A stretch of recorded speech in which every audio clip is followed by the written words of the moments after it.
The hell's going on?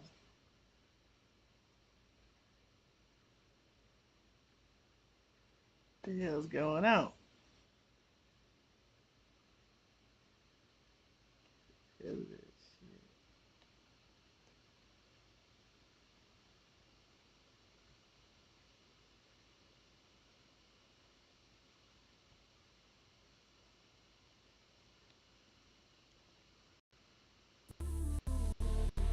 You might just be the greatest boxing champion of all time. See, man like me, I'm an undisputed champion of life. Ooh, the dogs with me, walks with me, barks for me, go to war with me. That's what with my full city. War with me. All right, now we got it. I'm not sure what enable DVR means on my OBS. Um, but let me get on the comp in the chat real quick, and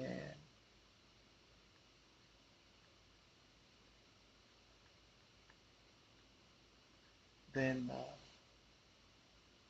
make sure we can see what y'all saying. Definitely check it in between rounds. Today I plan on using Chocolatito. Ain't played with him in a while. Make sure my volume's down on this. My mobile data's off. You already know. And let's see. Top messages. We want all messages. Welcome to the chat.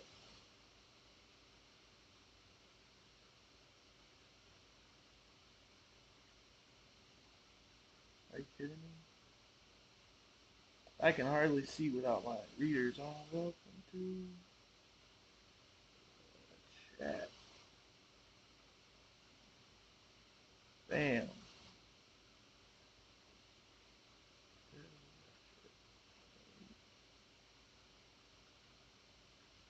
Boom.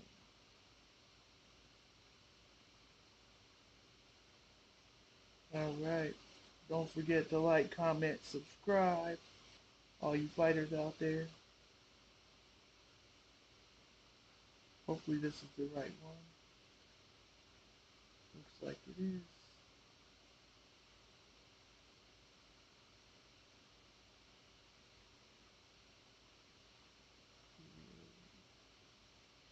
Alright, I think I'm gonna use Chocolatito. I probably already said that. The idea is, well, I want to see what his traits are compared to, pardon me, got a drink. Um, compared to some of the other guys in his, what happened? No online connection to the game? Yeah, you talking about no online connection to the game?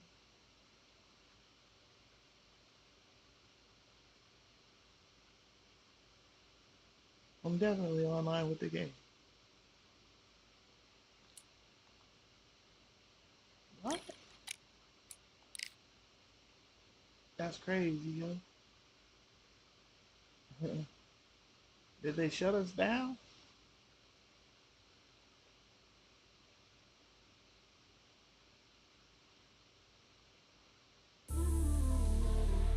You might just be the greatest boxing That doesn't champion of make any all sense, does it? time.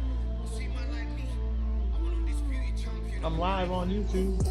Ooh, the dogs with me, walks with me, barks with me, go to war with me. That's what with my full city.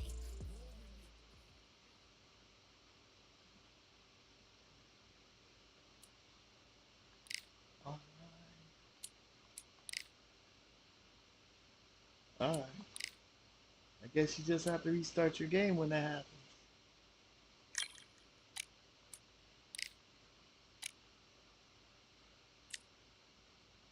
Alright, so Chocolatito's got Tireless 3. Who else has got?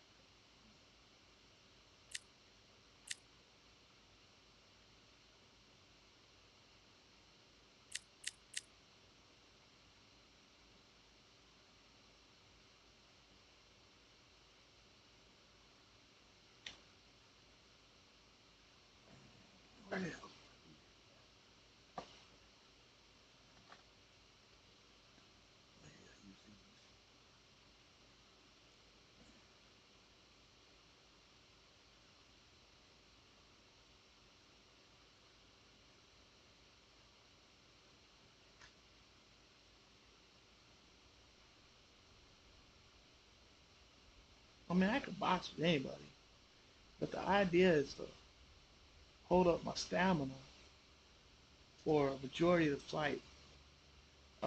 Seems like before when the game came out, 2 years ago, 3 years ago, whatever. If you use Deontay Wilder and you used his jab in his right hand, the right hand started off as like he threw it like a rainbow almost. That forward leaning right hand, and then as the fight went on, if you kept your stamina good and the other guy didn't, your punches got really crisp and sharp and landed right. So the idea is to have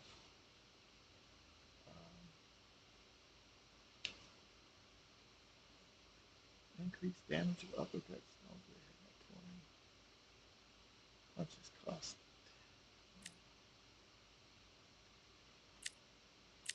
This guy here was tireless one. That's it. That's it.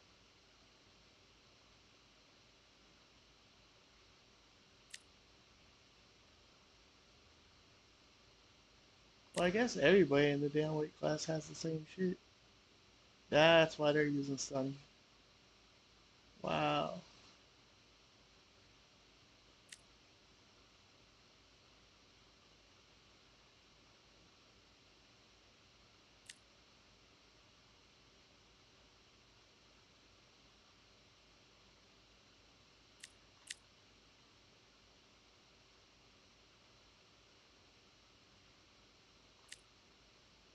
I don't know, y'all. I never really see the effects of this shit.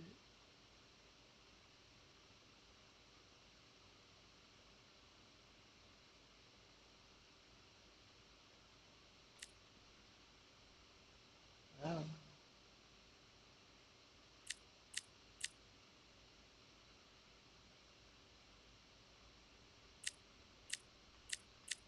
I mean, there's a double jab, like a double jab right hand. Is that a combination? This guy's sharp when if you know how to use him right. Really sharp.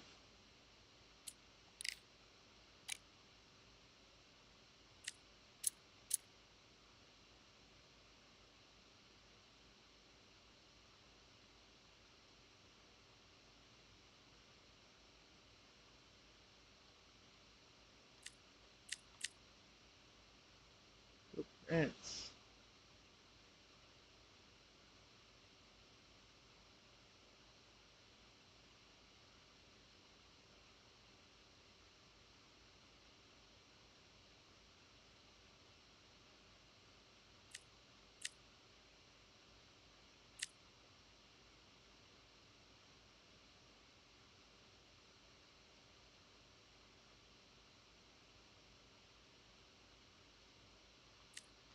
I really like using him.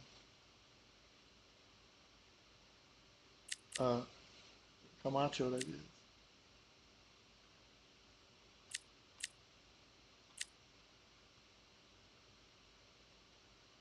I don't need to increase these are getting up, but okay.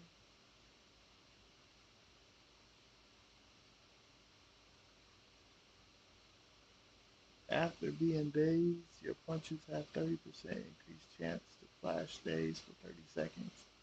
Okay.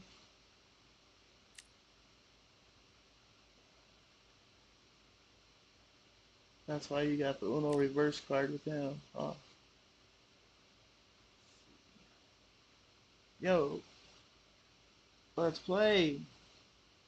Oh, count.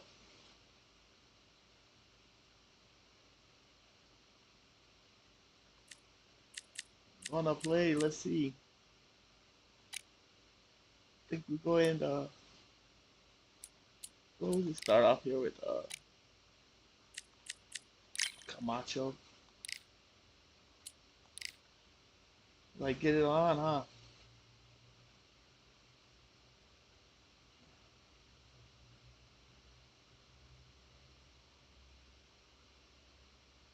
Camp 602.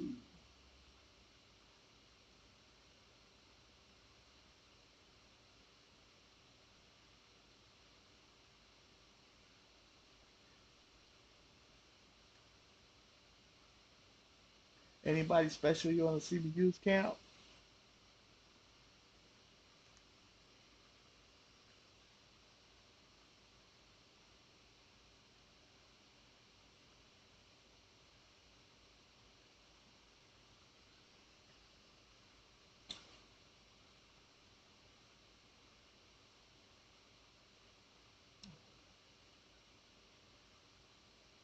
I don't have no problem fighting chat though.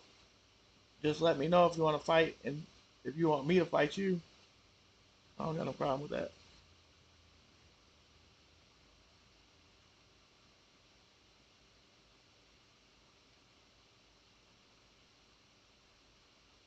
Turn a room into a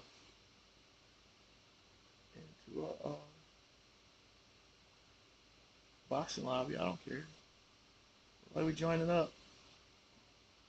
What's your screen name? Camp on the game.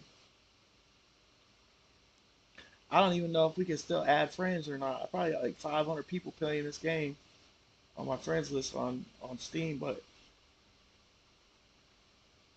I don't know if I can add anymore or not. Look at that. Unexpected error.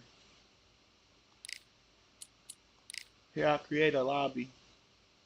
You got the code there? DZSQKB. You copy that? Looks like there's 3 people in here. First person jumps in.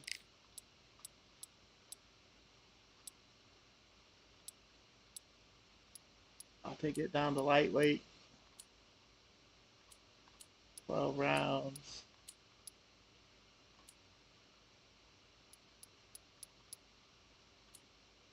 Or I guess 8 rounds, right? It don't matter. I'll go 10.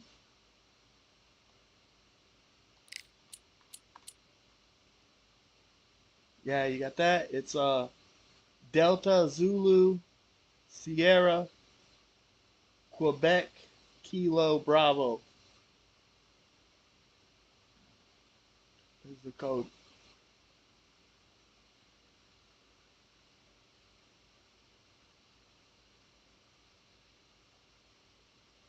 You used to be able to add people when you were playing them to the all right, why you mad? What's happening? Right. Um you used to be able to add people to your friends list, and I think they got rid of that. I don't know. With the Steam.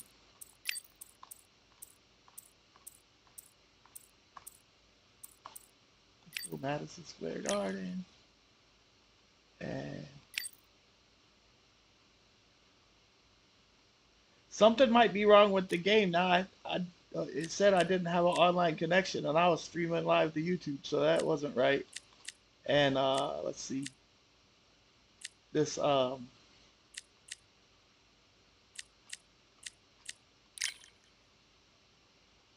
have to see.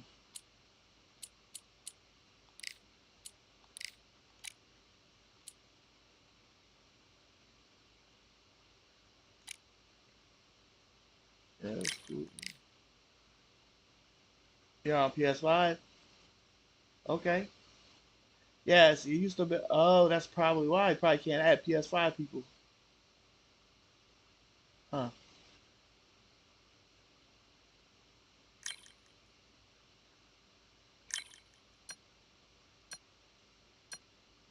But like right when I jumped on, I had to restart my game. It said didn't have no online connection to it. That's weird. I mean, it bugs out like right now. It would bug out and just get stuck, but it happens like real rarely, maybe once a night.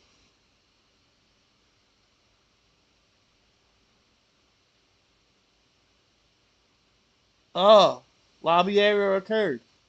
See? Please try again. Let's do it again. I'll restart my game though. I'll restart my game real quick. See what the hell's the deal.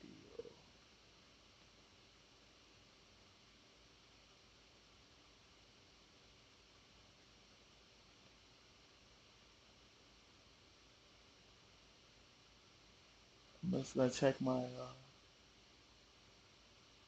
ping here. No dropped frames, so there's no problem with my internet.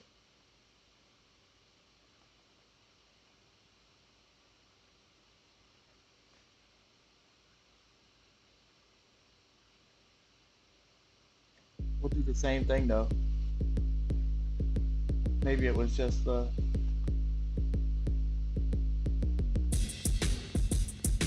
something wrong with the network server. Sometimes that happens when they're gonna do an update. Like it'll go down for a minute, and but you usually you can create a lobby and play. All right, so we're Mike, Foxtrot, Lima, Kilo, Juliet, Papa.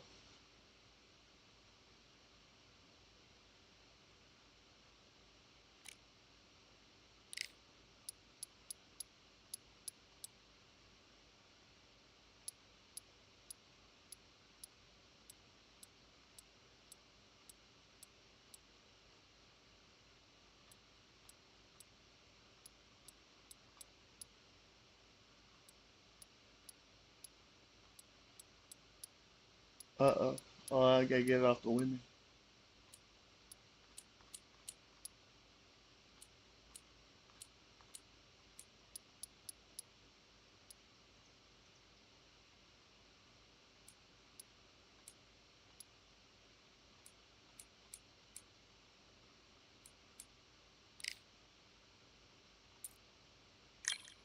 Whoops. I was just gonna change the venue up real quick.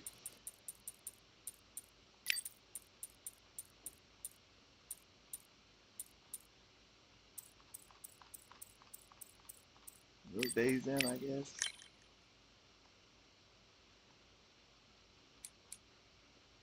All right.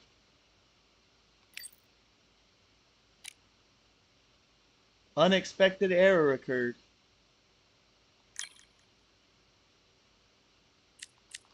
That is like the weirdest crap. Did you get one too? It just popped up on my screen.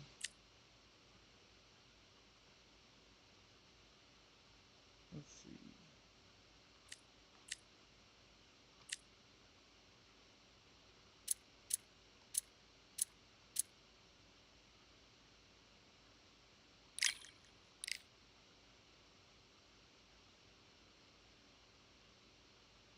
This is It was strange to get an error when I go to pick my fighter.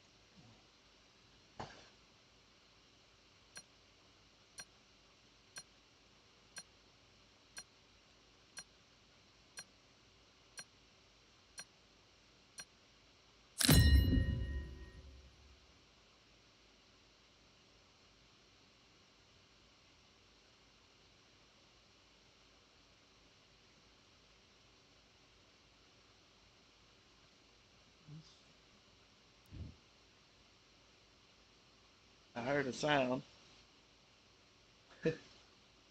Let's go. Come on.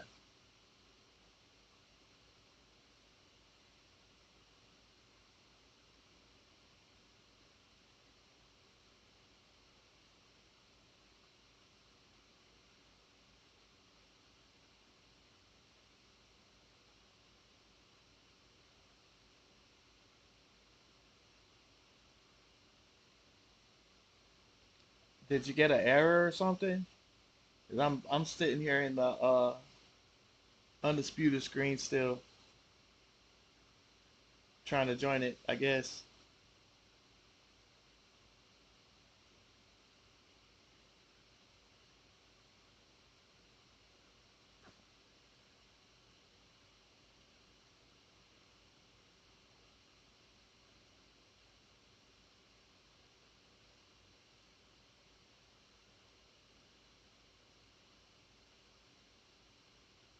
Did you find the servers to be down on the quick matches too?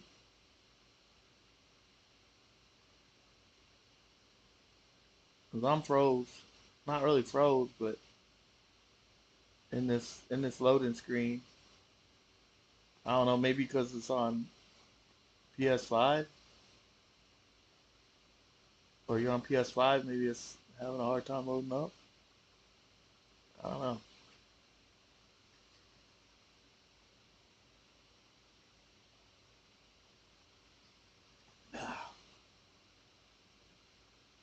I'll tell you what though, when I restart mine, I'm gonna restart my Steam as well. I don't know if it'll have any difference, but it's ridiculous taking this long.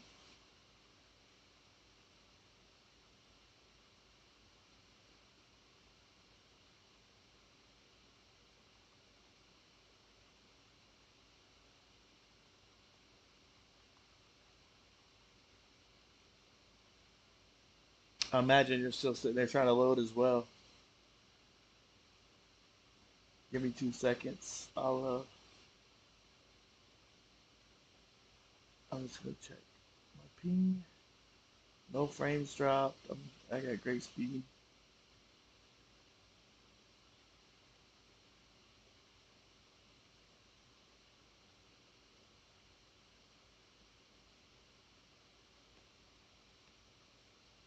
It's 16.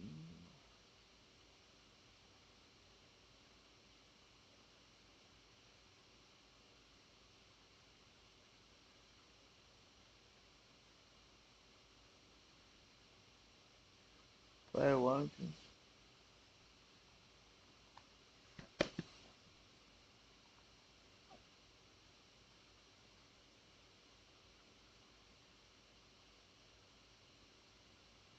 Restarted that.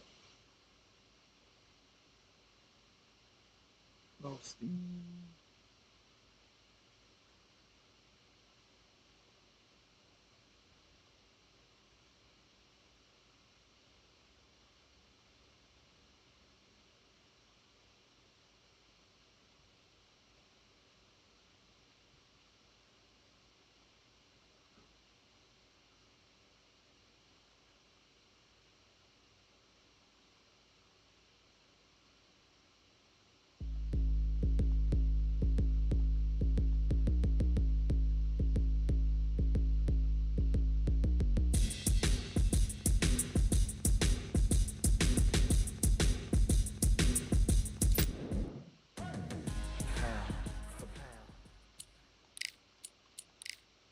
All right, one more time. Hopefully you're there. Ah, you're probably not there anymore. Restarting your game probably. Charlie 6, Papa, Charlie, Bravo 3. If you can hear me.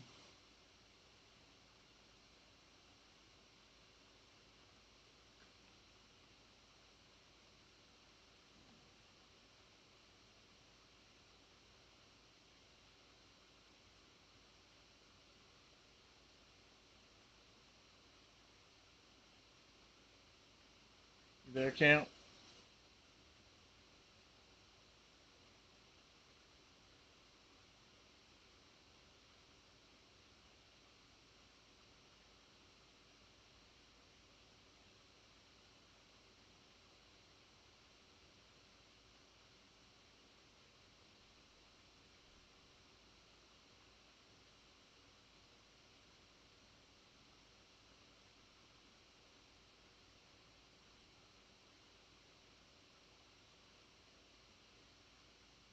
Go ahead and join up, y'all. Uh, Not sure if anybody can hear this.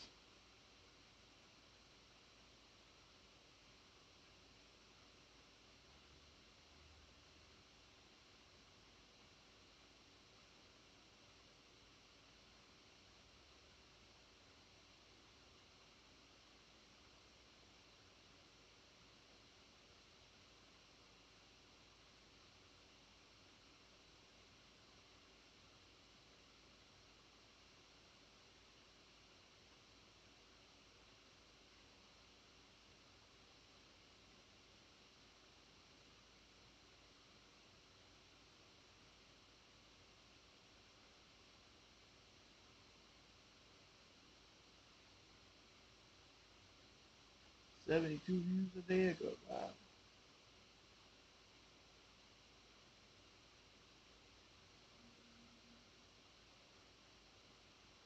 Well, we have the chat now. All right. Okay.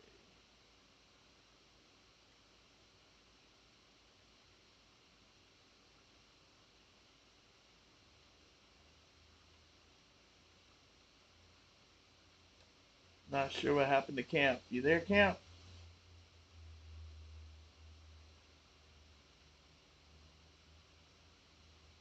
Oh, messages.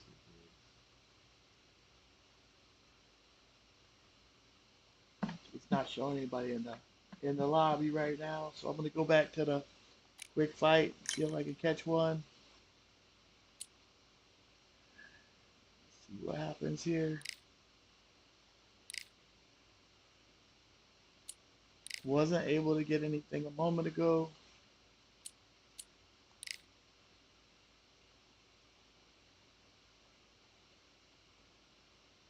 But we are queuing.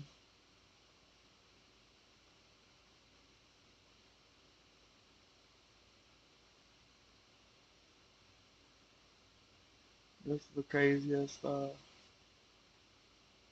craziest live stream I've had in a while. Not being able to fight. But like I said, okay, so I restarted Steam. We got a quick fight here. We got Serial Killer, 17-5 with Pacquiao. This might be an impossible one to win, but it's just a quick fight.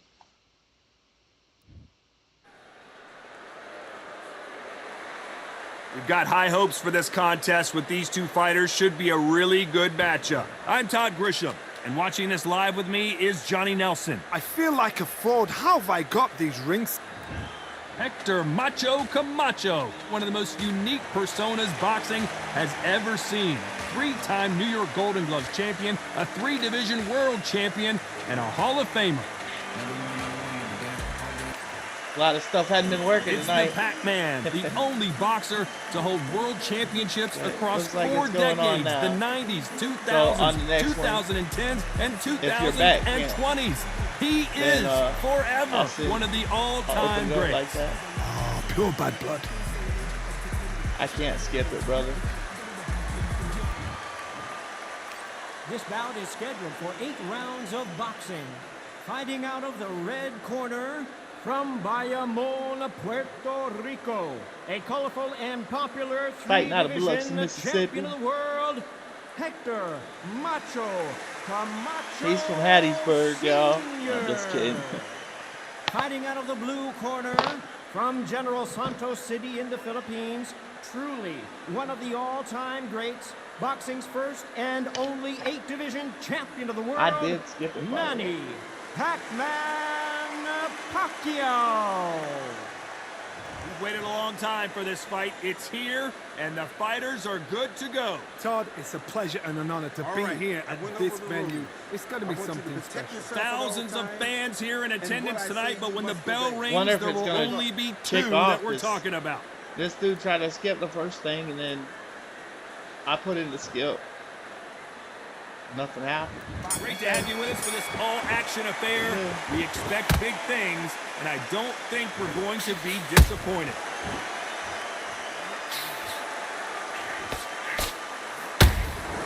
Every time they throw a shot, they get countered. Swing and a miss with that hook.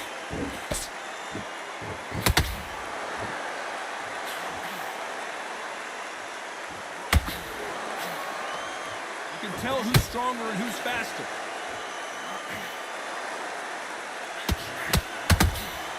And he scores with the counter. Looking to land the hook.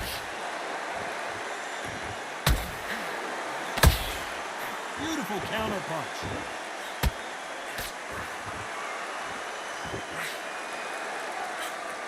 A lot of trash talk between these two fighters. Now it's time to put up or shut up. Just see the nerves on a fight stepping into the ring, Todd. It can tell you so much about a fighter. And then look in the opposite corner. You've got one fighter that is in heaven. This is where they want to be. I can't believe we're only halfway through the round. skill for skill, tap for tap. Just like a match made in heaven.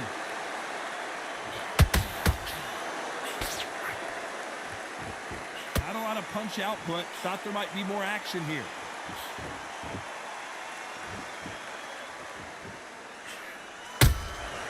Nice counter punch right up the middle. Catch and shoot. They are giving us a high-tempo show.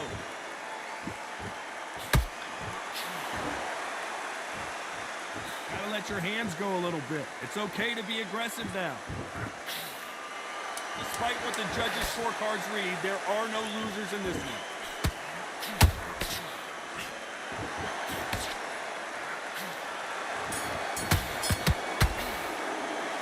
Let's talk about Hector Camacho in that last round. Pretty dominant round there. Let's see how they respond here in the next round. I seriously hope the judges kept their eye on this fight, because if they haven't... Okay, I'm happy. I like that round. Let's do it.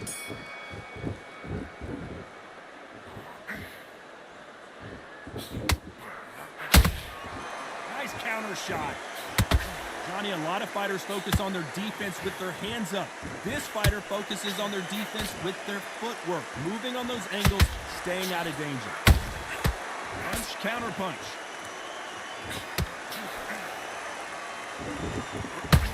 Not a lot of punch output. Thought there would be some more Leaner, action huh? here.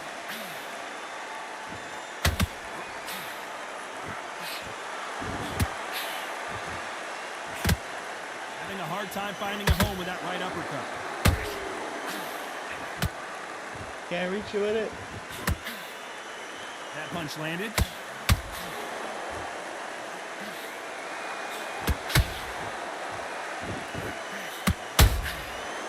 Counter punching.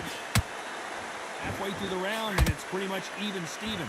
Perfectly matched, skill for skill, tap for tap. Now this fight will say, you know what, I'm just that notch above you, so I've got to respect both of them more than happy.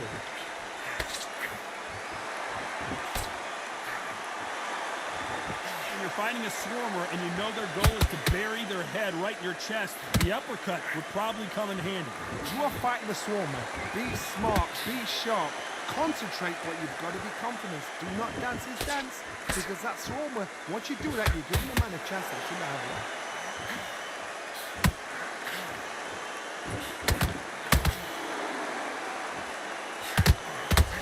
Not a lot of punch output. Thought there might be more action here.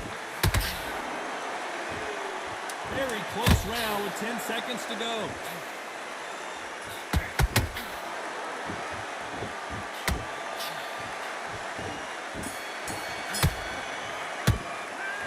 I feel like Talk I'm about stupid Hector walking Camacho. into it. After what we saw in that last round, it's pretty obvious who has the advantage here. As long as they don't get...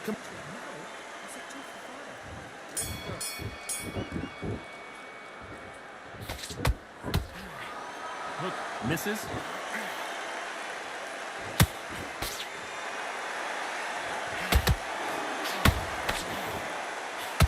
Jab misses.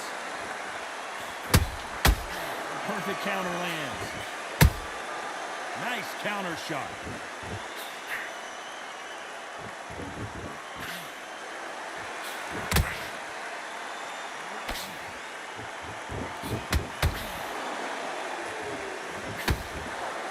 Try to relax a little bit now. Fight a little differently.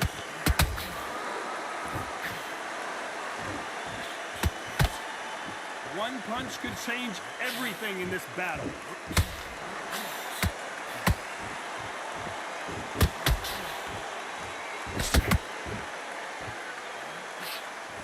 I think it's safe to say one of these fighters certainly has a significant speed advantage. You can tell who it is. When you have a fight that's got great footwork and that great hand speed, it's so hard. It's an uphill battle. What a round so far as we've reached the halfway point. They're so close, so close.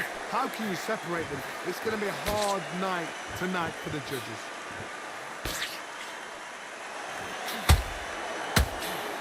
Lucky to have avoided that uppercut.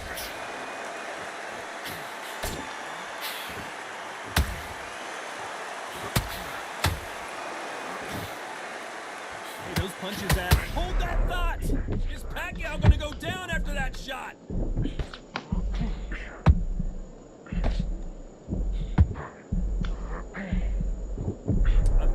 competitive round with 10 seconds left.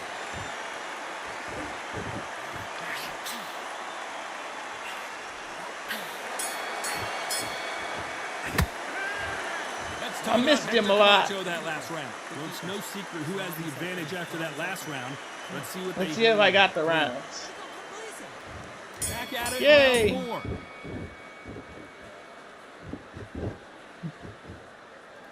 Don't let this fighter's speed fool you. There's some method to the madness. These are precision shots that are coming at lightning speed.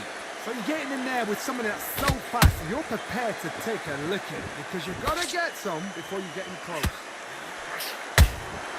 Beautiful counter shot.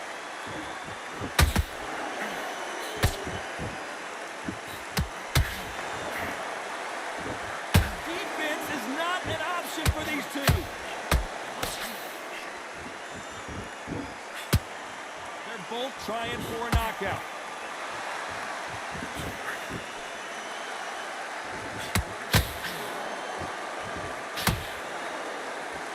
You'd like to see, did you see that? Camacho in serious trouble right now. How did they survive that?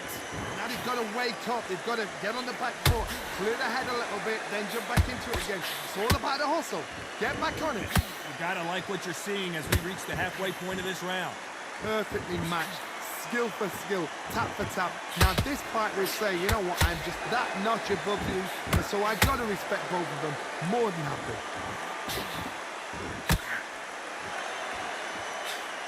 The work rate is down. The head isn't moving as well, Johnny. Fatigue is starting to set. And Pacquiao goes to the canvas. And you can see here his face basically melts into his glove, and down he goes. Leaning back, and I stepped over to the other side. That was beautiful. Fuck Manny Pacquiao. Excuse my French. Y'all probably got kids. Doggone that man. Fall down. Nope. Daggone it.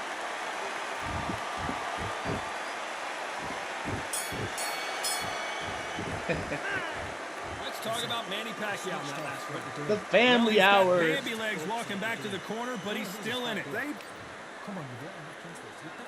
Things are starting to heat up now as we enter the 5th. Is this the beginning of the end after 2 knockdowns last round? 2 knockdowns, and you're coming back from that? That's near on impossible because your head must be all over the place. Your legs will feel like jelly. What can they tell you in the corner? All they can do is wake you up. They can't even go into game plan.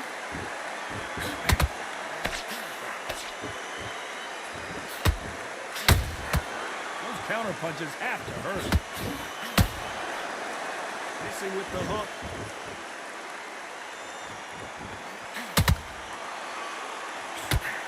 And hook was off target.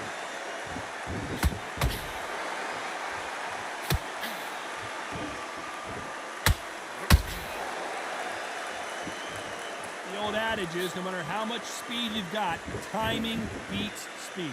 What you've got to do, Toddy, is anticipation. You've got to wait. You just got to throw caution to the wind and just hope.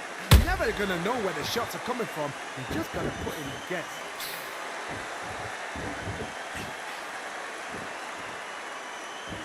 Deciding to let it all hang out here in this round. That counter shot lands.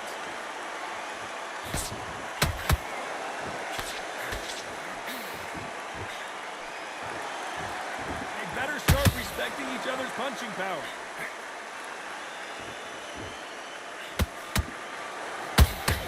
They don't want to trade shots. Camacho is buzzed.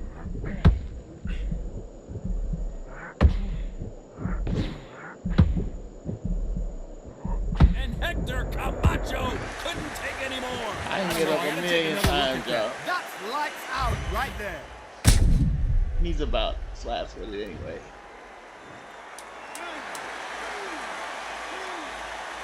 Maybe not. I don't know how Pacquiao is. But he been sure enough throwing the power like me. And whiffing. Not like me. Let's talk about Hector Camacho and that. Yeah, 58 in 3 rounds.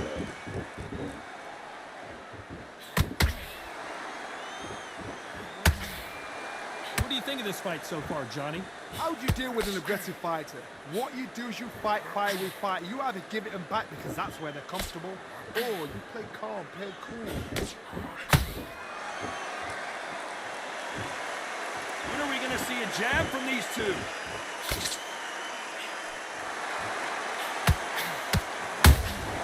How about that time counter shot? Pacquiao there got clipped clean.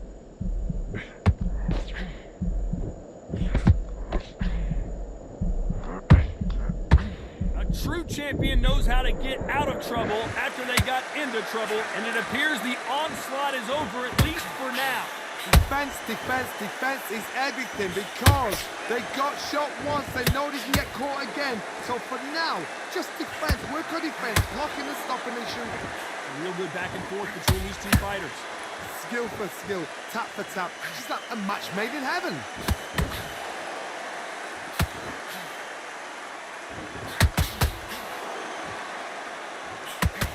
Both men step back for just a moment. Now I'm going to get a little more loosey-goosey. Let's see how this one feels.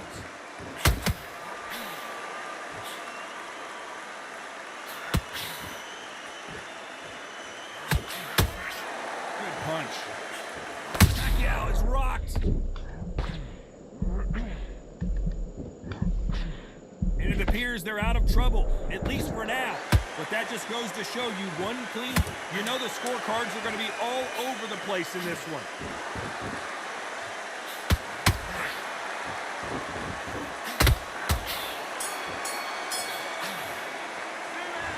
Let's talk about Hector Camacho.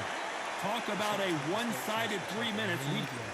It's a one-sided fight other than he got me hurt at one time. Hey, it's the featherweight division. You're going to see a lot of speed in this fight.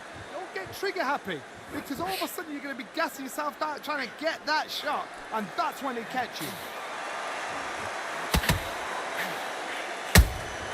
Has to be careful for that receipt. It's always coming. Oh, he's flat. Nice slip to avoid the jab.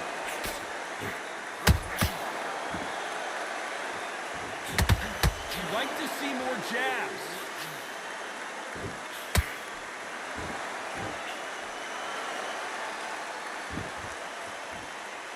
Which fighter will say no mas? Can't use that one either. Correct me if I'm wrong, but when you're Can't even dealing get with close to someone him, with you'll so hit me. much speed, you've got to get your timing right.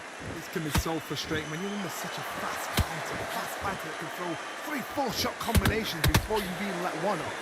That creates frustration, and that's when it gets hard. Halfway through the round, I'm not sure who's winning it. They're so close, so close. How can you separate them? It's going to be a hard night tonight for the judges.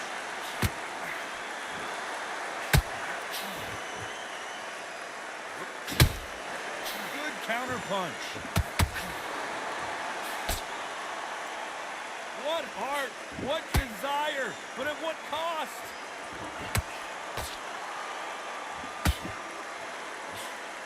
Can't find a home with that jab.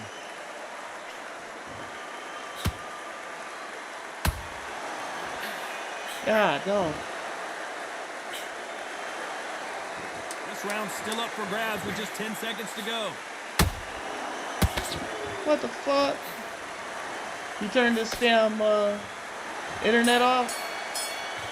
One red bar. Let's talk about Hector Camacho in that last round. That was Think that's almost so he a can hit me 10-8 from across round. the ring? Damn. Dude turned his internet down. Jab slightly off target.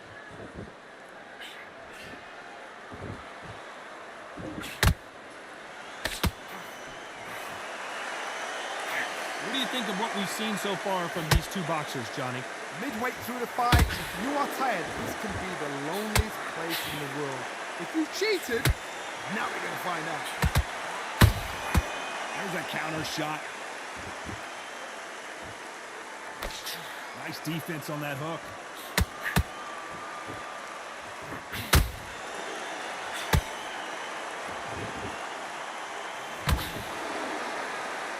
He's dropped the guard now. What do you think of that decision?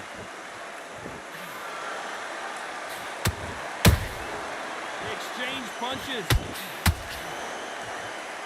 Just when you think they're going to have a lull in the action, we get it heated back up.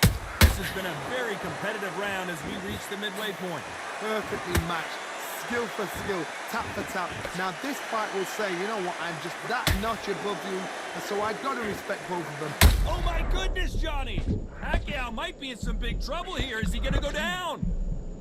How did they not go down? Got caught sleeping on the job. What do? You step back, steady yourself, recompose yourself, then boom, back into it. But do not make those mistakes. This is the wrong place to fall asleep.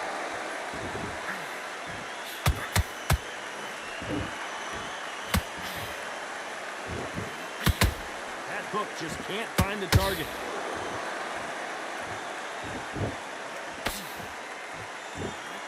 This round could go either way. 10 seconds to go.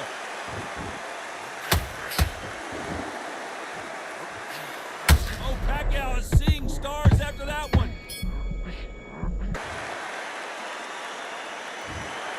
The judges have spoken a unanimous decision victory. What a whitewash. You know, that's skills, that's class, that's levels. One is up there, one is down there, but you know what? The loser is going to have to learn a big, hard lesson. If he wouldn't have been Pacquiao, I probably stood and fought better with him. But he got Pacquiao. He hit me with everything. He was my blocker. You got to move on that fool. You ain't got to beat the body up. You don't got to do it. Look, he still went flat-footed. I mean, yeah, he played like an idiot, but not really. I mean, he didn't play like a total idiot. He had Pacquiao. But he would hit me with crazy stuff.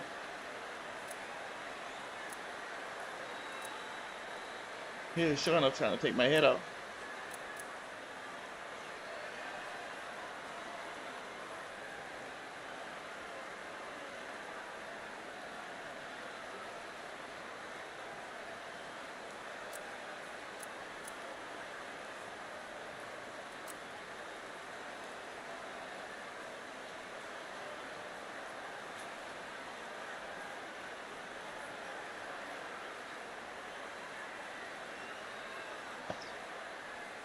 Now, I don't want to talk too much about the fight because y'all have the opportunity to rewind it back and make me look like a fool. So that's why I'm just going to keep my little trap keep shut.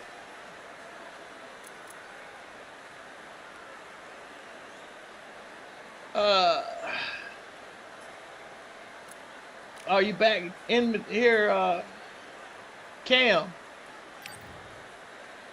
Is your back, Cam? Camp 602.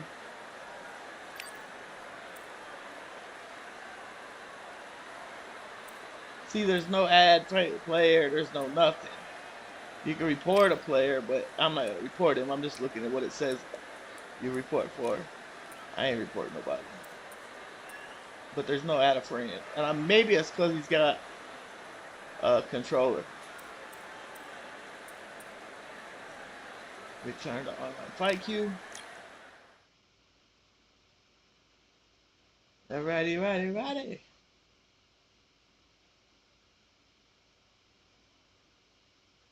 We will fight. Chat. Just put in chat.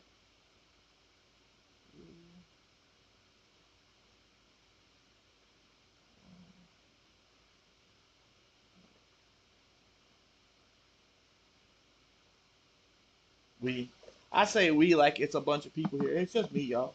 But it's me and all these undisputed fighters. You know?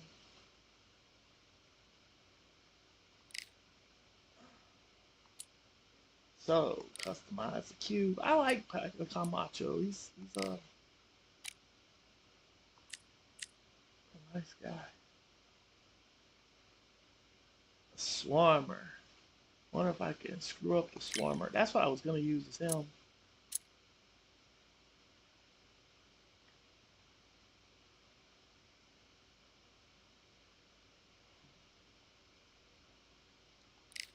Oh, I wanted to check out him and the difference between him and Billy. Is Billy in here? No, because Billy is a distance keeper. That's it. I'll be damned.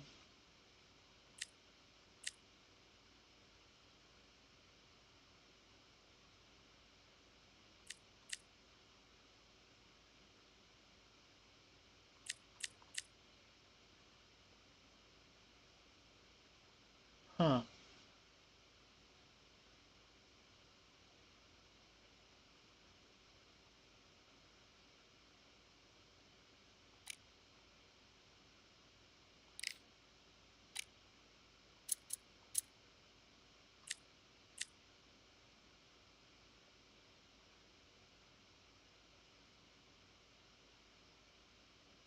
Yeah, Sugar Ray Robinson's a cheat code though. You can't hardly use him and have any self-respect, you know?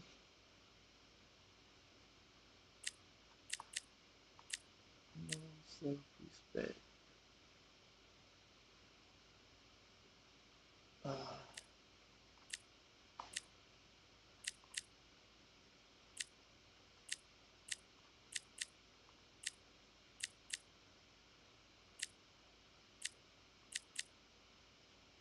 so he's got that trait there.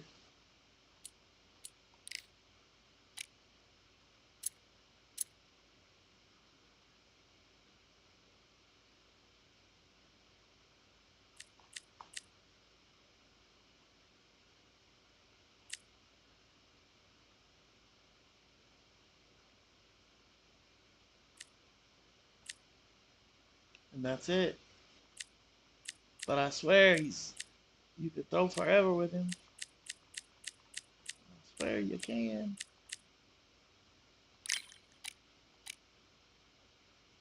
Did I pick him? Yeah, I got those two. Let's go.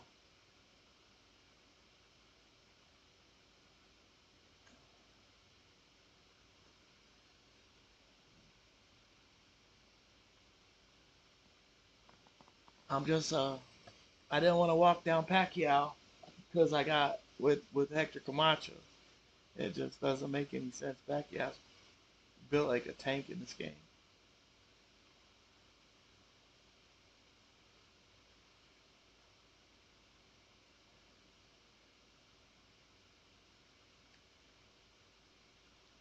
I used to do the lead and stuff a couple years ago, but only because I would lean to the left when I would throw the left hook, or lean to the right when I throw the right straight with little bitty old Floyd Patterson, because your punches come off faster when you're slipping, or they come off with more power. And I found that using the slip instead of using the lean, like people that hula hoop, um, gives your punch a lot more power. For that counter, it's pretty devastating.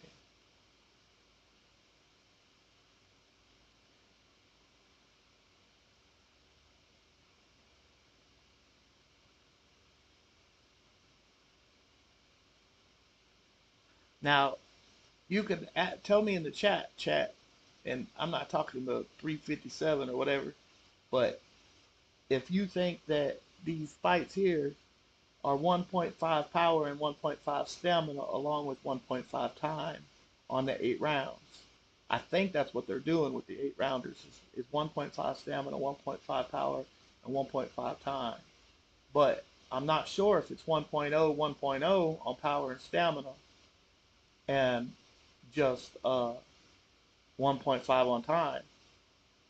You'll have to watch the stam meter and see how the fight goes on here, and then do another one and rewind it back. Who we got in the chat? I will. It says time and queue. I can back out, and if you want to fight, I'll send you the code. Oh, it looks like you're gone.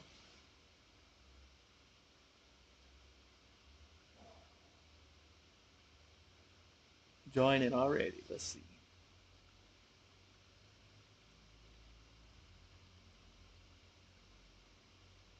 We've been having a little trouble tonight. I'm not sure if y'all having trouble or not getting in the fight, but normally we don't have any issues. Tonight we're definitely having issues.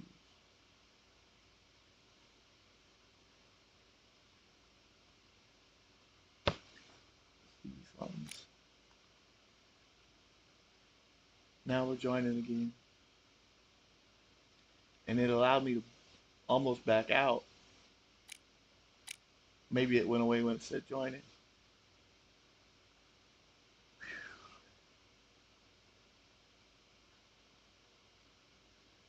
I'm going to check my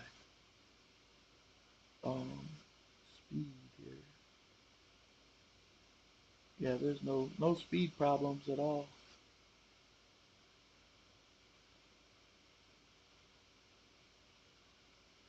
Come on.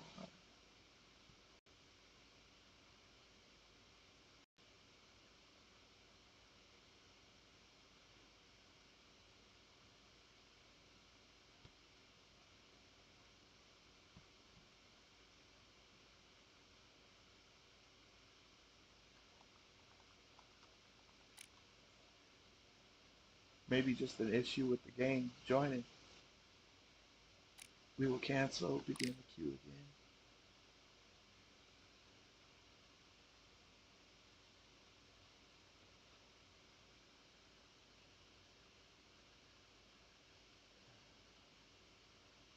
Are you there, chat?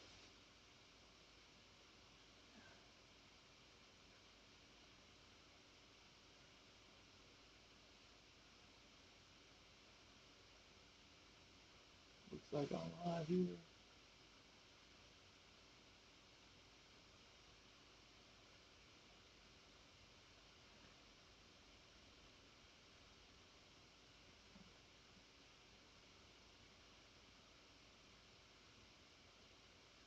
Let me know in the comments what you think.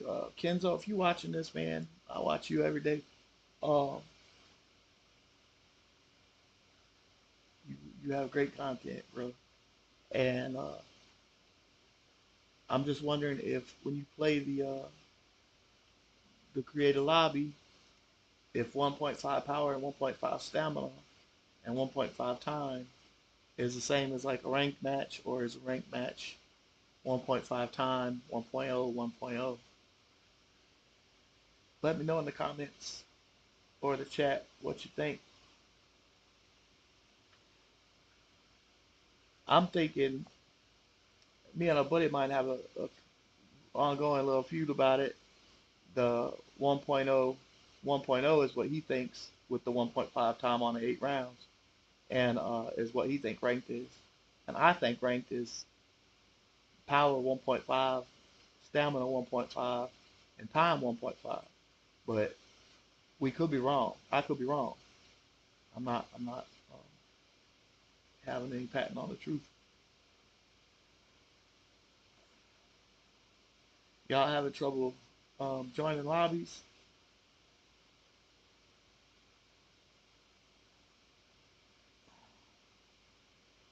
I am having trouble joining fights. This thing keeps saying it's joining it. We haven't joined anybody yet.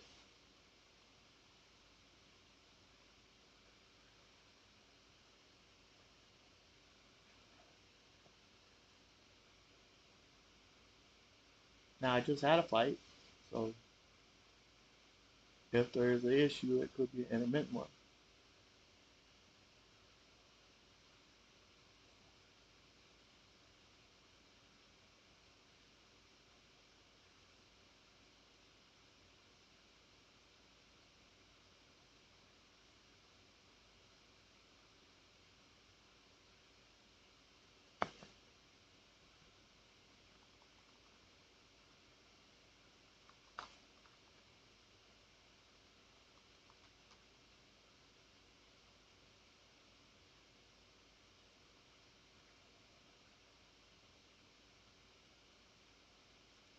I haven't used Roman Gonzalez.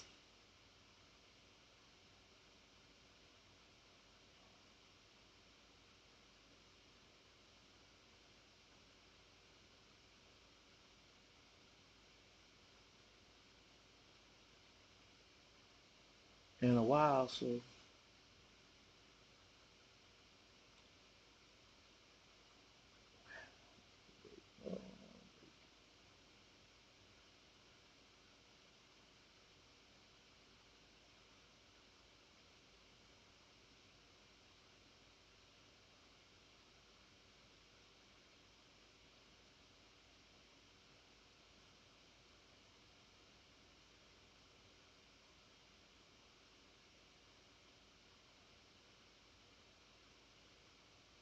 says we're trying to join again,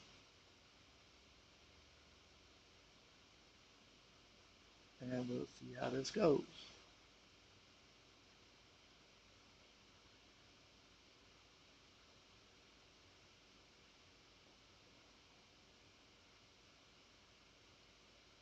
I'm gonna text my homeboy. He might be home by now.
Anybody there with the chat? I'm not able to join. Y'all having trouble? Let me know in the comments.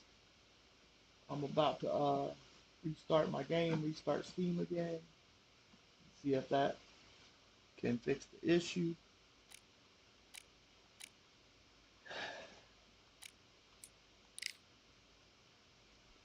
Just try this real quick.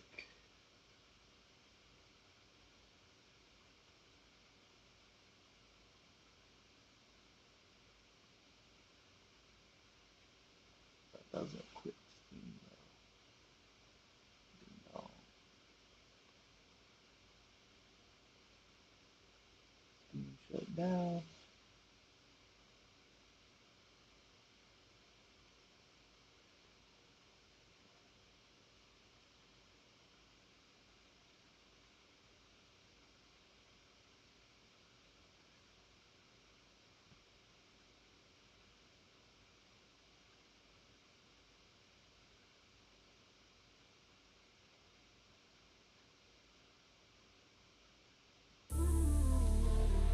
You might just be the greatest boxing champion of all time.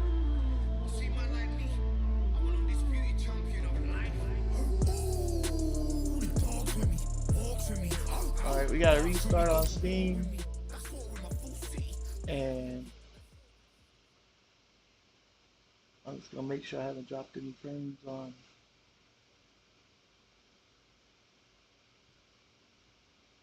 No dropped frames. Looks like I'm running constant speed.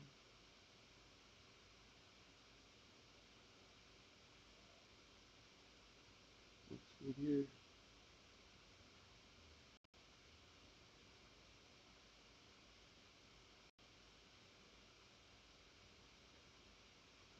All right.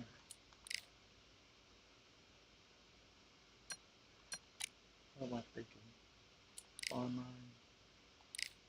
quick fight.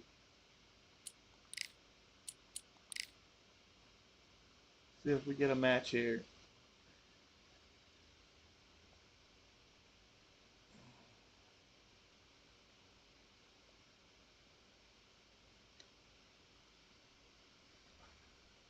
Maybe.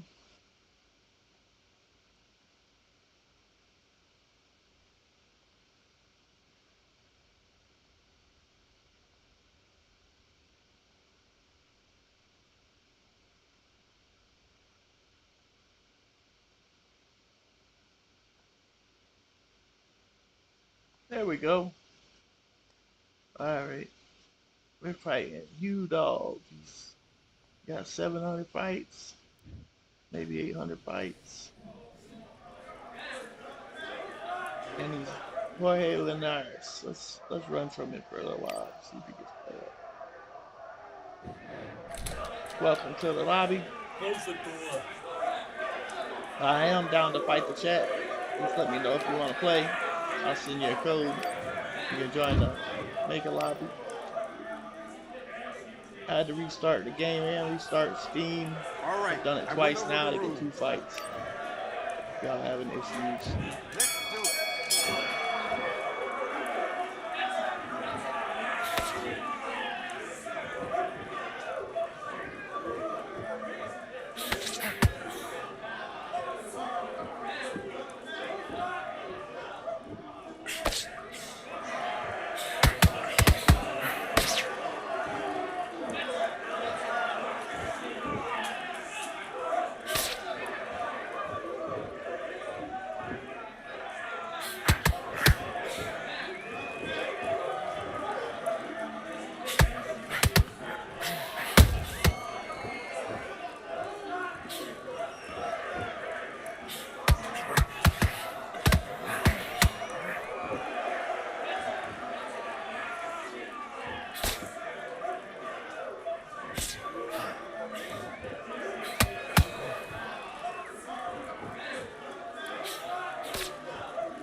Lean.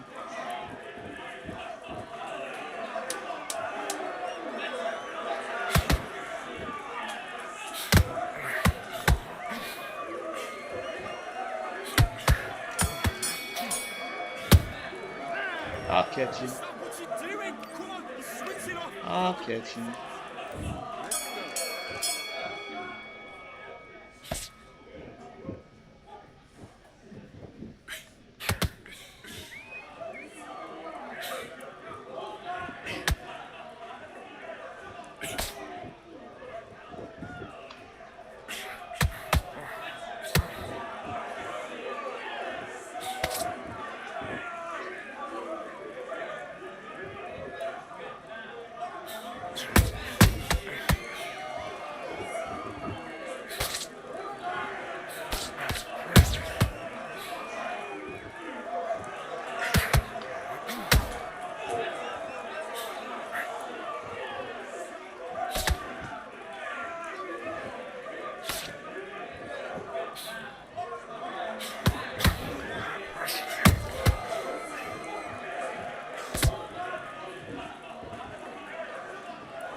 to win this round. Get your mind back.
What?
Man, the leaners are even in the fucking quick fights. What the hell?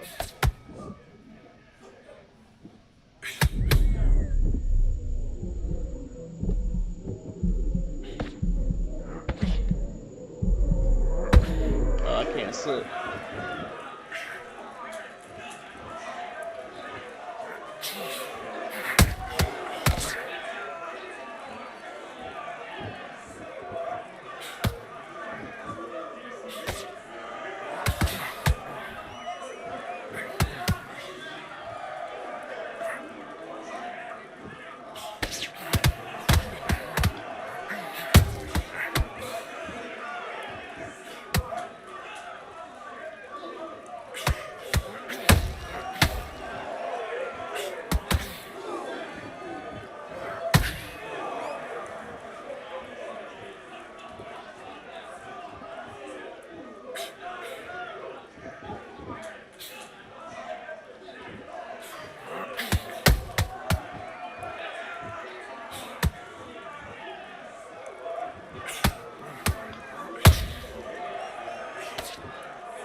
This guy's totally gay.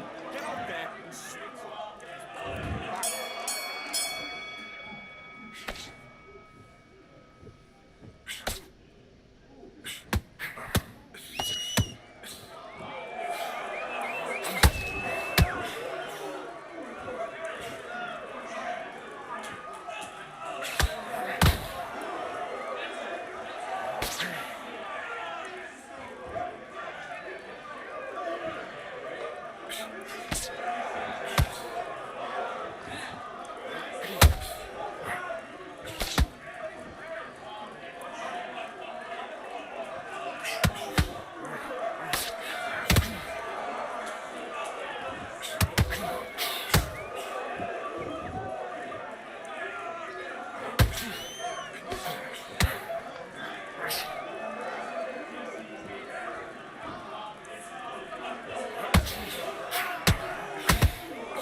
Okay, now you've led him back into the fight that round. I need you to stop. Oh my god, he went in every round. That's bullshit.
I was fainting power at him. I don't know if you knew you could do that, but watch.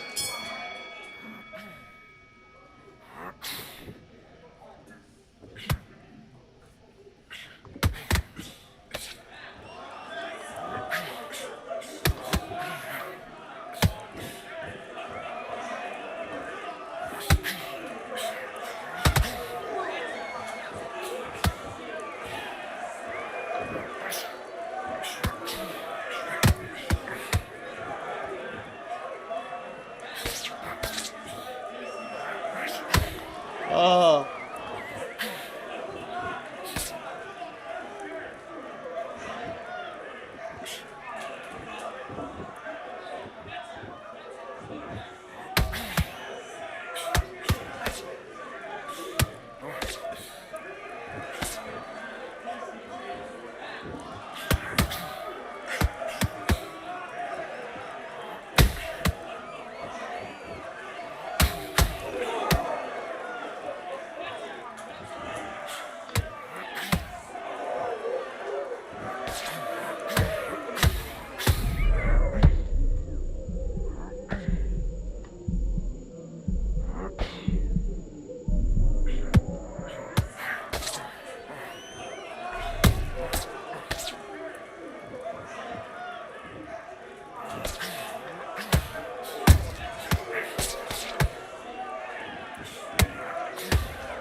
I don't know what he's using to cheat like that, but he did not win every fucking round.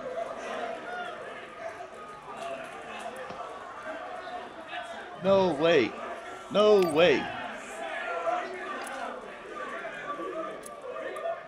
Maybe he did. Shit.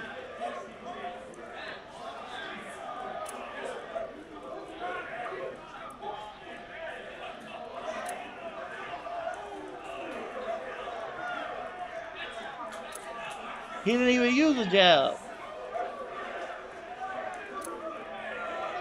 And it says he did, but he didn't.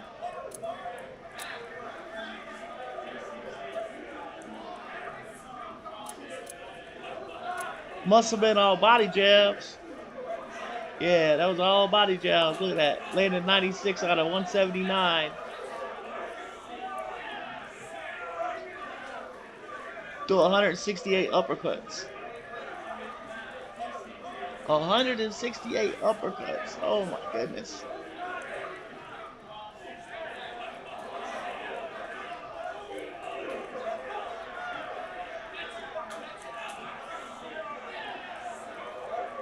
I guess.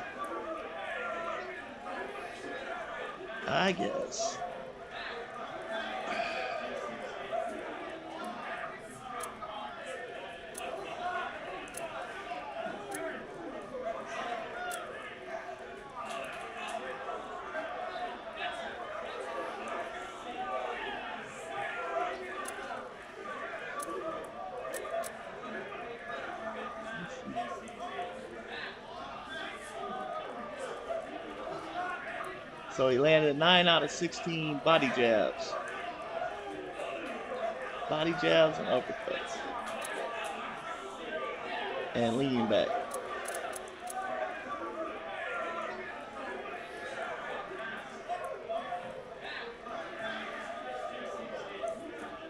See if I got an add friend thing up here. Oh, you can add friend. No, thank you. See, I know you couldn't there for a while then. I think when it's crossplay.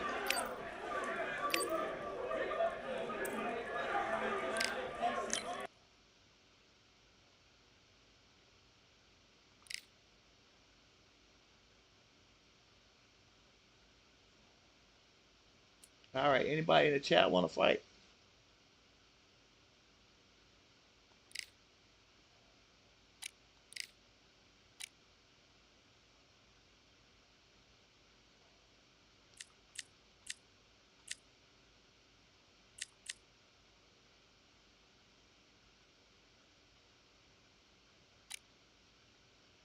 I'm gonna go with Hector Camacho. See what we got laying around in this motherfucker tonight.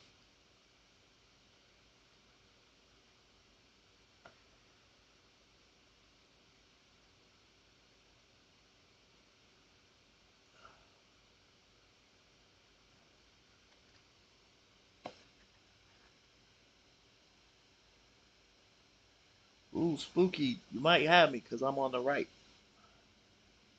You might have me.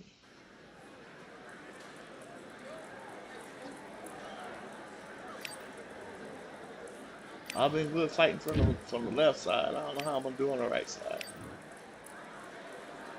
Back.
on, you're better than that. Good round, You've Spooky. done all your work all the way through camp. Good round. Let's go.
Oh!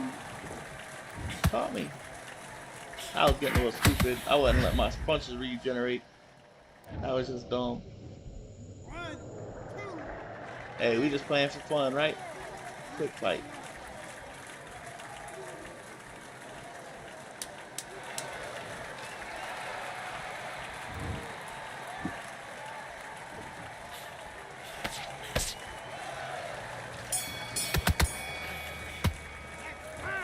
Okay, now you're switching off. You started to Haven't used any power left yet.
What are you doing? You've switched off completely.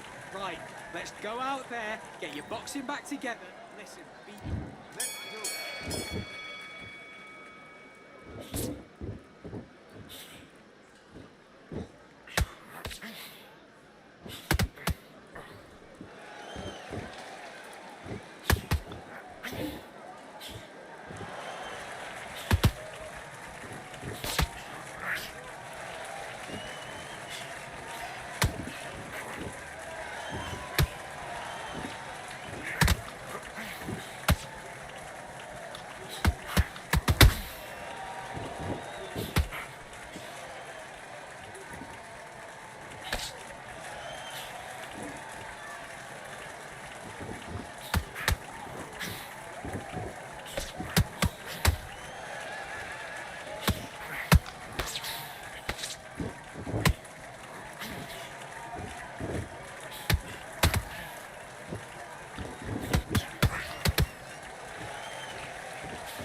Yeah, I'm going flat Listen, footed. you switched off. What are you doing? I need you to go back out. I'll be flat footed in. Maybe one.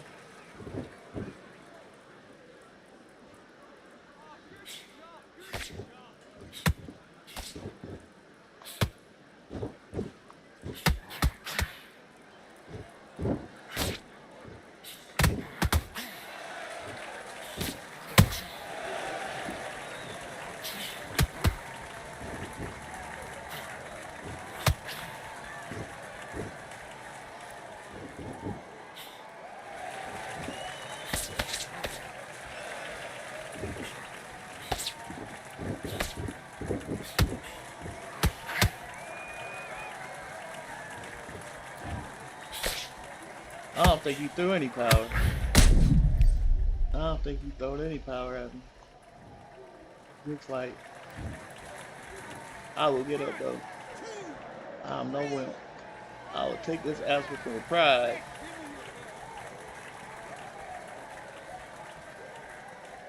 You can whoop me. I'll keep getting up.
Okay, now you're switching off. Don't worry Right, about that round. Let's go.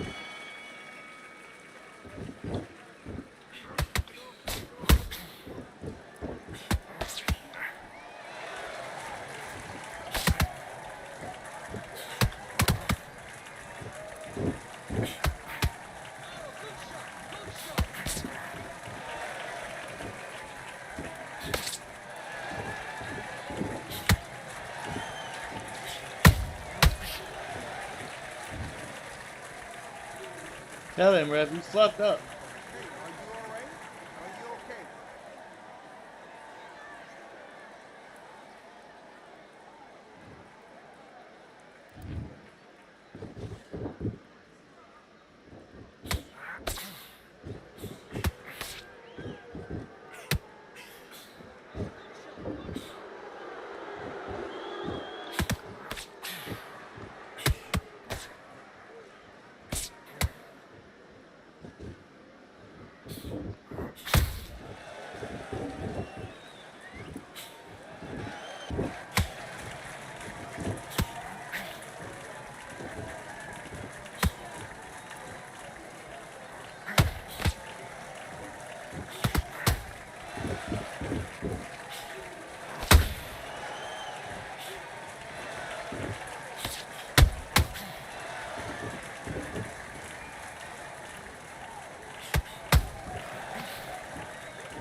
Listen, you've switched off. What are you doing? Have you got complacent?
Come on, do you want to win this fight?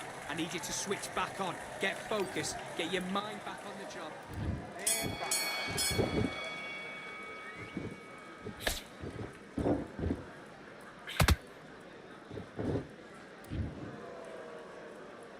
Oh, shit.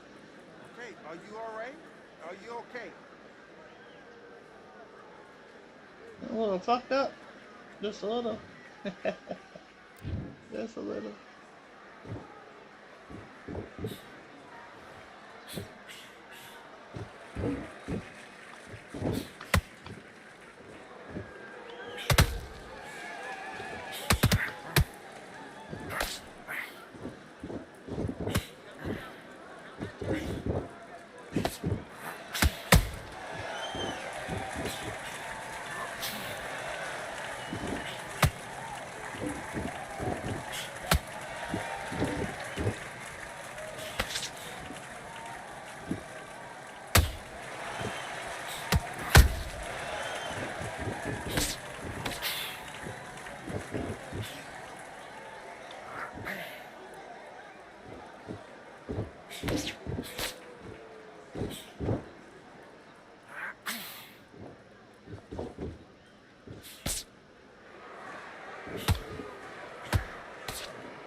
Yeah, you had to protect it. I know. I know. I was fucking with it. It was gone. I got you. Little Spooky got me. Good fight. Good fight, Little Spooky. Nothing wrong with that. I should have looked at the stats. I didn't see if he threw power punches or not. Anybody in the chat want to fight? Anybody in the chat want to fight? Say something. If you, no, that's cool. we go back. He jumped out. Ugh. Get me on the left side, please.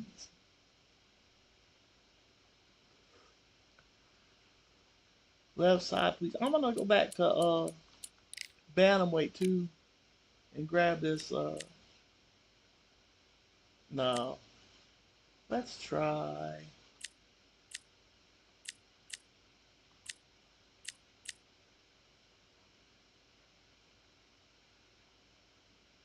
Let's try this guy. Here.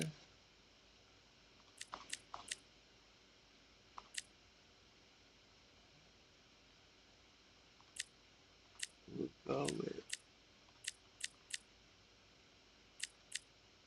him again. Is he southpaw? Let me see.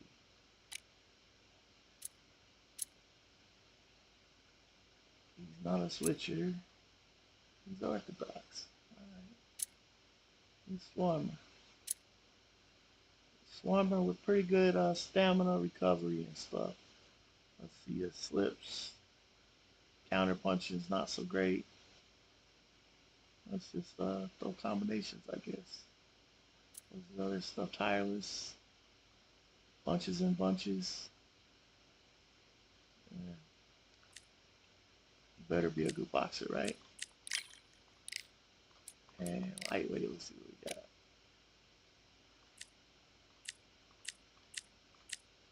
Is he in there? I'm not finding him.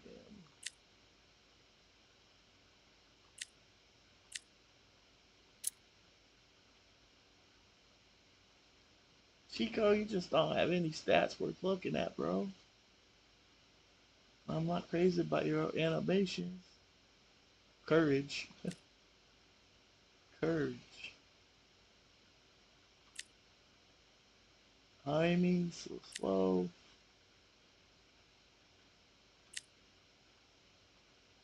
That left hand, right hand power good.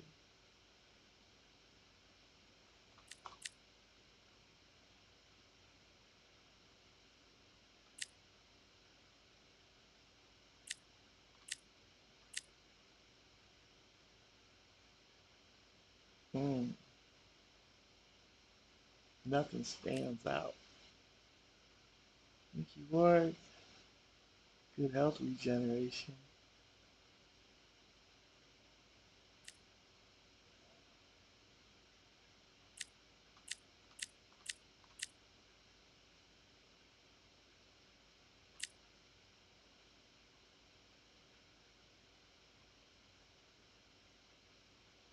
Damn. Cause he's fun. He's fun, y'all. Who's the bottom of the barrel here?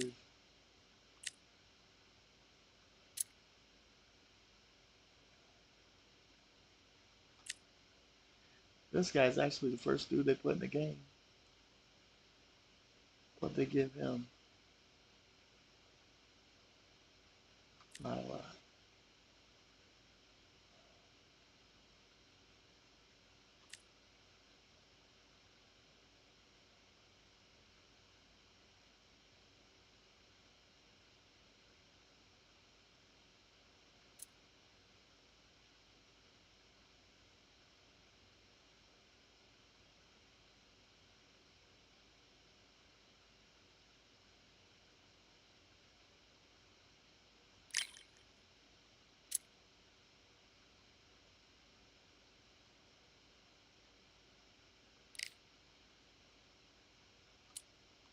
You know what? I think we're gonna do this.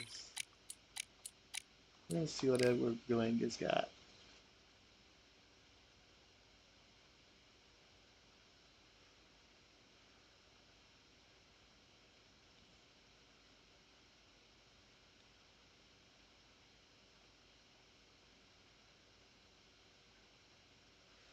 I don't believe I've ever used it. Oh wow. Stupid name 99. What's happening? Welcome to the very mysterious theatrical venue that is Cambrian Hall. Next to me is Johnny Nelson. The pleasure's always mine. Getting his practice It's in. Edgar Sugar. This bout is scheduled for 8 rounds. All the talking had. All And there's the bell to start round What's one. up? Someone tell these two that they can be defensive for a minute if they want to.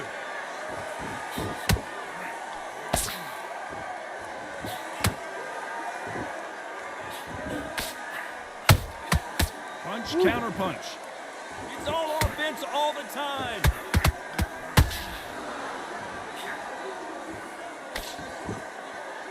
Timing beats speed. Speed beats power.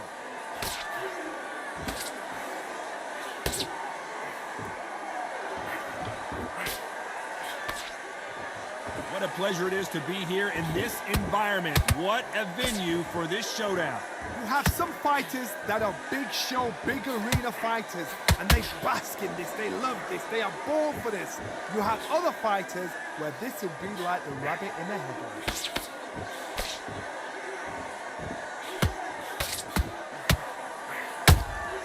There's a counter shot.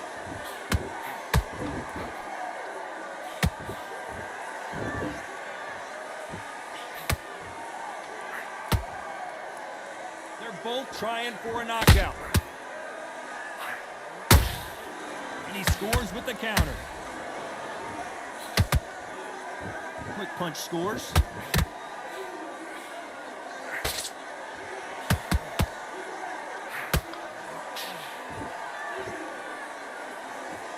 I don't think it's going to be a boxing match. This is going to be a fight.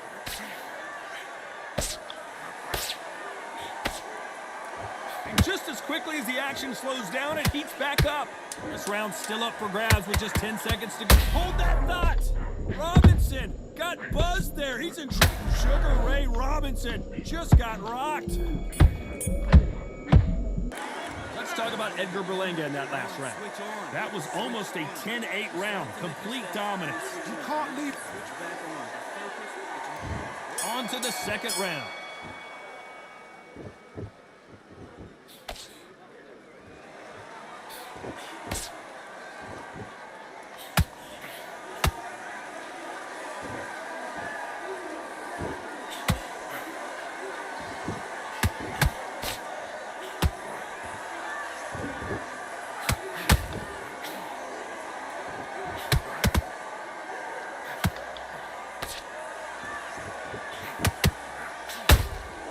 Every time they drop their guard, they get caught.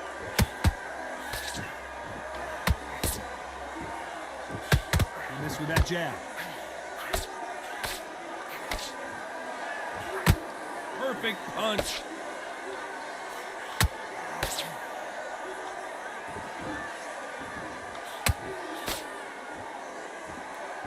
By the way, the connect percentages have to be off the charts. Don't get caught up on how many times this guy gets hit. He's a slugger, Johnny, and you know he's just waiting for his opportunity to strike back. If you get in with a slugger, they want to work at their own pace. Use speed, frustrate them, take them out of their comfort zone, make them tired, trip over their own feet, get them angry.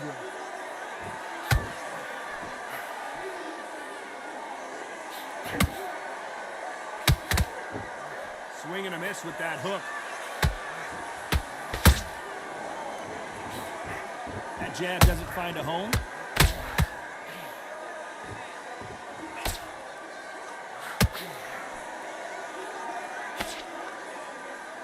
Defense is...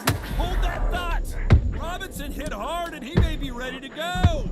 Robinson goes to the canvas. Wow, that seemed to be the punch he was looking for. Let's watch it again. Even I've got to see that again. Where did that come from? He's nice. If you like slow.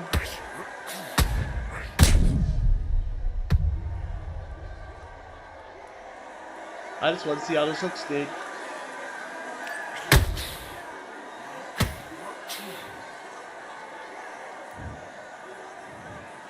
Clearly his opponent was too much for Quit. him, and he's thrown in the towel.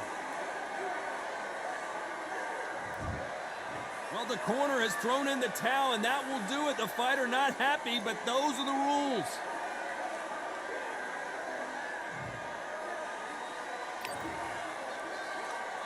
He only threw 6 power punches.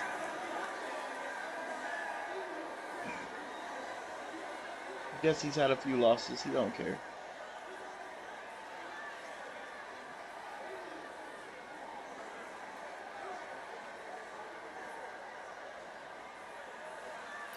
Let's try it again.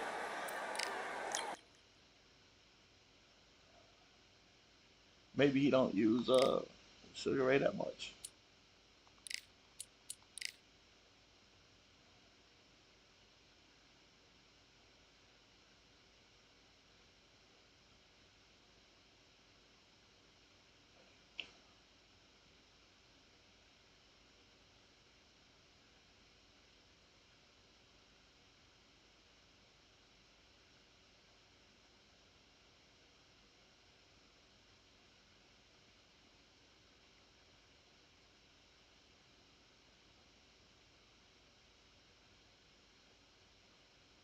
Yikes.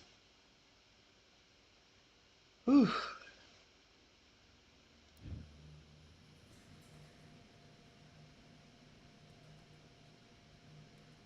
Not happy about this being on the right. Maybe that was his issue too.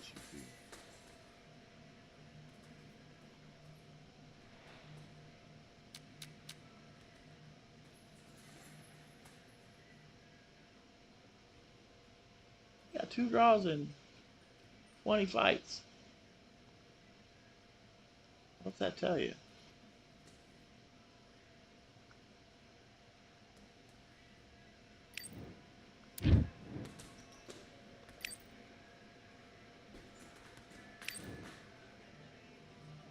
Let's do it.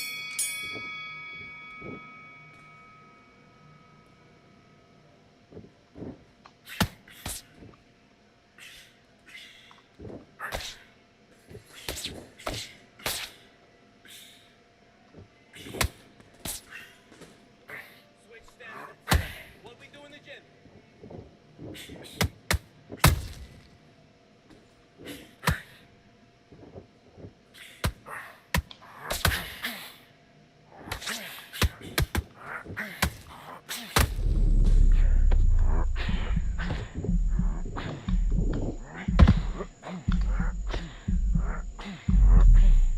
How the hell is he not hitting him?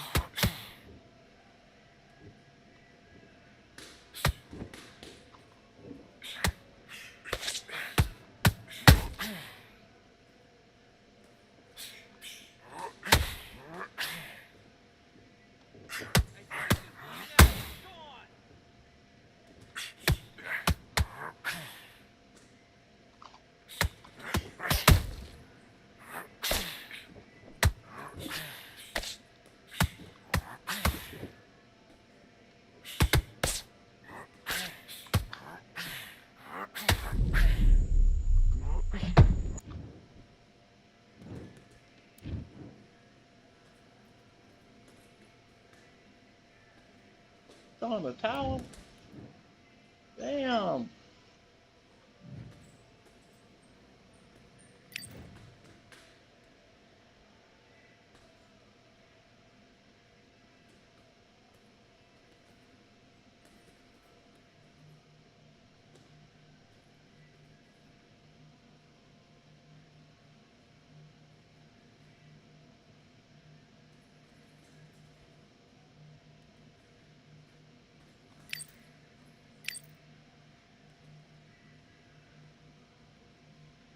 I'm not that good with him. Anybody in the chat want to fight?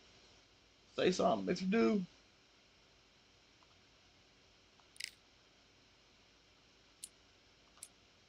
I can create a lobby.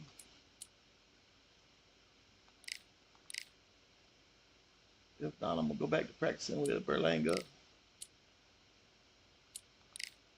Everybody throwing in the towel with him.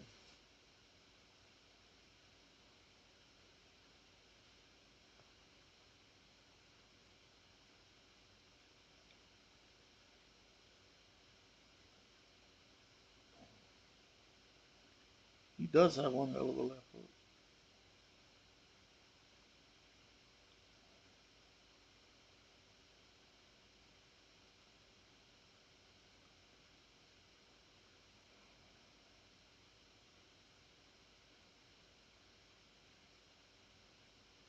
I threw a lot of power punches when I had that dude stunned, and none of them was rocking him.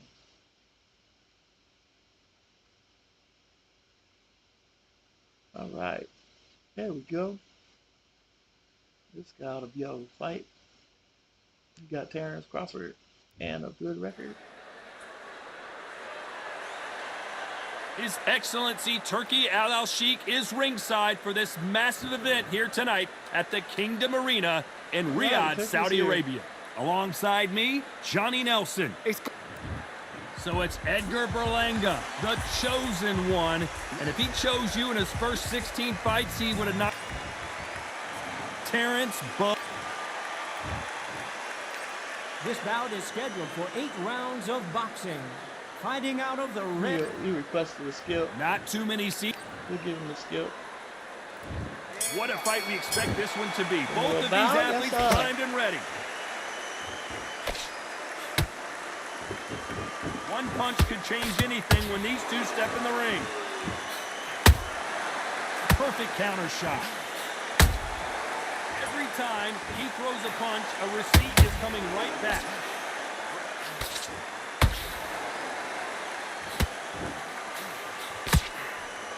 They both want a highlight reel knockout. Nice counter shot. Defense is not an option for these two. Every time they throw a shot, they get countered.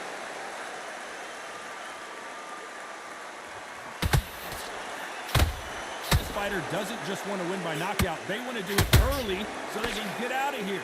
Sluggers are an absolute nightmare. They will stay in your face, not give you a breather, not step back when you think, all right, let's have a breather. They want to get stuck right in. Halfway through the round, and it's pretty much even Steven. Skill for skill, tap for tap. Just like a match made in heaven. You can tell he's stronger, but he's not faster. Nice counter.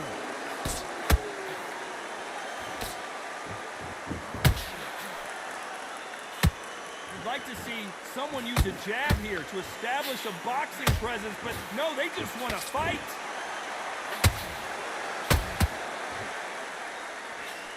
Can't find a home for that jab. A very competitive round with 10 seconds left.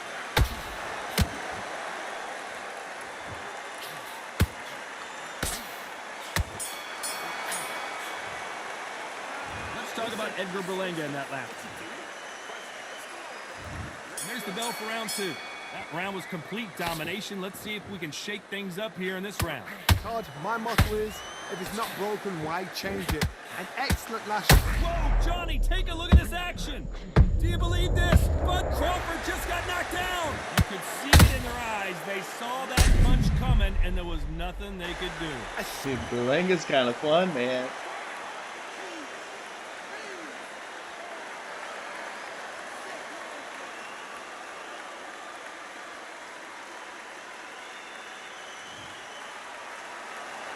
How about that will to win and refusal to stay down as this fight continues? The corner needs to think nice and sharp. They know their fight. They know what their fight is capable of doing and what their fight can and cannot take. This is going to be a tough decision to make.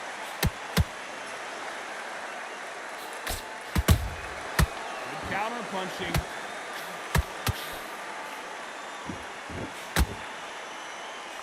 Sometimes when you're fighting a counter fighter, did you see that? Crawford's legs are all over the place. And down goes Crawford. I don't think we can truly appreciate what we saw unless we see it in slow motion. I've got to see that again.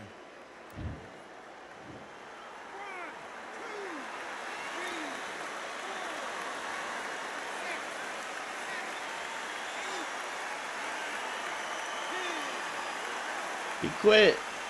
You're protecting a fucking. Oh my goodness. Oh my goodness. He quit the game. That is so crazy. That is so crazy.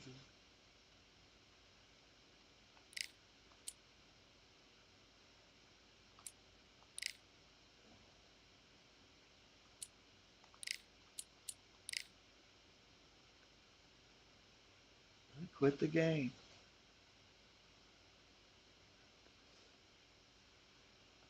He was proud of his little record, wasn't he, on his quick fight record? Dumbass.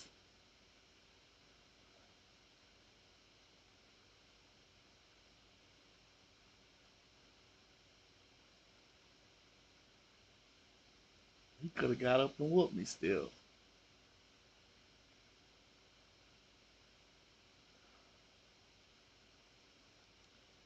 I gotta try not to go 82 stamina on the first fight. Jones Opoza.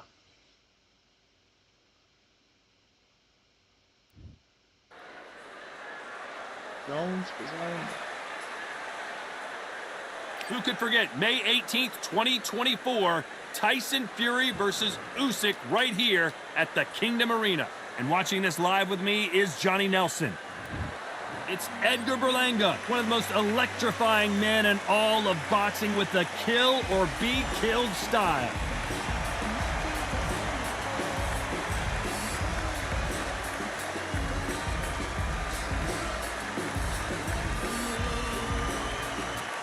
Terrence Bud Crawford. This bout is scheduled.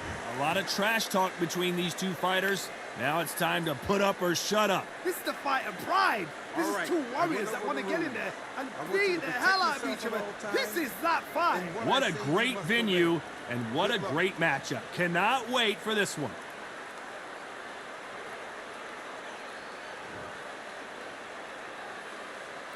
After months of uncertainty, we finally have a fight. Do you believe what we are seeing?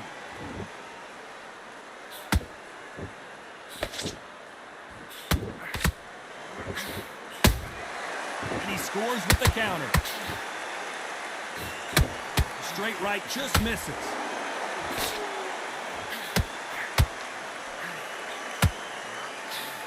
The jab doesn't quite connect.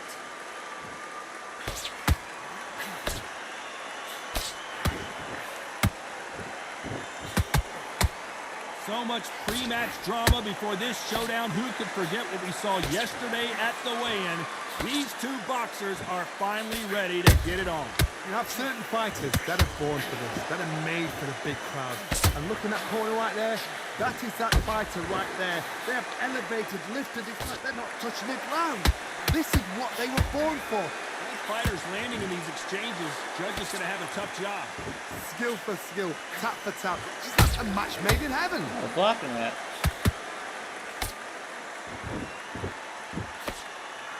Left-handed jab doesn't quite score.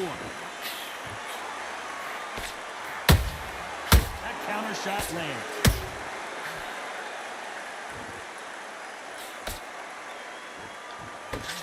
I haven't seen a jab yet. It's all power punches. How about that time counter shot? No rest for the weary. There's a counter shot. A very competitive round with 10 seconds left.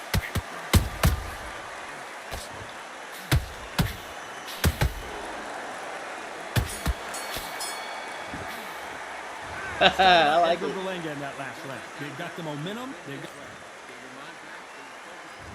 there's the bell to start round two. That last round was huge for him, Johnny. How does he keep the momentum going? Todd, my motto is, if it's not broken, why change it? An excellent last round, everything works. Wait for the reaction. Until then, keep doing what you've just been doing because you've won that hands down. Has to be careful for that receipt. It's always coming. They exchange punches.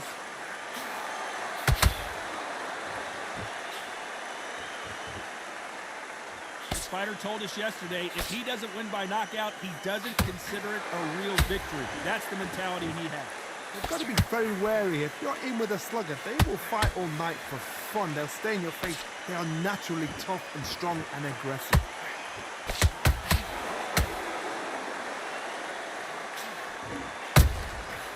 Perfect counter lands. He missed with the jab.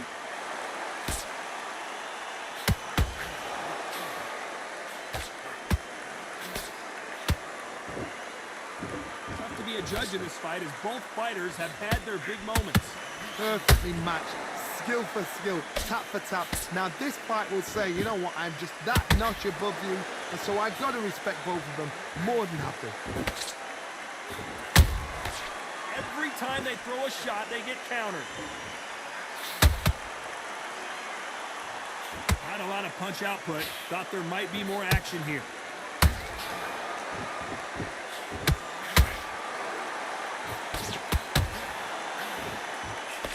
Swing and a miss with that uppercut.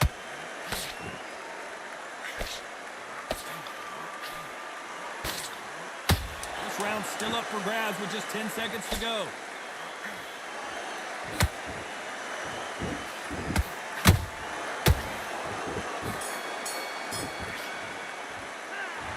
Let's talk about Edgar Berlanga in that last round. Well, he is in Box big a little trouble bit here. now. He may have been saved by the bell.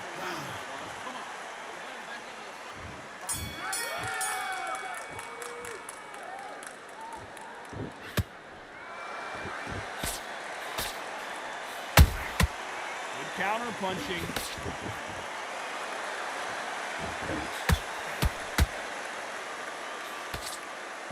And he did catch him. He caught him clean. Clean as a whistle.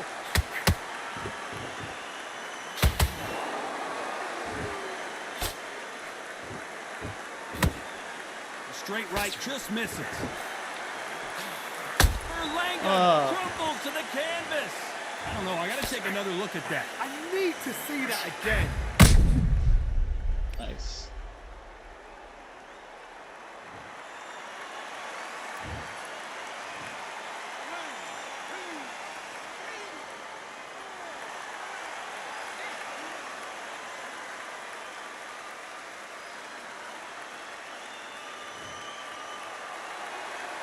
So they're back on their feet, but let's see how much they have left in the tank. Look at his corner, look at the instructions. They're telling him to calm down, make the most of the count, get up, breathe, and move. Get behind the referee, save yourself a bit of time. You just need to make your way back to the corner. Somehow get to the end of the round. It's a good start to the round for this guy. No doubt at all. You can see who's winning. You can see who's got it in hand. You can see who's comfortable. Or it's a bit of a mousetrap.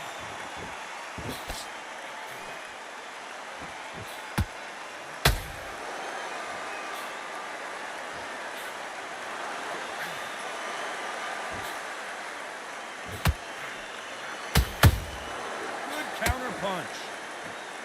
What a punch.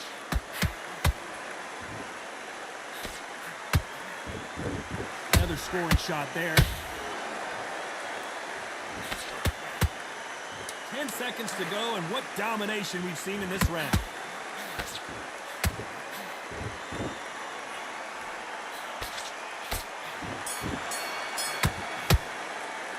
Let's talk about Edgar Berlanga in that last round. That'll be a 10-8 round for sure with the knockdown. I love the response, though.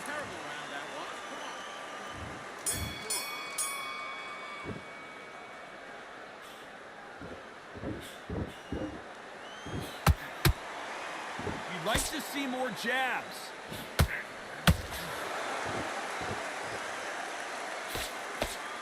Talk about punches and bunches. That's the mantra for this fighter with that exceptional hand speed.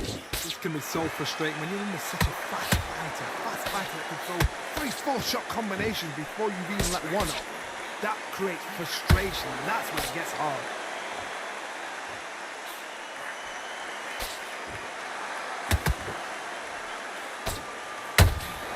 Beautiful counter shot. The straight right just misses.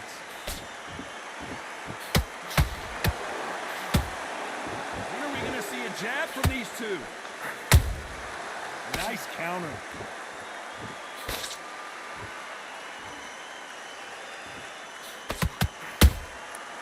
perfect counter shot. Crawford is dazed. You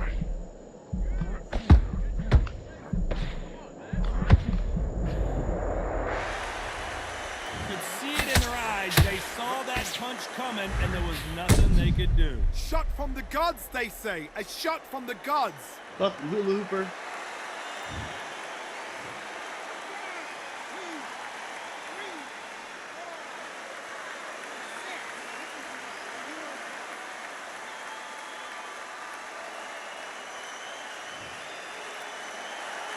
The referee deems they can continue, but this might be a big mistake. That is a show of character. When you're put down, your ego's hurt, your chin's hurt, your body's hurting, and you've got to get up, suck it up, and think, right, I'm back in the game again. It's so hard. It looks like he's going to survive the round here, but just barely.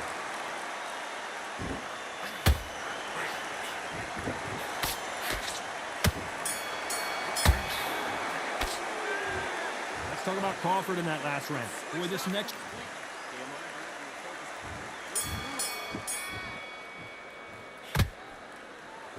Carries that jab away.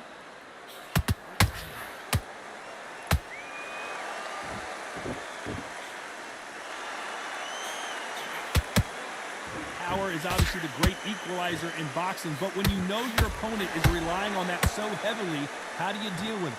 Sometimes when you get in there with someone that's so powerful, you gotta think him. You just gotta be smarter than him. You've got to be like a little faggot and pickpocket him.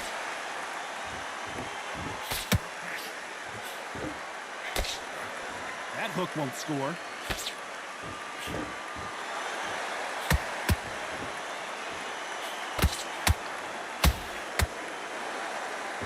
Is he going to punch himself out, though? Hold it right there! Crawford in trouble! Crawford got hit hard, and down he goes! As we take another look, it's this punch right here that sealed the deal. You're right, Todd. What a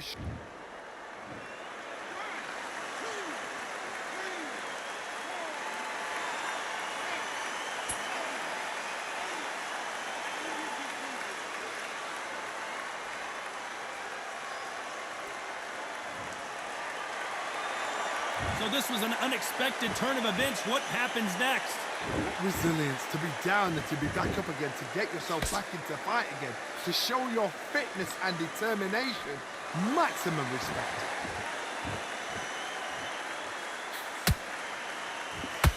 Do not throw out a lazy jab in this fight. You'll get knocked out.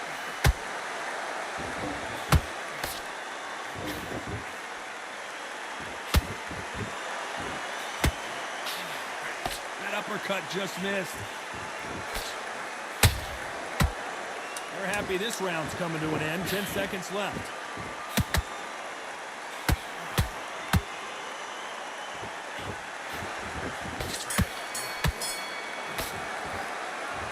Let's talk about Crawford in that last round. It's not a... 5% last me 3 rounds. How nervous would you get when you know you're facing a big puncher like this that can seriously hurt you? They know the second they touch you, it's done. They're that powerful.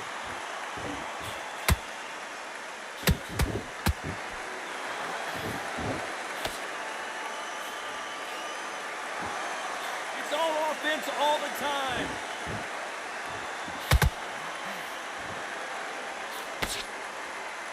Unlucky to miss with that jab.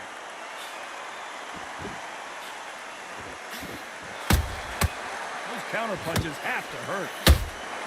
Nice counter punch right up the middle.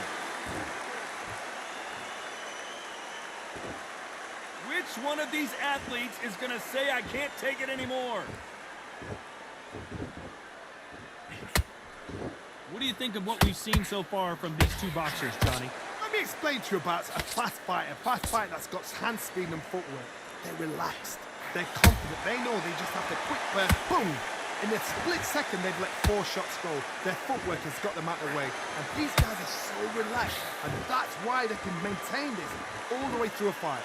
I can't believe we're only halfway through the round. They're so close, so close. How can you separate them? It's going to be a hard night tonight for the judges.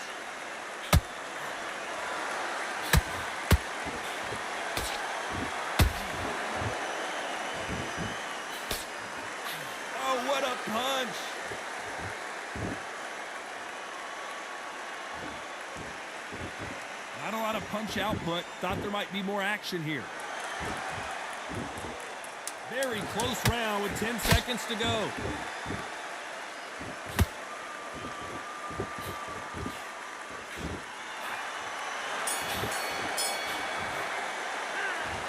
Let's talk about can't Edgar move and Berlanga fight. in that last round.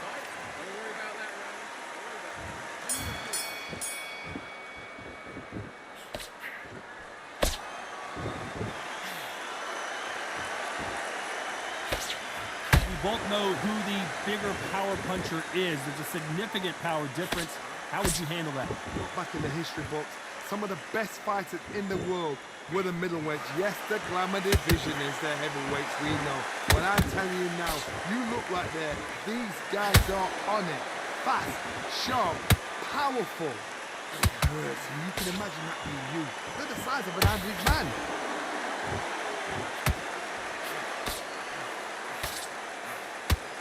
This is the kind of fight you expect from two world-class elite middleweights.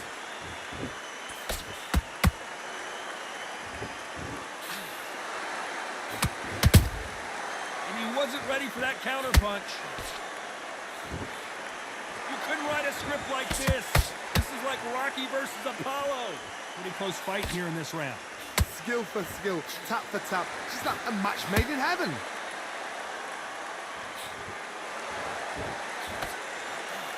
The work rate is down. The head isn't moving as well, Johnny. Fatigue is starting to set in.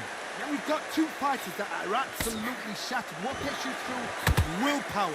Calm, because if you panic, you get desperate. If you get desperate, you make mistakes. If you make mistakes, you get knocked out.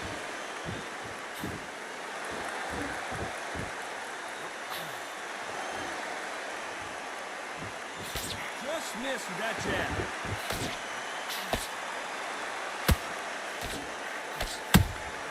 He threw a punch and just got countered. Despite what the judges' scorecards read, there are no losers in this one.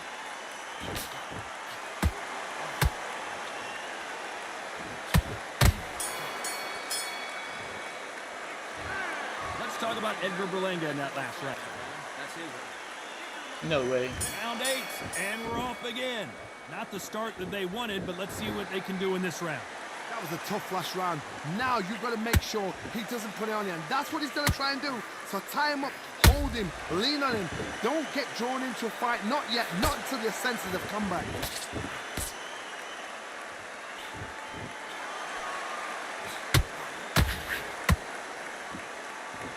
Stamina is off the charts.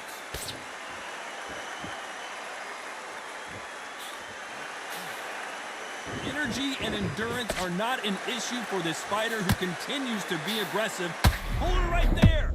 Crawford's legs are all over the place. And down goes Crawford. We need to see that again. Some amazing boxing right there. Where did that come from? What a He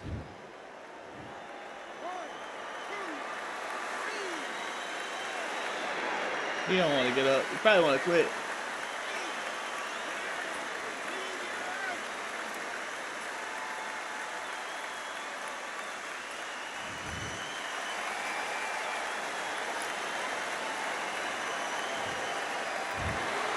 So it's onward and upward after a knockout win here.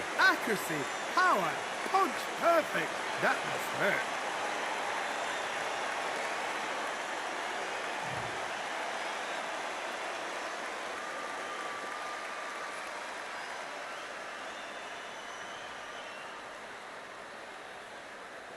Joe Espinosa. John Espinosa.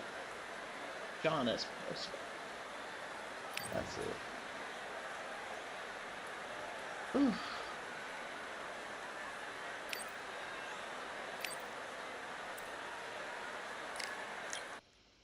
I like him.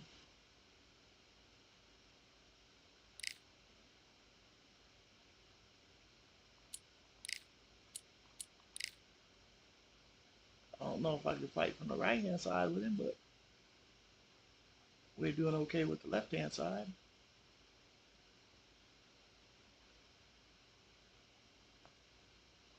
It might be time to go out there. Crunk. Oh shit.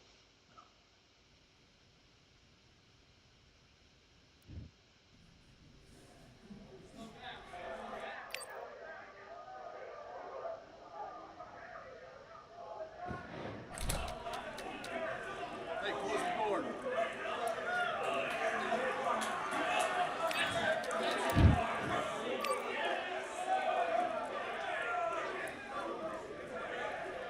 All right, I went over the rules. I want you to protect yourself at all times, and what I say you must obey. Good luck.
Okay, now you let him back into the fight that round. That's his round. I need you to get back.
I'm losing this fight.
Listen, you switched off. What's you doing? I need you to focus on what you're doing. You don't want to lose this fight, do you? Come on, you're getting back into it.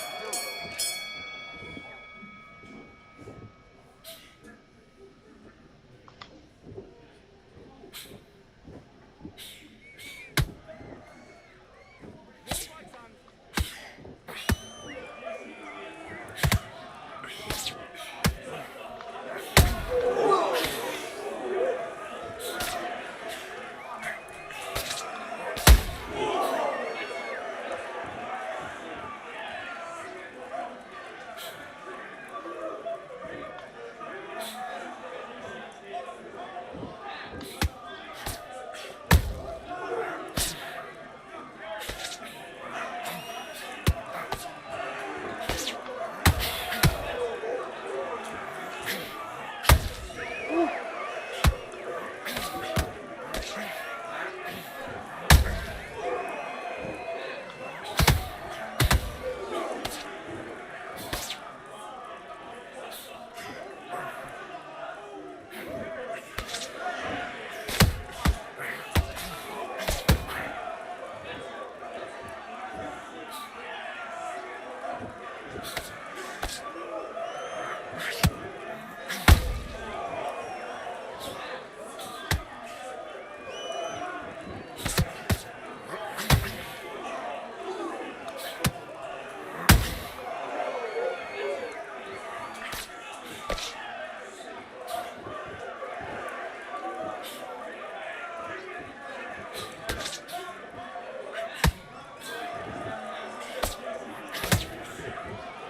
Into the fight that round. That's his round.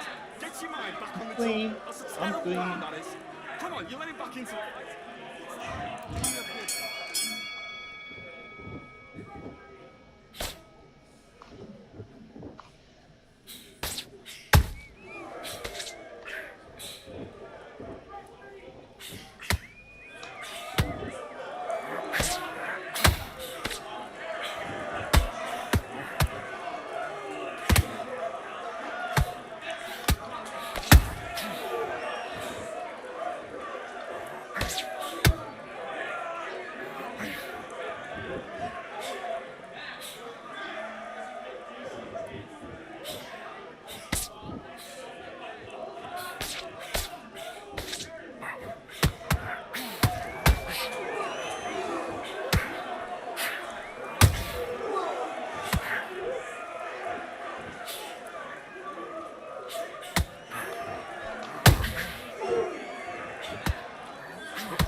Okay, now you're switching off. You're starting to make mistakes. You're switching off. I need you to get back out there. I need you to win this round. Get...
Come on, Berlanga.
Yeah, he got me there.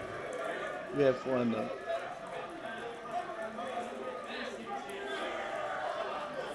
David Benavidez is a beast. Great fight.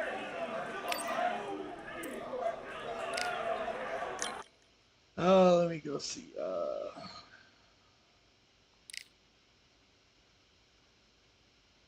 Nobody's in here right now. I'm gonna go shut the garage door real quick. Ugh.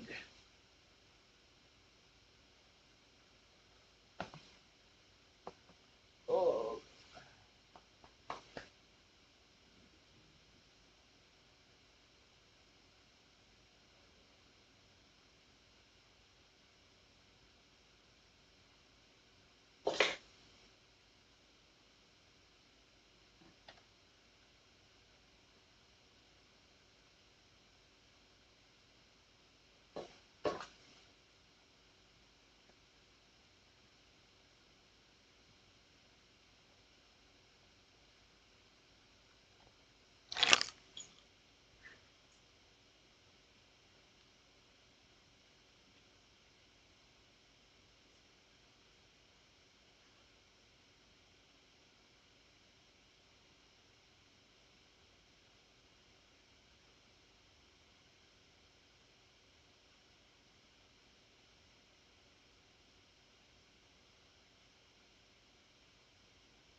Start a new stream if nobody's in here.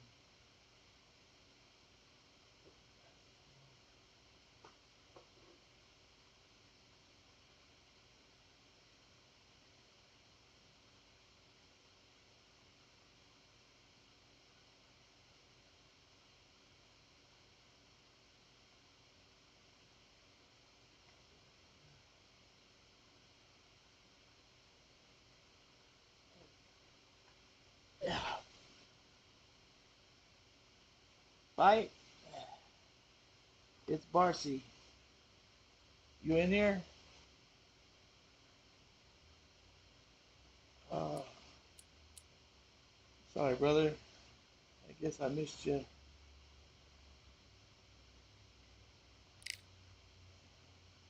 Yeah, yeah, you got it. Yeah, I got you at it. Okay. Um. Oh, Art of War. Hey, what's happening? Yeah, man. Hold up. Let me back out of this. Uh, I'm creating a lobby right now. All right, it's gonna be a hotel. Well, I guess I could send you an invite. Yeah. Art of War. Gotcha. Yep, yep. You're cool, bro. I got you the invite out. You do I still have you on Discord? I'm not even sure. Let me see.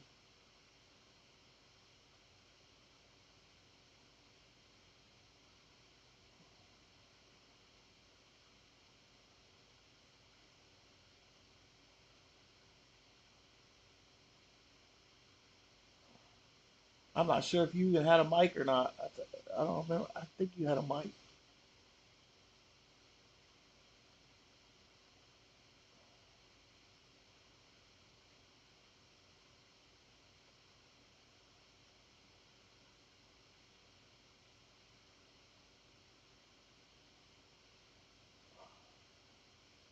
Yeah, here you are.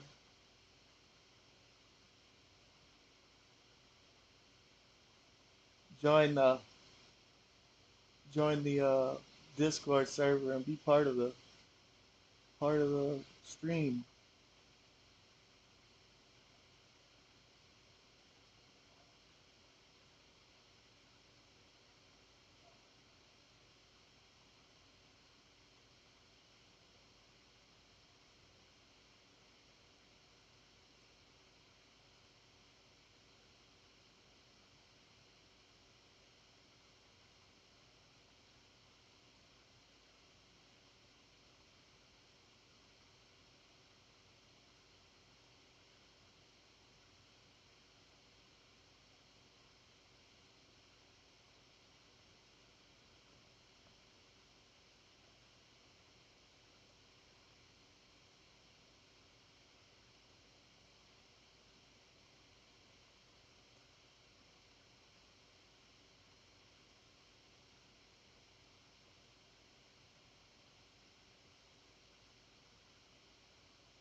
And I don't see my messages when you send them. I don't see messages when they get sent to me on Steam.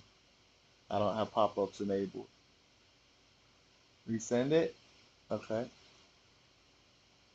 Just a second.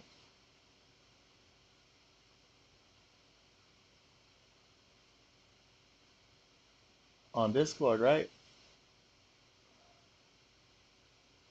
It just says sent. War is art on Discord.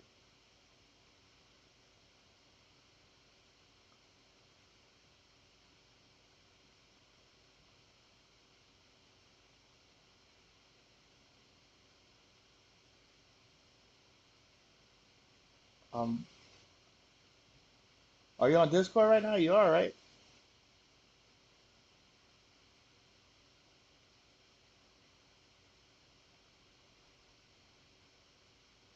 Let me make sure I got my Discord settings right. Just a moment. Headphones. Yeah, looks good. Check 1, 2. Yeah. Art of War. My card won't even load. I don't know what. Oh, your cord won't load. It says you're online. You go over to this little carrot here and right click on it and you can kill it unless you're on one of them Steam decks. You don't know how. The carrot right here by your time, it'll it'll bring up all the stuff that's running. You just right click on Discord and quit Discord.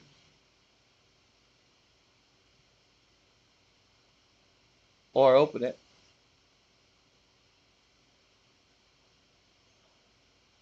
Let me see what I can do on Discord again for the invite. Invite the voice. More. Where's art? Okay, I can resend it right now. There, it's sent.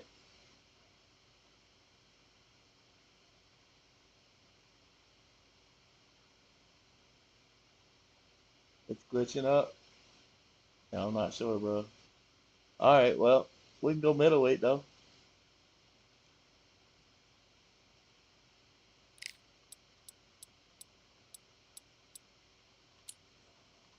Now, I'm gonna ask you like, do you think this is supposed to be? I know the 1.5 time is for the 8 round ranks, right?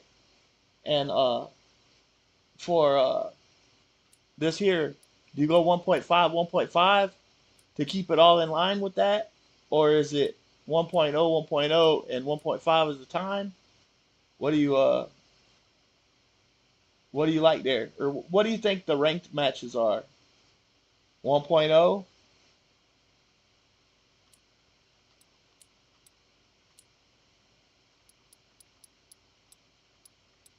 I just put it in here somewhere so we never know when the refs will stop it. Let's do 1.5 time 10 rounds. Ranked are 1.0 with 1.5 time. Okay. That's what my homeboy says it is. And I always thought it was, well, I thought it was 1.5, 1.5, but a lot of early knockouts like that. But it seems like that's what ranked is too. But I don't know. I don't pay attention that well. I haven't played it so long. But yeah, we can run it. So middleweight men,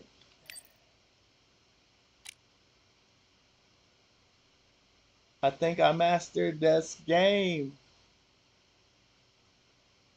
I'm trying to read your comments.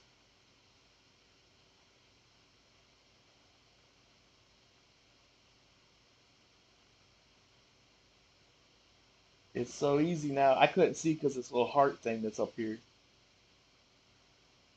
I just typed in a little L. Man, I just got my ass whooped by don't forget 10 rounds. Oh, okay, I will.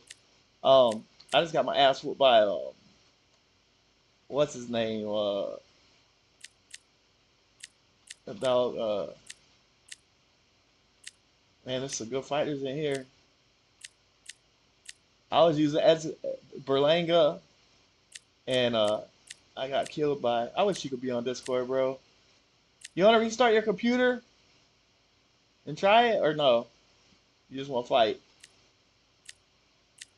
Just saying, you could join the live stream, have your voice in it.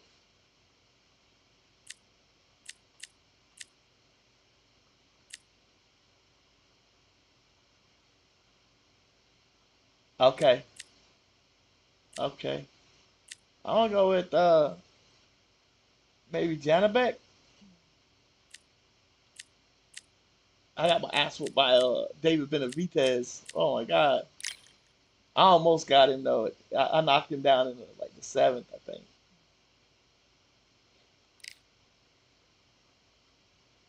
Oh yeah, Danny Jacobs. All right. I got your 10 rounds. Let me check the venue real quick.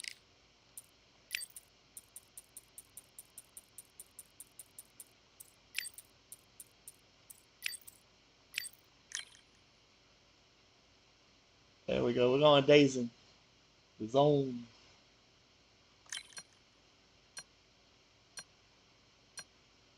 You never fought Janovic? Let me see what I can't read it because of the heart thing, man. The thing would go away.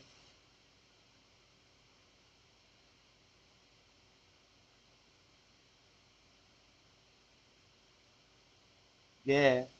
Yeah. I got the zone package, man. Ladies Ultimate. and gentlemen, it is go time. So if you ever My need to name watch is a Todd fight, Grisham. man, just Alongside me well, is I work Johnny every other Nelson. weekend. Todd, always a So pleasure like to this work with weekend you. I'm Always a working, pleasure. but It's like, time now every for other our weekend I'm tale off, of the tape. and I'll stream Janibek it. Alim Kanuli. He's 182 centimeters tall with a reach of 182 Porter centimeters. Foster. And he'll be Man, I don't facing know. Daniel Jacobs, the Miracle Man. 6 I don't foot know. tall, 160 pounds with It'll a be a reach good one. of 70. It'll be a Janibek good Alim one. Kanuli, the unified middleweight champion of the world. What a you decorated got? amateur career he had with a 307 record.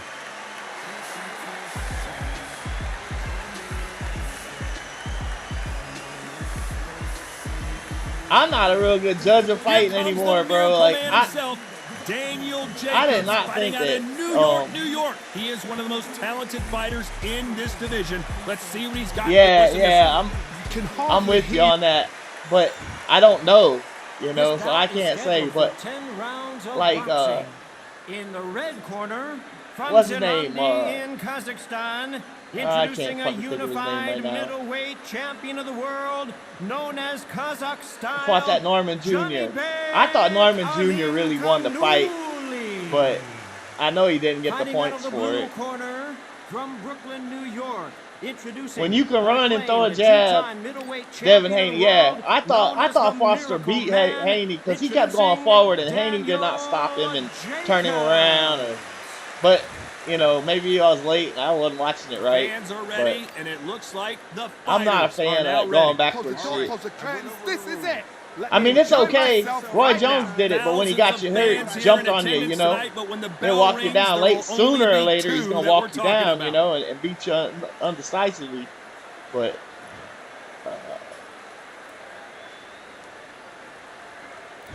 Great to have you with us for this all your action style on affair. here, work off the We jab. Oh expect yeah. big things, and I don't think we're going to be disappointed. They both want a knockout, you can tell.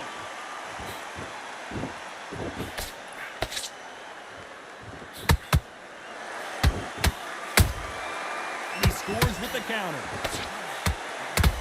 His jab just got blocked.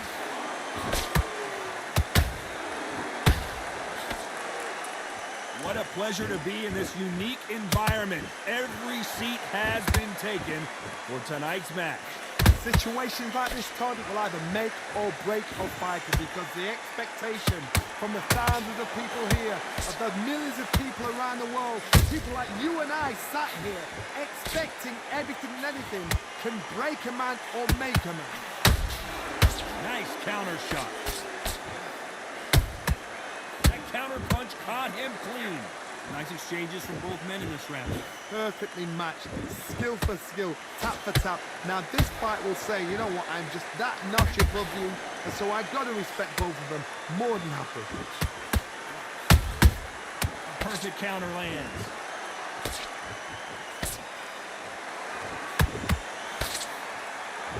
This is some of the best action I've seen in any round, anywhere this year. Beautiful counter shot. So much firepower here. Punch, counter punch.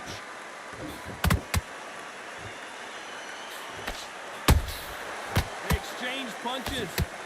A very competitive round with 10 seconds left.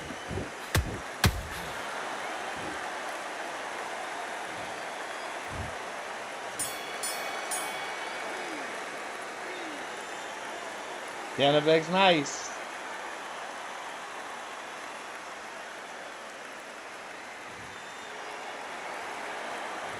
talk about Jacobs in that last round. They get 1 minute between rounds. This fighter wished it was 10 minutes after being dropped twice. Great round, yeah, it was. There's always a way back. Don't ever round anybody off.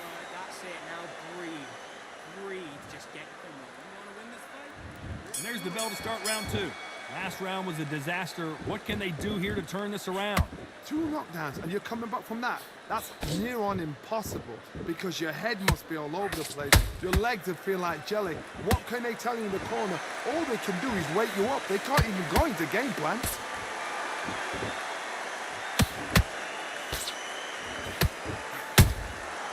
Nice counter. A counter fighter relies a lot on their instincts and reaction time. You've got to get in there quick to punch your opponent before he gets his fist back to block. Reaction is second to none. It's the blink of an eye, and they're waiting for any little twitch you do.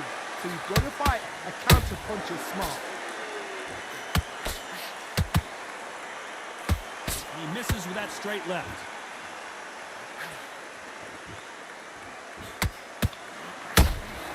Catch and shoot. Woo! Counter punching. He misses with that jab.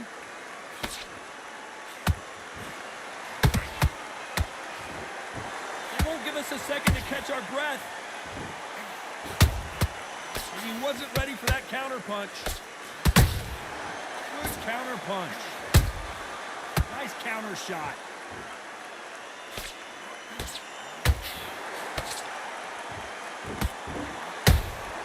How about that time counter shot? Those counter punches have to hurt. It's all offense all the time. Perfect counter shot. Well done with that counter shot.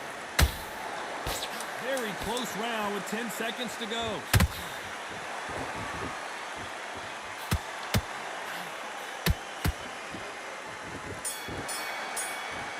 Nice one. Let's talk about Janabek in that last round. And a round that seemed like an eternity for them finally comes to a close. Needs a knockout without a doubt. Needs to go out there and think. Forget about great round. Great round. And there's the bell for round 3. It has been all one-way traffic. How do they turn this around? That was a tough last round. Now you've got to make sure he doesn't put it on you, and that's what he's going to try and do. So tie him up, hold him, lean on him. Don't get drawn into a fight. Not yet. Not until your senses have come back.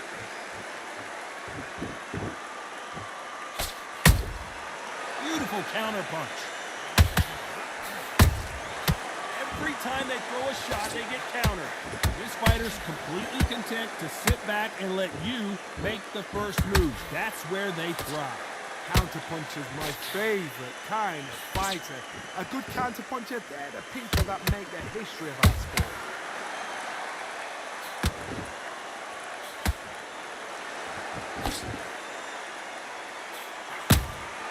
There's a counter shot. When are we going to see a jab from these two?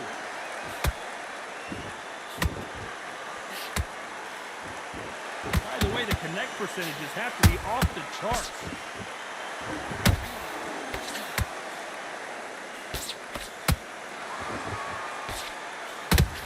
Both of these fighters have the conditioning to go the distance, no problem. They also have the power to end this with one punch.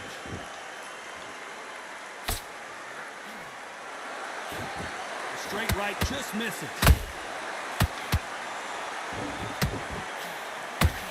Oh, you got me. From that. It is a clean knockout. Knockout. Yo, you caught me. Oh, shit. So time to go celebrate after a knockout win here. A knockout.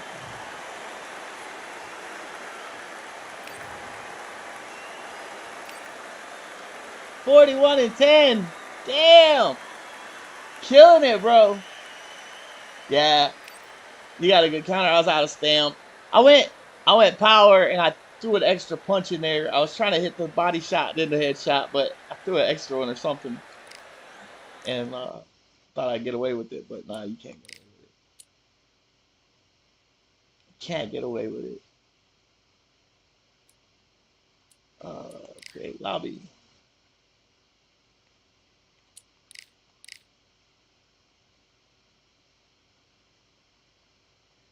we're gonna go right back to it.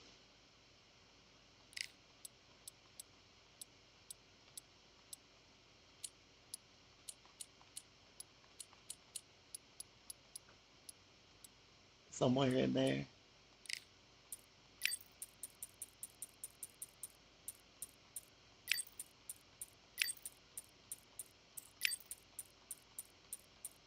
I'm excited about the Xander Zayas fight.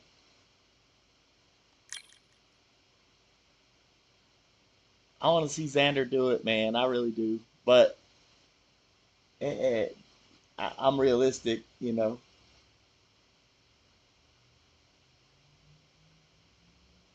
The body uppercut. Oh no, man. Ooh. What pisses me off is like the hula hoopers. But I probably did it at one time. Yeah, he's tough, but as he's gotten older, I don't think his legs are as fast. He used to be pretty good at getting in and out, and I don't know if he's gonna be if he's gonna be fast enough, if his footwork's gonna be fast enough for boots. You know, he might not. He might get left in the dust because boots can punch too. Boots can punch too. This kid's busy though. Boots said his head's gonna be big, and there for him to hit anytime he wants, and he might be right.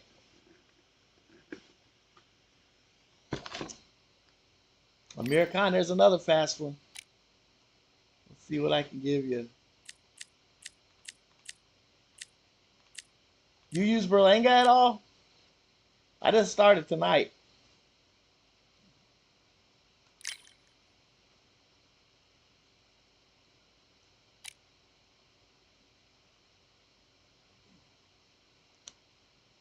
He's a brawler though.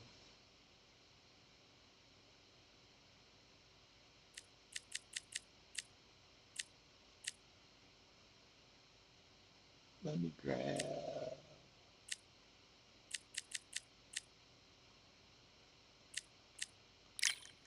Hector Camacho.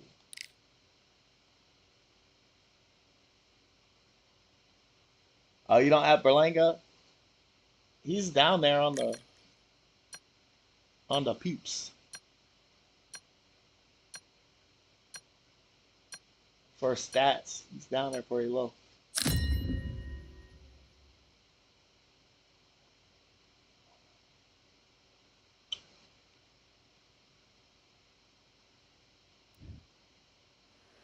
Welcome to Kingdom Arena, the home to some of the biggest fights in recent history, and we're going to see another one right here, right now.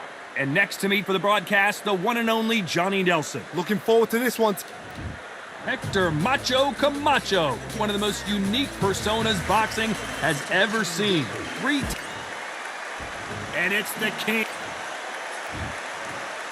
This bout is scheduled for Got 10 some damn rounds of strong-ass boxing. hooks. Fighting out of the red corner from Bayamon, Puerto Rico, a colorful and popular I was knocking out three-division Crawford champion of the earlier. world, Hector Macho Camacho. But I got my ass whipped by David Benavidez. Fighting out of the blue corner. One of the hottest tickets around. It's standing room only for this, our main event. Listen, when you've got All two right, people I that went want to over the fight, two rules. fighters I want that you to really protect yourself dislike at each all other, times. you're going to get more than a what I fight. say- Under the I don't know bright nothing lights about here him in for real this one, life. really good matchup, and we're hoping for a really good fight. I just got the zone package and been watching it. And we're off and So, running I- between these two really I accomplished don't know fighters. how long I've been watching Let's it. see how Maybe they come about out. 3 or 4 months. One punch could change anything when these two step in the ring.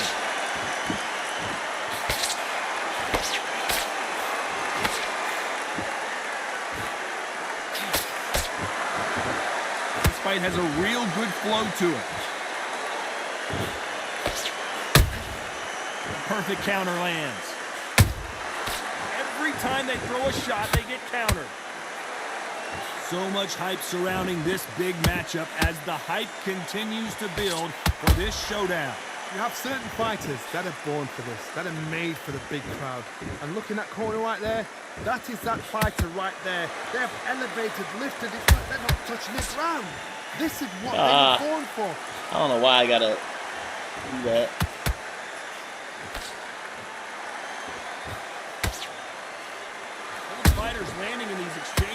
Judge is going to have a tough job. Skill for skill, tap for tap. Just like a match made in heaven. How about that time counter shot? Just as quickly as the action slows down and heats back up. Damn it. See, like, I didn't mean to throw 2 uppercuts to the body. That counter shot lands. Throws the jab, it doesn't score.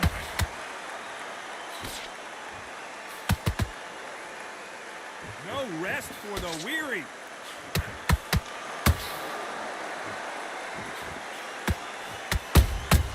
He threw a punch and just got countered. Very close round with 10 seconds to go.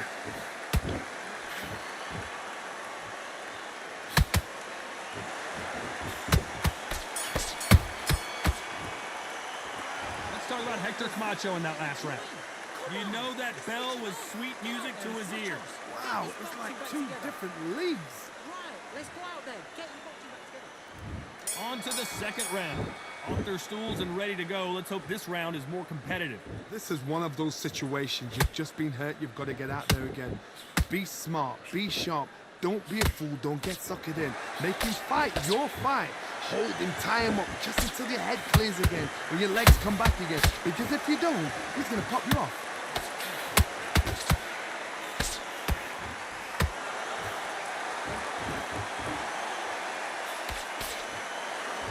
Fighters always on their toes, trying to get their opponent rattled, get them off kilter, get them out of their rhythm. A flat-footed fight. If you've got a dancer out there in front, you've got to cut them off. Cut the ring off and make the ring small.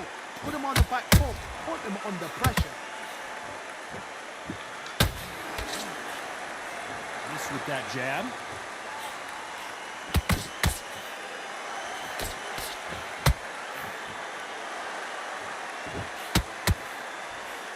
Halfway through the round, and it's pretty much even Steven.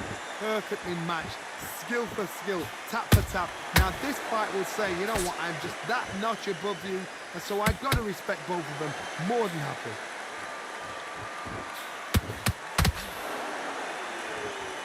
Gotta let your hands go a little bit. It's okay to be aggressive now.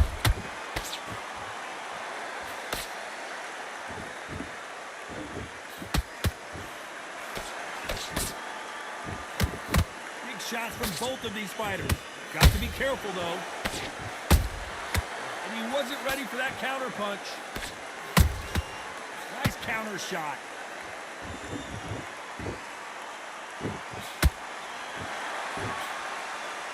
You know the scorecards are going to be all over the place in this one.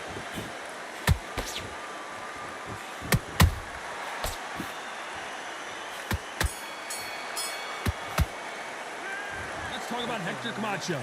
At this point, you gotta believe he can't win. That was a terrible round. Let's get it started in round 3. So the fight will continue. How do they turn things around? They've had 1 minute to recover. Now they've got to bluff it. They've got to bluff it. They've got to come out now and start it out. Get on the back foot, jab, rest on the jab. Be smart and pop until your legs come back. Then put the pressure on.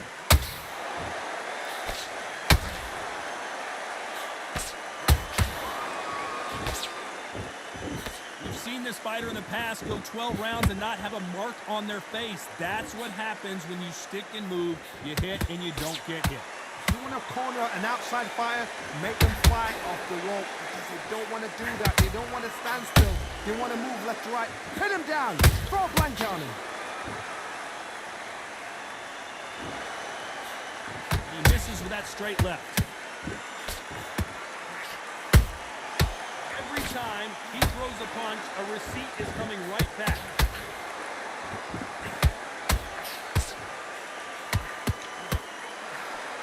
Halfway through the round, and there's not a lot separating these two.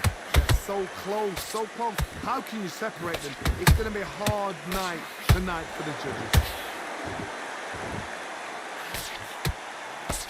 They block that right hook. Those counter punches have to hurt. In some real trouble.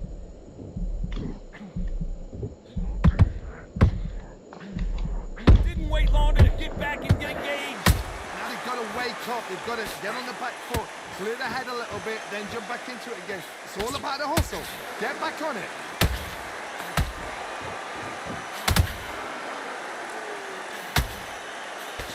Despite what the judges' scorecards read, there are no losers in this one.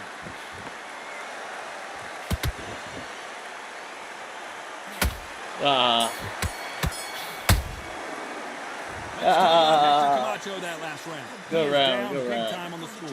Every second, every minute. That was a good round. There's the bell for round 4. Not the Oh my start goodness, that they they gave wanted, it to but you let's see too. what they can do in All this them round. jabs. That was a tough last round. Now you've got to make sure he doesn't put it on you. And that's what he's going to try and do. So tie him up, hold him, lean on him. Don't get drawn into a fight. Not yet. Not until your senses have come back.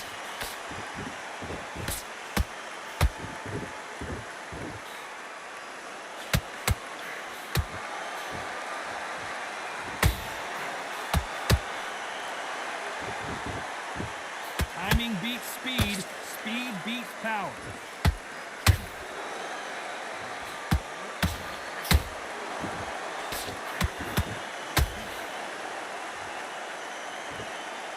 No chin at all.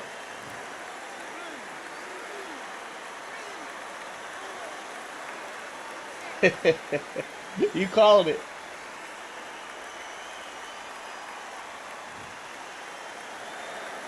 At some point, the corner may have to intervene here because this fighter won't stay down. The corner needs to think nice and sharp. They know their fight. They know what their fight is capable of doing and what their fight can and cannot take. This is going to be a tough decision to make. Halfway through the round, and they've got some work to do to get back into it. There's a lot of work to do, and you know what? It's hard to pull back. Don't get into the habit of losing. Don't get into the habit of being second place. You've got to change the habit. You've got to change something, because otherwise, why should it change?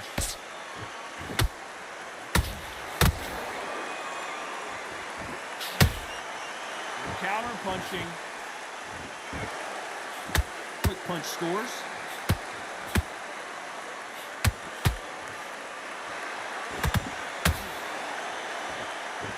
Final 10 seconds here, and the corner is going to have their work cut out for them. The referee will send them to the corner. Come and on, take a ref. look at the cut. There was no lull in the action. The referee determines that we're good, and we will continue to fight. Let's talk about Khan in that last round. His legs are gone, but somehow They supposed to he's call still in this timeout fight. and be looking at cuts like that. How are they gonna call time and then the bell gonna ring? Yes, I like that round. Get it together, Steel City. Good man, good man. On to the 5th we go.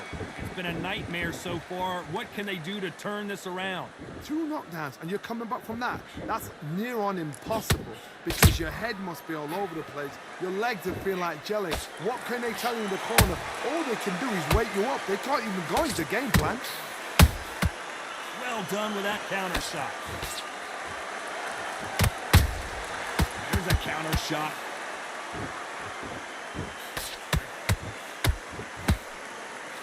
Jab does not score. Beautiful counter punch. There's no doubt that this fighter's power can change the fight around in an instant. He can't afford to make one single minor mistake. It's the one who draws first blood, Todd. That's what you've got to look at. If you hit and you know you're in there with a banger, you've got to be on it, but you've got to be confident. And he scores with the counter.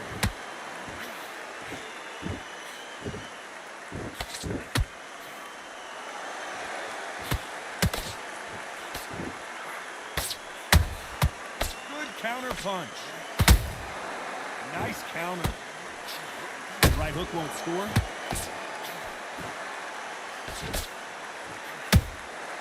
Beautiful counter shot.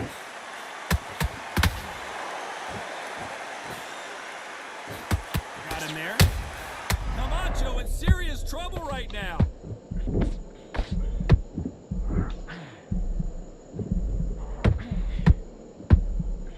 Disaster averted. Green Days now needs to steady the pace. Get the pace back to... A very competitive round with 10 seconds left.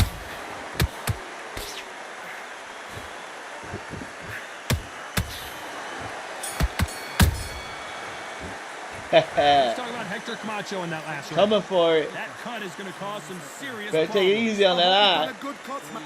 Got 3 dots already. Here we go in the 6th round. What a round we just saw. Let's see what we've got in store for us here. Good work the last round. Be smart. Don't get too I hate braggadocious. leaning. You'll get turned over and walk into a shot, and that's the last thing you want.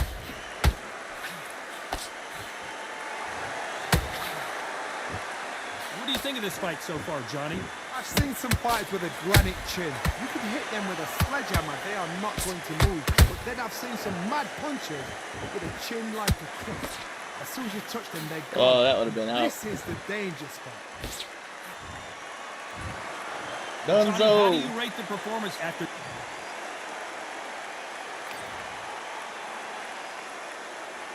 Damn, he gave me a loss on my rank record. That's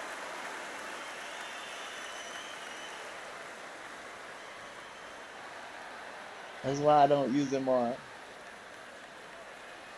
Oh, yeah.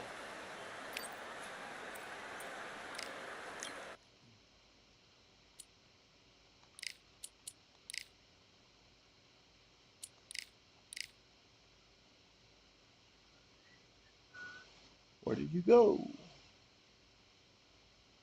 There you go.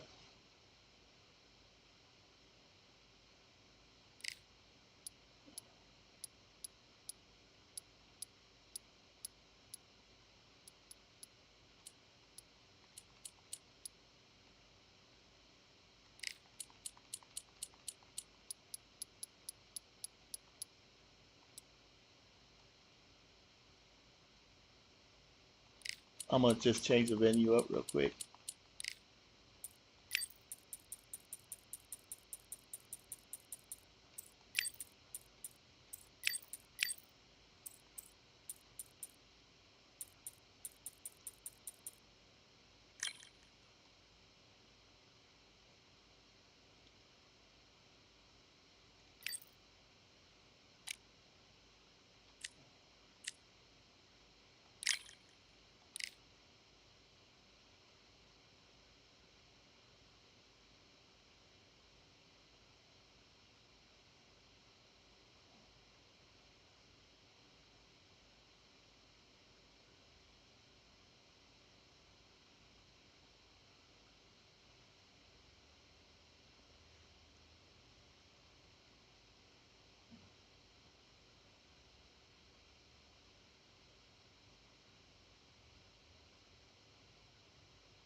I gotta hit a button just so I can see what do I do best.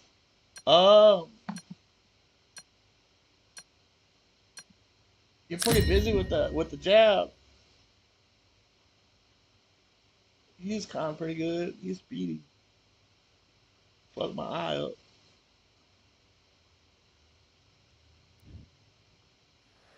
It's time for the talking to stop and the fighting to start. This should be... It's Edgar Berlanga, born in Brooklyn, New York, but of Puerto Rican heritage, and the entire borough and island get behind this guy every time he steps into the ring.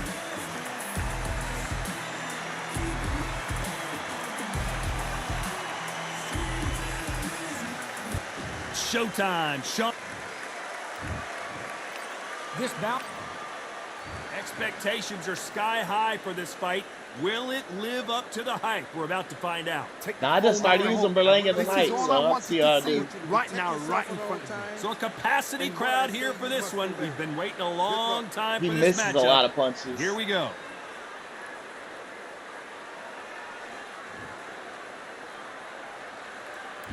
The time has finally arrived. These two men have been jawing at each other for months. The talking is finally over. Now it's time to fight.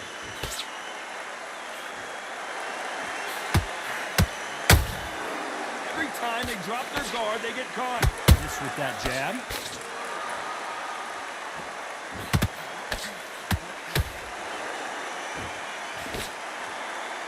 This fight has a real good flow to it.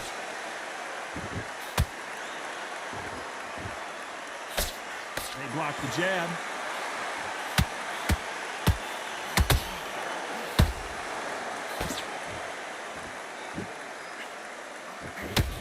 Not too many seats to be had in this arena as the hype continues to build for this showdown. Can you imagine walking into this town, walking into an arena with such noise, people chanting your name? You can't even hear your corner man whispering in your ear. I've been in situations like that where it can be terrorizing if you haven't got your wits about you. This fight a little bit closer than I think a lot of people thought.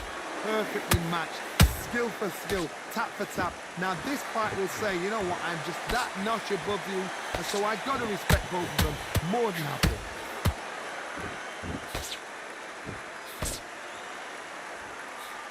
Another scoring shot there.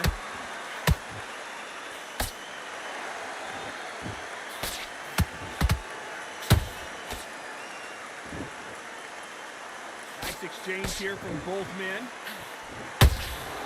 He threw a punch and just got countered.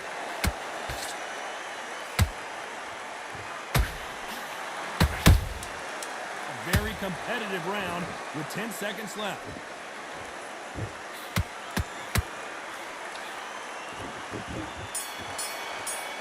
Nice job with Sean Porter. Let's talk about Edgar Berlanga in that last round. Well, he is glad to have heard that bell. The bell, sometimes it can be the... And there's the bell for round two. So the fight will continue. How do they turn things around? This is one of those situations. You've just been hurt. You've got to get out there again. Be smart. Be sharp.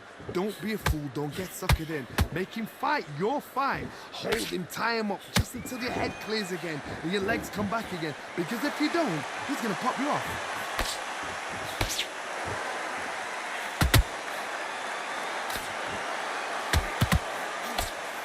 Fighter doesn't just want to win by knockout. They want to do it early so they can get out of here. How you deal with a slugger? You've got to use brain over brawn. Bull in a matador. Pop, jab, move. Get them angry.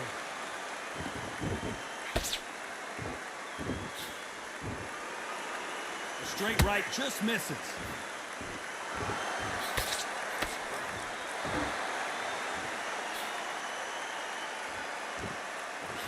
They're both trying for a knockout. Some nice exchanges from both men in this round. Skill for skill, tap for tap, just like a match made in heaven.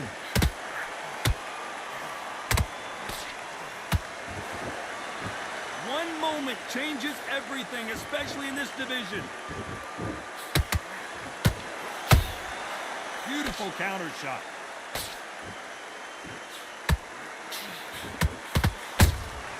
That counter shot lands. This counter fighter believes in the anything you can do, I can do better. They'll let you throw a punch first, and they'll answer you and usually hit you harder. Reaction is second to none. It's the blink of an eye, and they're waiting for any little switch you do. So you've got to fight a counter punch is smart. You know the scorecards are going to be all over the place in this one.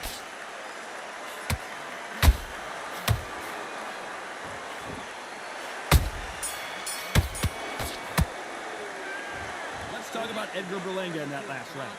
What would you tell this guy? He's got to do something different. Needs to knock out without a doubt. Needs to go out there and think, right, you know what? Next round, you're getting it. You're going to get a kitchen sink. Now, don't wait to load up. Don't be look. Come on, you're better than that. On to the third. So not the best round, but let's see if they can turn it around here. That was a tough last round. Now you've got to make sure he doesn't put it on you. And that's what he's going to try and do. So tie him up, hold him, lean on him.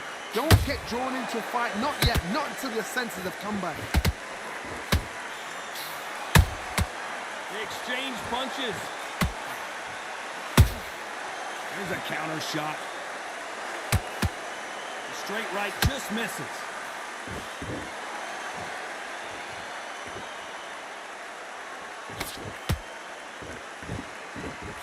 Can't find a home for that jab.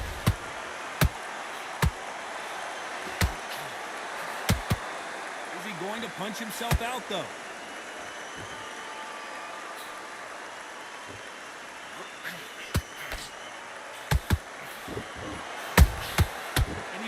ready for that counter punch.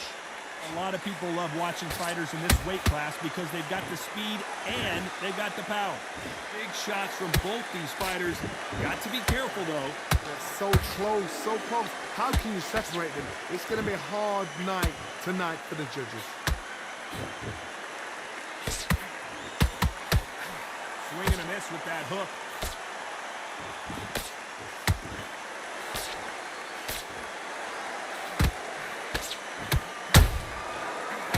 Punch caught him clean. They need to be careful they don't punch themselves out here. Punch, counter punch. Nice counter shot. No rest for the weary. Despite what the judges' scorecards read, there are no losers in this one.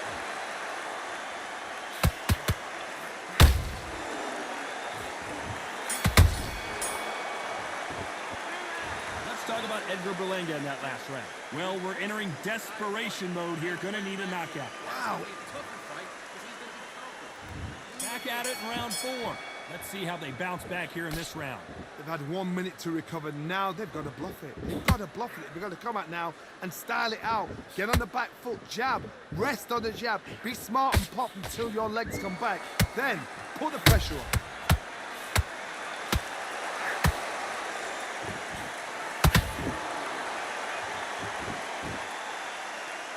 Power is obviously the great equalizer in boxing, but when you know your opponent is relying on that so heavily, how do you deal with it? I've seen certain fighters that can depend on just their power alone. Forget tactics. They know the second they touch you, it's done. That's where the confidence comes from.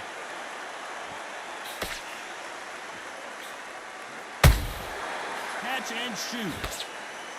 And this is a you hit me hard, I'll hit you hard type of fight. Has to be careful for that receipt. It's always coming. Every time he throws a punch, a receipt is coming right back. Good fight so far. Both of these fighters have had their moments. Skill for skill, tap for tap. Just like a match made in heaven.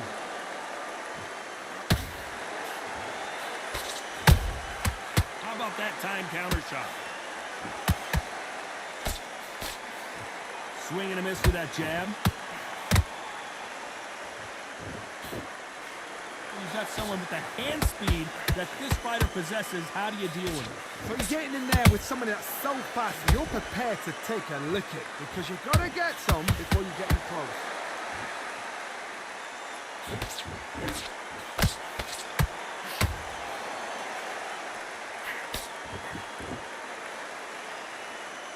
This round's still up for grabs with just 10 seconds to go.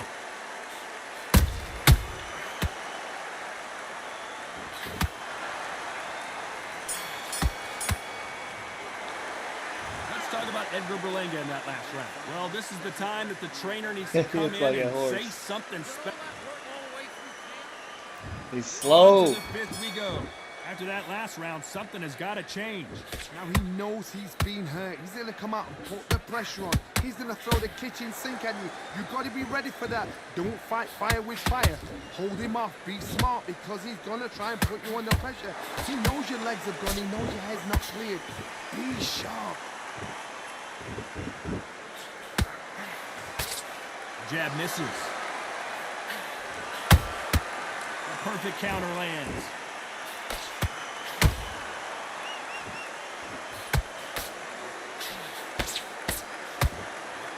Good defense there with that left hook.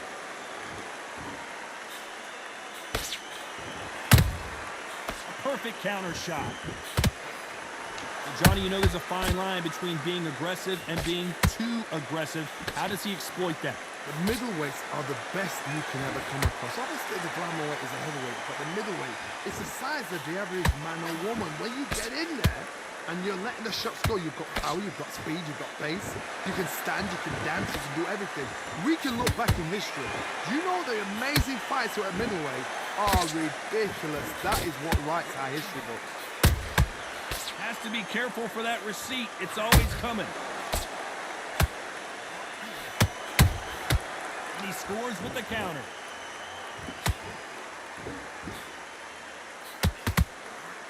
That hook won't score. Nice. The winner of this surely will get a world title shot.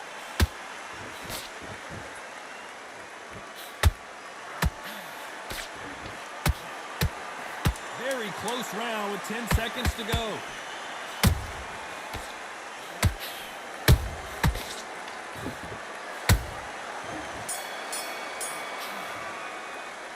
Let's talk about Can't Edgar catch you Berlanga with in this nothing. last round.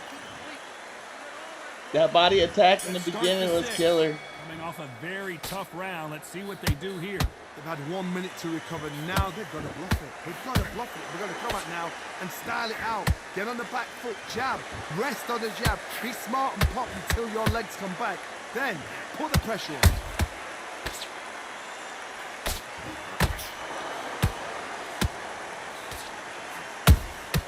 Those counter punches have to hurt. Beautiful counter punch. The old adage is no matter how much speed you've got, timing beats speed. What you've got to do, Toddy, is anticipation. You've got to wait. You just got to throw caution to the wind and just hope.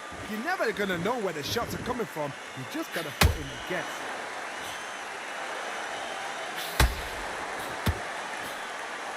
Got out of the way of that right hook.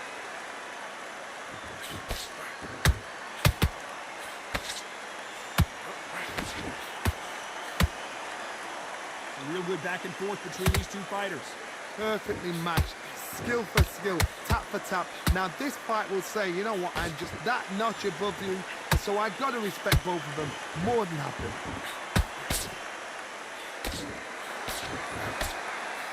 Do not throw out a lazy jab in this fight, you'll get knocked out.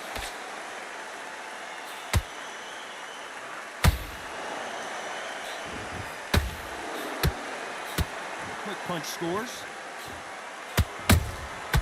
Well done with that counter shot. A straight right just misses.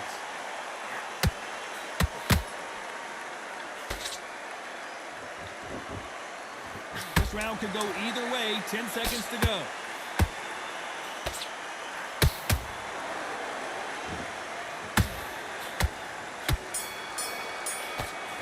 Dang it. Let's talk about Edgar Berlanga in that last round. Stamina is always an issue in a prize fight. You cannot gas out if you prepared right, slept right, ate right, and did everything right for the round. Good round. I like that. And there's the bell for round 7. Not sure these two fighters can keep up the pace we saw last round, but you know they're going to try. Exerted a lot of energy in the fight so far. Now they're shattered. This is what you call championship rounds. If you have done the work, slept right, ate right, prepped right, I'm expecting you to get through this. If not, if you cheated, the ring can be the loneliest place in the world.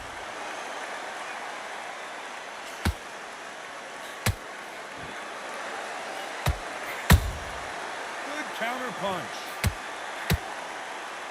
So far, it seems like aggression has been the key. This fighter just not slowing down. I've seen some aggressive fighters. They can terrorize the life out of you before they've even thrown a shot.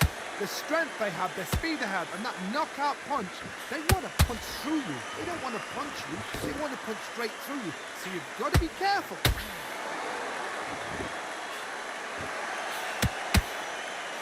Halfway through the round, and man, these two are going at it.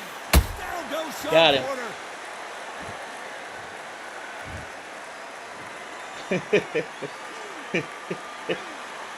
Oh, shit.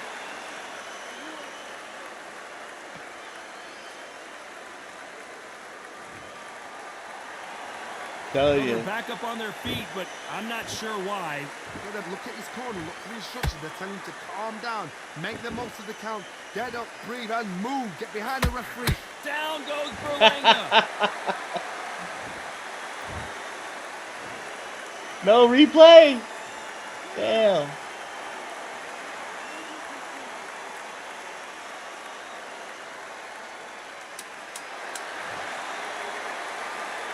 As we enter the final 10 seconds here, it's probably around. I'm still you'd rather fucked up. forget.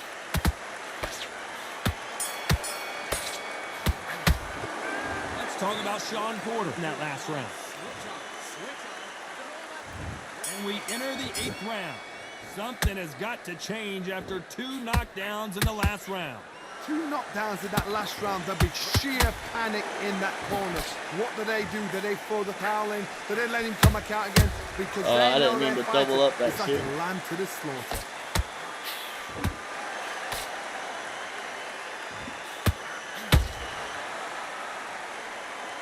Damn, he's soft down there too.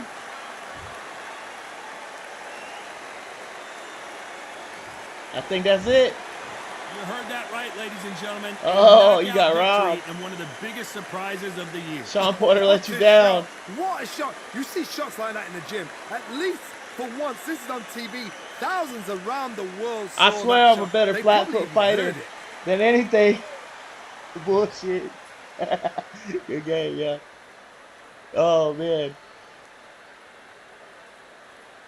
I knew it wasn't gonna go 10. I was throwing my fucking power. I wanted to see what he would do. Berlanga got that power, bro. I'm telling you, I put a fucking Crawford down like 2 or 3 times, and the guy had like a 30-10 record, you know. But he just couldn't. He couldn't get up. He wasn't doing a body attack like you. You had a crazy body attack. Now I'm 2-0. Earlier I was 1-1. It must just add it to whatever. Like when I get out of here, it'll go back to 1-0.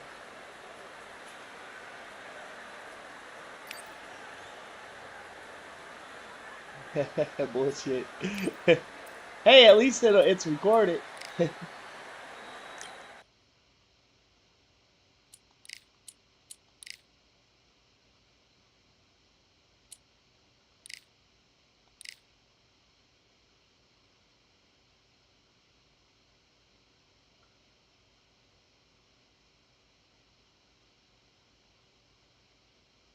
Yeah, Berlanga got 18 kills.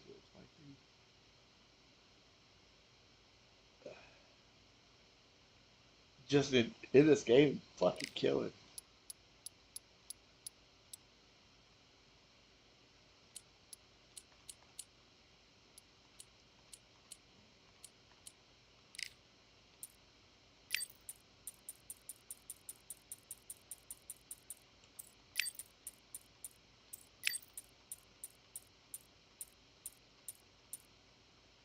I don't play it anymore like I used to, man. It's so addicting. You can just stay on it all day and all night. Never go to bed. I can't do that shit no more. I got a job and everything, so fuck it. Working for Hershey's. Uh, go lightweight, maybe.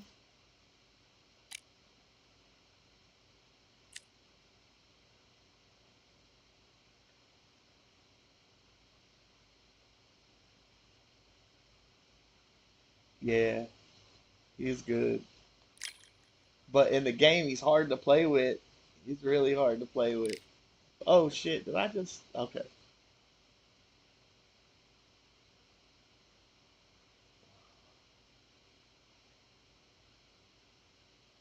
Now I'm gonna tell you what. I don't think I can go 10 rounds with him though.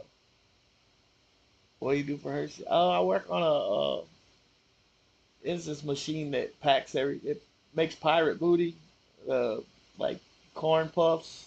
Oh my God, not Javante Davis. You got him fast as fuck. This is gonna be quick. Yeah. Oh. Um. What do you call it? It don't matter. You got Adam Ahmed, but I don't think I can hold you on 10. Maybe 8. Maybe 8. Better off on 4. But yeah, it's it's cool, man. I got a good gig there. That machine I work on is like $8 million. It does everything. All I gotta do is take the pallets and wrap them up.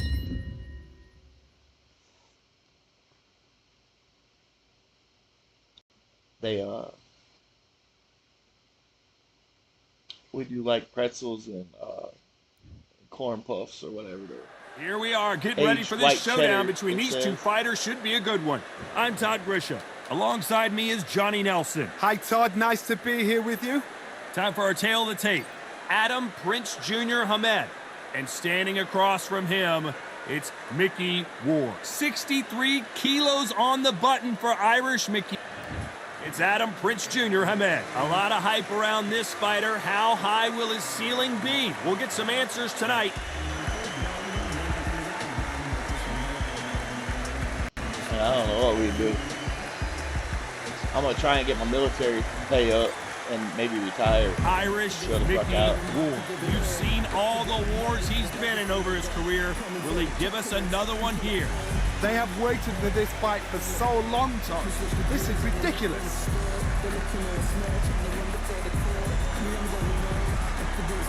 But I work 12-hour days, and This bout is scheduled for 8 rounds of boxing. In the red corner, from Surrey, England, and the famed boxing family, here is the son of the prince, Adam Hamed. Fighting out of the blue corner, from Lowell, Massachusetts, I was impressed with junior welterweight world title Gotti when he fought Floyd Mayweather. He really boxed well. He didn't win the fight, but he boxed really well. We've waited a long time for this fight. It's here, and the fighters are good to go. Todd, I'm going to stay here till the end of the night, because if you're a fight fan like me, this is what I live for. No doubt about it. This was the... These two fighters promised us an offensive show. Let's see if they deliver. One moment changes everything, especially in this division.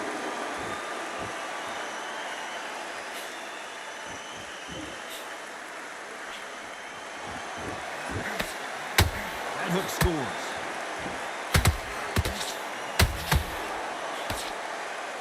Crowd here cannot wait. They've been buzzing all day long, and finally, we're about to get it on. Situations like this, Todd, will either make or break a fighter, because the expectation from the thousands of people here, of the millions of people around the world, people like you and I sat here, expecting everything and anything can break a man or make a man.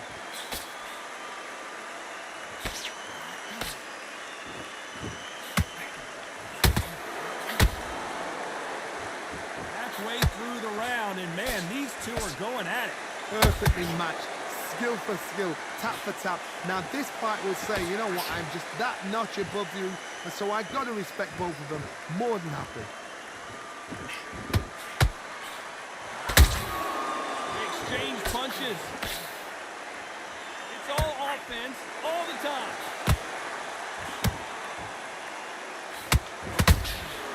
Nice counter. To be careful for that receipt. It's always coming.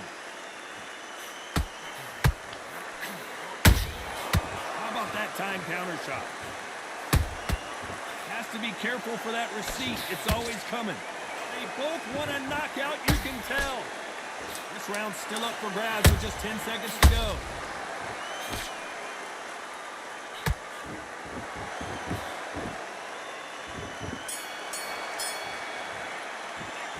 Talk about Hamed in that last round. The game plan does not seem to be working here. What's he have to do differently? Every second, every minute of this fight is important. Every second, every minute of this round is important. You cannot afford... Behind your jab bases. And there's the bell for round 2. After that last round, something has got to change. They've had 1 minute to recover. Now they've got to bluff it. They've got to bluff it. They've got to come out now and style it out. Get on the back foot, jab. Rest on the jab. Be smart and pop until your legs come back. Then, put the pressure on.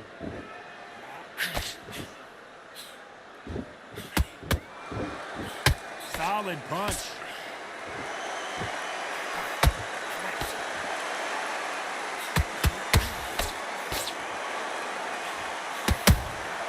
Beautiful counter shot. A counter fighter relies a lot on their instincts and reaction time. You've got to get in there quick to punch your opponent before he gets his fist back to block. Reaction is second to none. It's a blink of an eye. They're waiting for any little kick you do. So you've got to fight a counter punch is smart.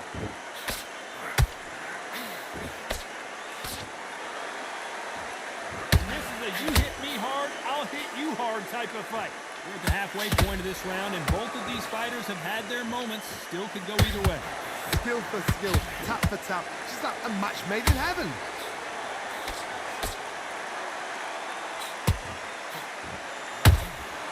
Catch and shoot. This fight has a real good flow to it.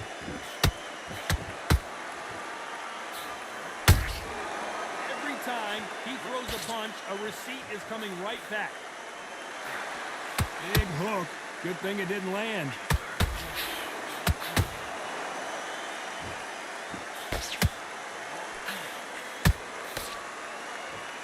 So much for boxing. This is a fight. Very close round with 10 seconds to go. Woo!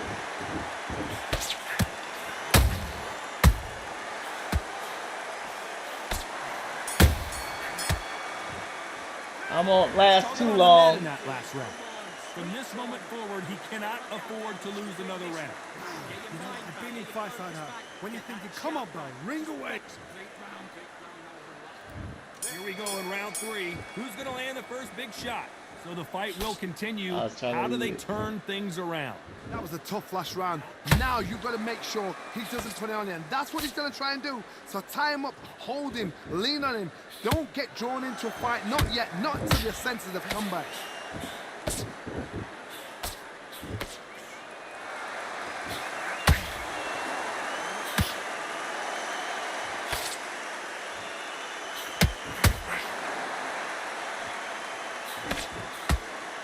One punch could change everything in this battle. And he wasn't ready for that counter punch. Woo! Nice job blocking the hook.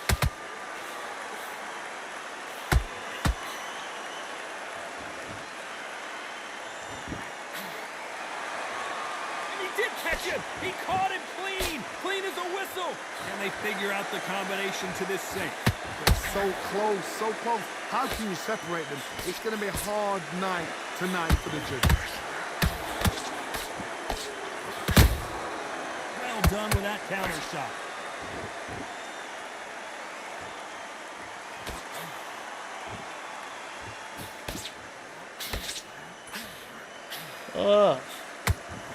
This with that jab.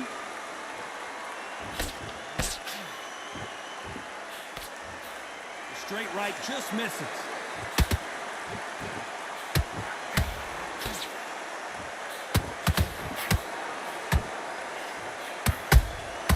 That counter punch caught him clean.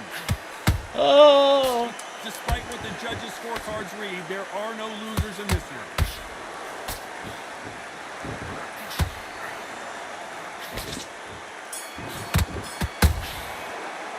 Mama! Hold on a minute. After what we saw in that last round, it's thing pretty up. obvious My who phone has the went. advantage here. I'm asleep. No break. Here we go to the 4th round. Oh, That round was complete domination. Let's see if we can shake right. things up here in this round. Todd, my motto is... I won if that it's not round. That's broken, Why crazy. change it? An thought I excellent won the last other round. two. Everything works. Wait for the reaction. Until then, keep doing what you've just been doing because you've won that hands down.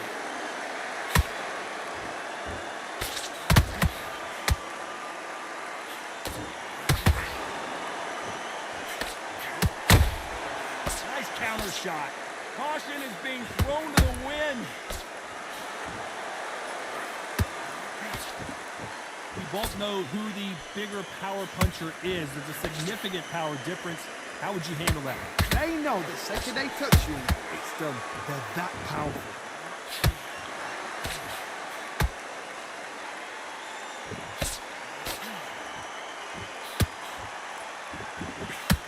Hold that thought! Mickey Ward gets rocked. He's been in these situations before, but can he find his way out this time?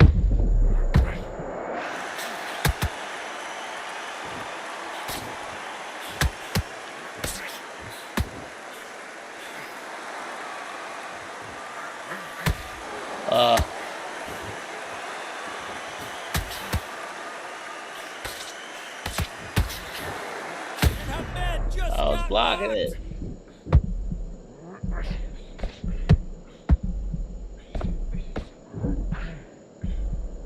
Looks like trouble was averted. Green Days now needs to steady the pace. Get the pace back to normal. And he scores with the counter. You know the scorecards are going to be all over the place in this one. And Adam Hunt Ah, just you got couldn't me. take it anymore. Damn it, I think it's over. No. No, it's not, thank goodness. I like Adam Head, man. I love fighting with him, even though he sucks as far as, like, staying on his feet. He gets... Let's talk about Hamed in that last round. He runs out of stamina quick. Back into the fray here in round 5. He couldn't finish him off in the last round. Let's see what this has in store for us. What a heavy knockdown. How are they going to come back from that? They staggered back to the corner. They've got to freshen them up, alert them again, get them back on point again. This round, they've got to coast around. Don't get involved. Give yourself another 3 minutes to get your head clear. Beautiful counter punch.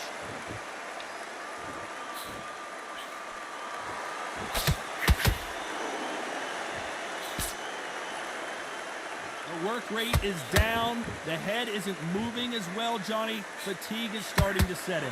What can they change? Can they slow the pace down? Can they hope to knock them out early? What can they do? They've got to concentrate and relax. Because you know what you can do in the gym, you can do it in the fight. You've got to relax. The perfect counter shot. They need to be careful they don't punch themselves out here.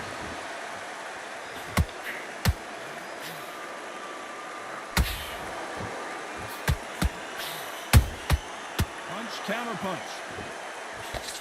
He just misses with that jab.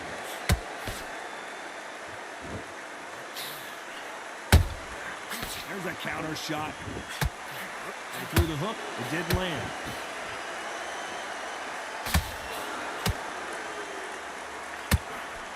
Oh, back down. Oh no, is he going to go down? And it appears they weathered the storm. How? I'm not sure. What recovery skills they are. What a shot it was. Completely gone. I thought there's no way he's going to finish this round. But look at that. Look at the movement. Look at the speed back on it. Like it never happened. A very competitive round with 10 seconds left.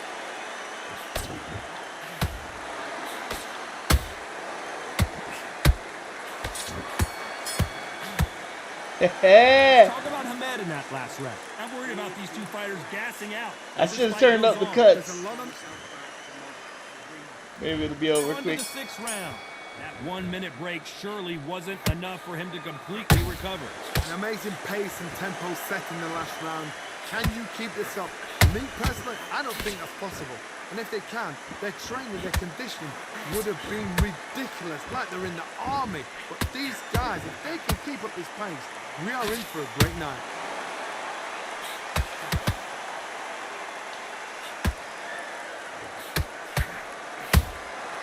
Every time they drop their guard, they get caught. It's not always about who hits harder. In this division, ring IQ can go a long way. What you've got to do, Toddy, is anticipation. Woo! You've got to wait. You just got to throw caution to the wind and just hope. You're never going to know where the shots are coming from. You just got to put in the guess.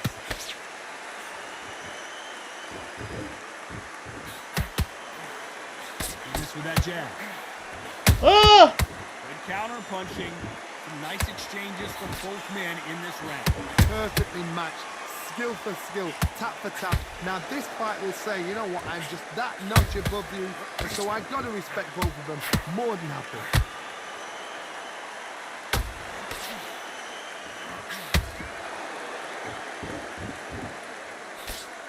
Straight right, just misses.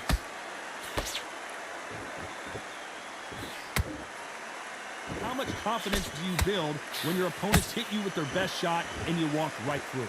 Todd, you know what? Sometimes when I've done in the ring with fights like that, and you punch them, you just want to run. You want that spaceship to come and lift you out of there because you think, what the hell am I going to do now?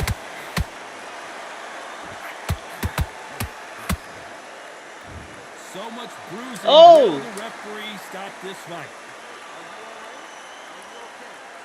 A little bit of a surprise here, as Surprise. the referee says. I was we just gonna can say it was a continue. surprise. I didn't think he was hurt that bad. Let's talk about Hamed in that last round. Now you start wondering how much. Back out there and switch. I thought they were stopping it for my eye. There's the bell to start round 7. Fatigue is setting in. Let's see how they handle it here in this round. Exerted a lot of energy in the fight so far. Now they're shattered. This is what you call championship rounds. If you have done the work, slept right, ate right, prepped right, I'm expecting you to get through this. If not, if you cheated, the ring can be the loneliest place in the world. Every time they throw a shot, they get countered.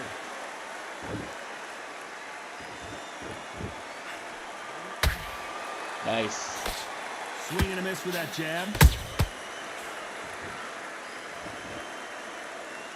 The only fear you have with this fighter is, has he punched himself out?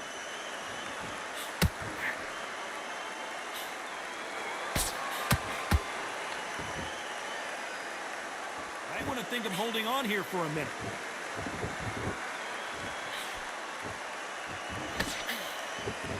This fight a little bit closer than I think a lot of people thought. Skill for skill, tap for tap. She's like a match made in heaven.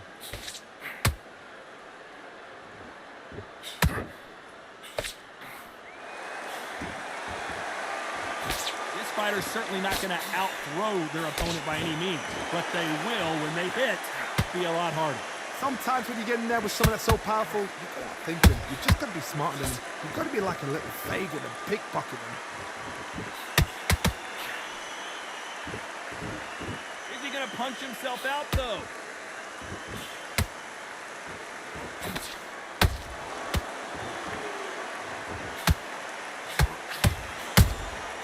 Nice counter punch right up the... This round could go either way. 10 seconds to go.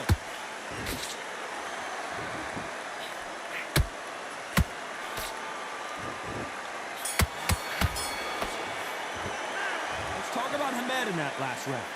We'll see how much endurance these two fighters have. This is when you talk about championship material. Come on, you've let him back into this. Great work. I love that. I love that. Jab slick. And there's the bell for round 8. They really seemed to exhaust themselves last round. Let's see what they have left. What are they doing that round? Are they trying to get an earning out? That's a lot of energy burst. They did 6 rounds in one. They're going to be absolutely shattered. Which one of these athletes is going to be the first to get rocked?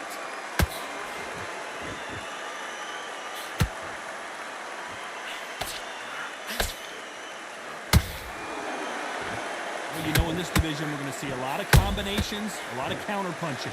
I've seen certain fighters that can depend on just their power alone. Forget tactics. They know the second they touch you, it's done. That's where the confidence comes from.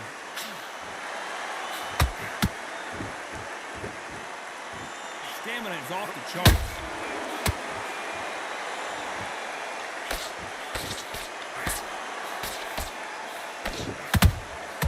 Good counter punch.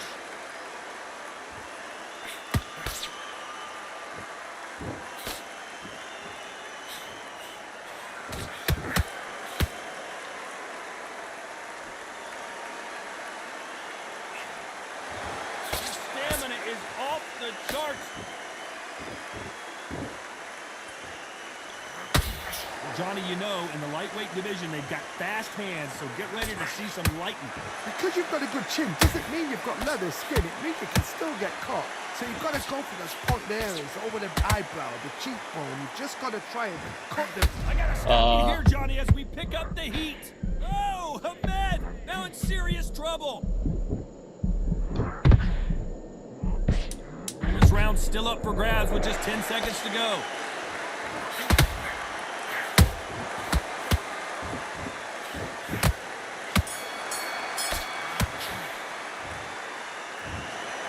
Some might have thought it was a little bit closer. He but made in it the to the referees end, though. are in a unanimous agreement. What a wild... He made it to the end. And I won a few rounds, God dog it. On one scorecard. Oh, shit.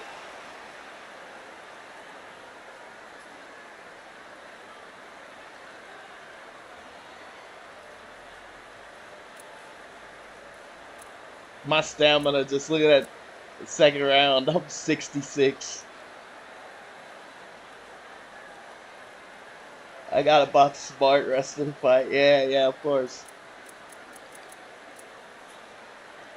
You could have probably dropped, if you'd have went after it, because Hamed really just it can't really compete with a lot of guys.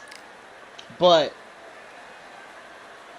like Crawford, he is a he's not bad against Crawford. Against guys that aren't that good, you can really box their ears off. But you can't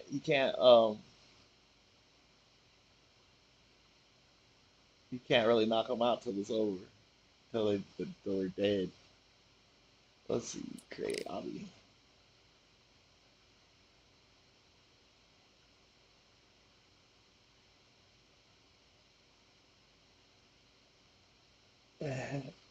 You don't gotta play it safe, bro. It's all for fun, bro. Play it how you want to fight it. I mean, you fight it how you want to. You want the win more important than the knockout. To me, I like to have fun. I ain't doing the lean back stuff, the hula hooping and all that junk. The I know you can body attack the hell out of people and get their stamina out and run them out, but it's like it ain't that deep, bro. I'm not trying to video game it, you know. But I was trying to knock you out. I'm looking at the replay. Oh shit. Let's see. Let's go down here to the featherweights.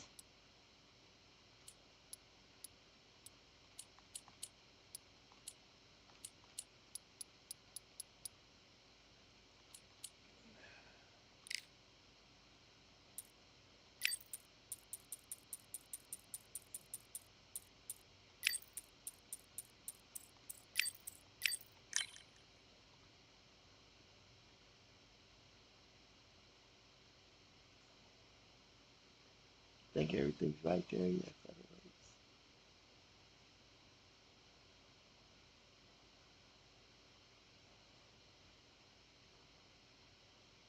Uh-oh. Whoops. What am I doing? Uh,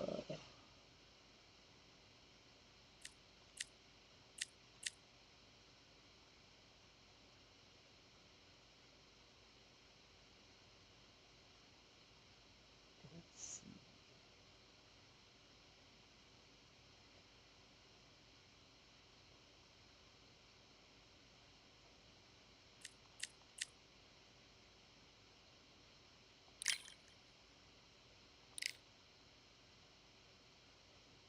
Oh, this your last match? Oh, you going with Linares? Hmm.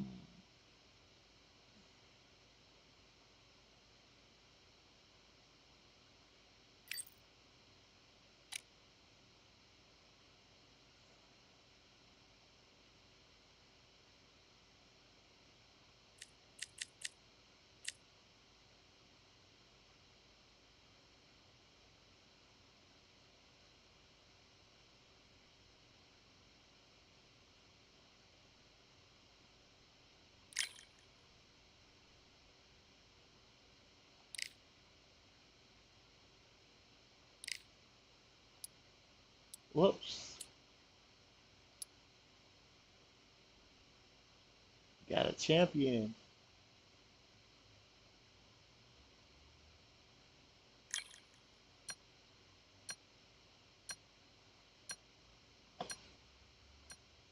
Oh, I used to hate Garcia, man, but I like him now. He's all right. I was mad because he was so damn good in the game.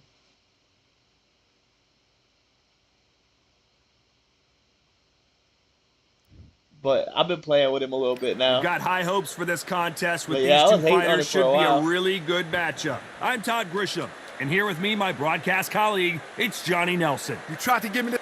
I like Emilio We did. Vargas, that Former dude. IBF featherweight Fernando champion. Vargas' son. I think he's looking nice.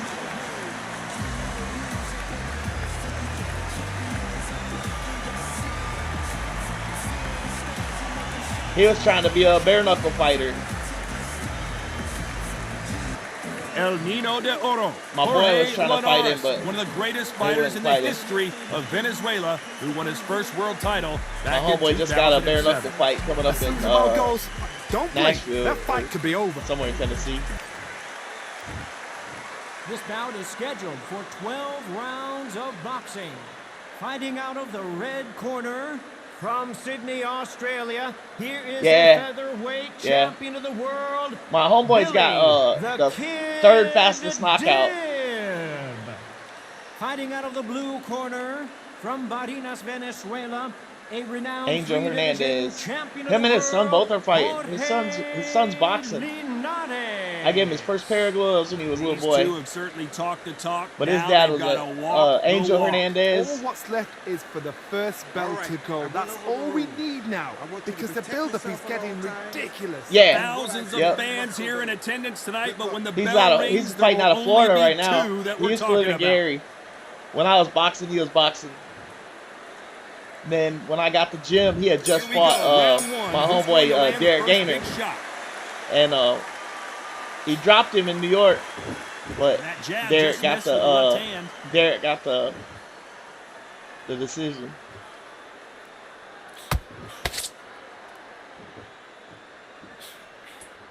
That jab won't score.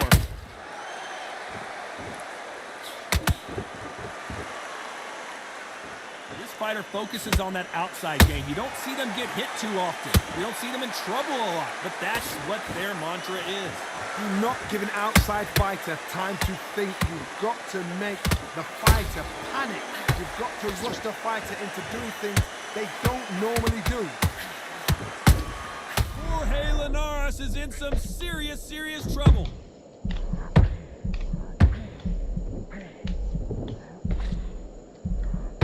They've avoided catastrophe there. Oh, you fast. Dave now needs to steady the pace.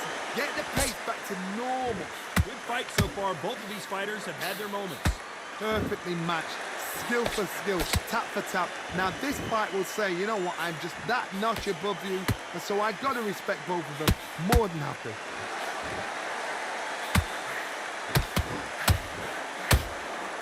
Nice counter punch right up the middle. And now they're trying to get into their opponent's head.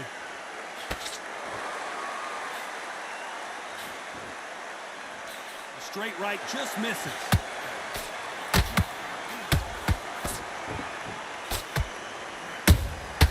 And he wasn't ready for that counter punch. Despite what the judges' scorecards read, there are no losers in this one.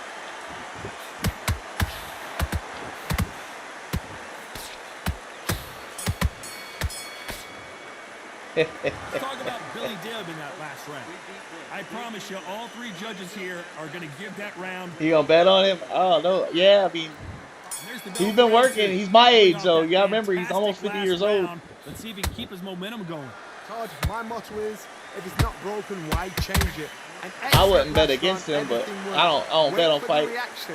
Until then, keep doing what you've just been doing because you've won that hands down.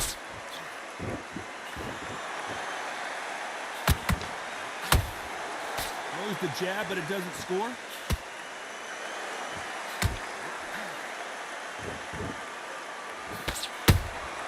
Beautiful counter shot.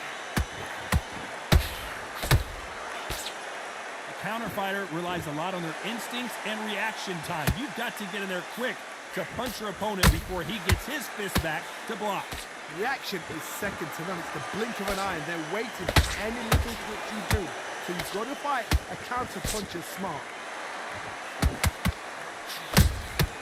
Has to be careful for that receipt. It's always coming. Halfway through the round, and man, these two are going at it. Skill for skill, tap for tap. Just like a match made in heaven. They are not going to let this one go to the judges.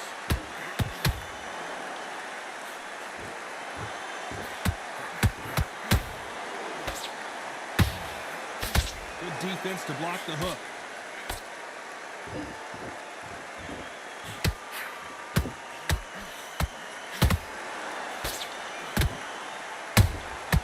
Well done with that counter shot. counter shot lands. Has to be careful for that receipt. It's always coming.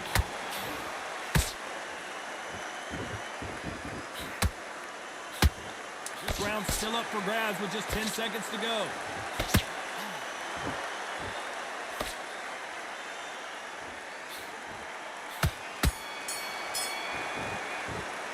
Let's talk about Billy Dibb in that last round. Look him up on the BK Dominance. SC. I think it's like third fastest knockout. Let's get it started in round 3. 30 Round seconds was or so. complete domination. Let's see if we can shake things up here in this round. Todd, my motto is, if it's not broken, why change it? An excellent last round, everything works. Wait for the reaction. Until then, But he's a keep tough doing kid what from you've just Gary, been doing, Indiana. because you've won that hands down. If you never heard of Gary, that's a tough town. And he misses with that jab.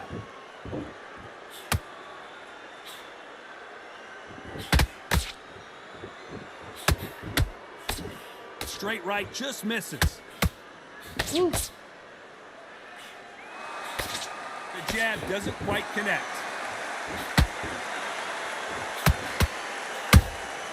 There's a counter shot.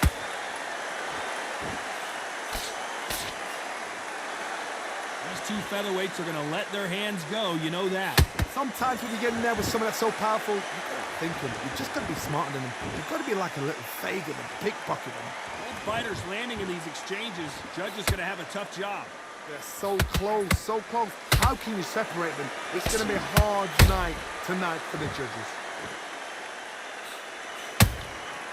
The perfect counter lands. He won't give us a second to catch our breath.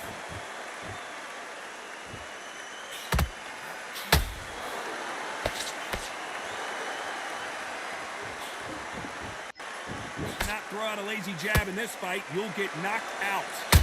A perfect counter shot.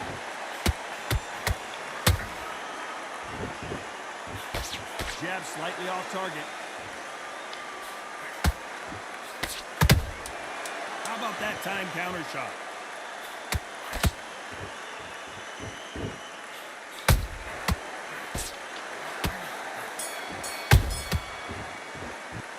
Let's talk about Billy Dibb in that last round. As bad as boxing judging can be sometimes, there's no doubt. I was trying to take that round off. Here we go to the 4th round.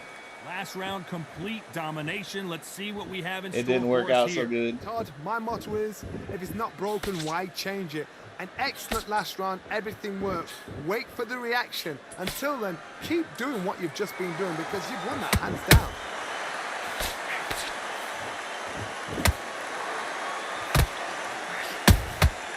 Nice counter. Hey, it's the featherweight division. You're going to see a lot of speed in this fight. They know the second they touch you, it's done. They're that powerful.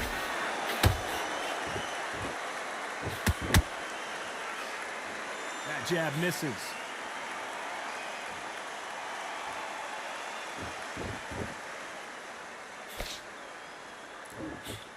The straight right just misses.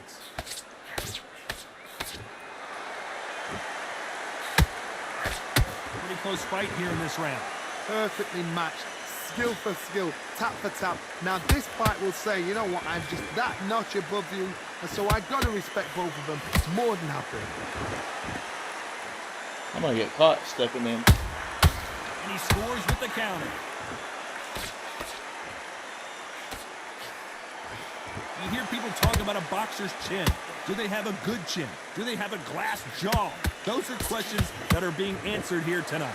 Don't get trigger happy, because all of a sudden you're going to be gassing yourself out trying to get that shot, and that's when they catch you. Catch and shoot.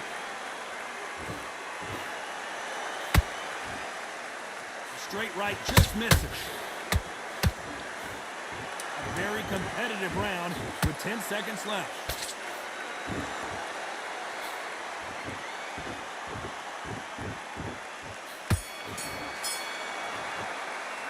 Let's talk about Billy Dibb in that last round. Well, it's no secret who has the advantage after that last round. Let's see what they... Time for the 5th round. Coming off that great round, let's see if they can build on momentum here. Todd, my motto is, if it's not broken, why change it? An excellent last round, everything worked. Wait for the reaction.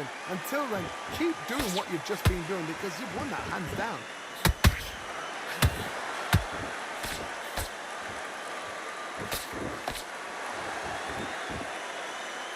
He misses with that jab.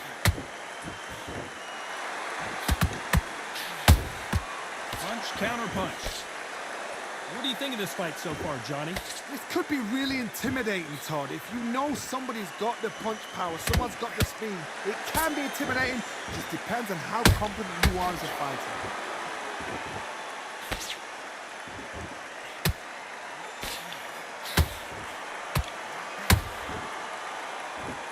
Just missed with that jab.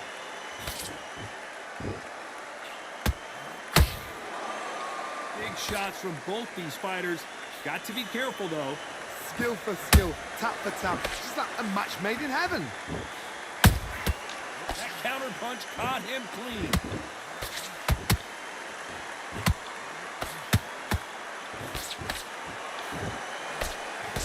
He misses with that jab. Every time they throw a shot, they get countered.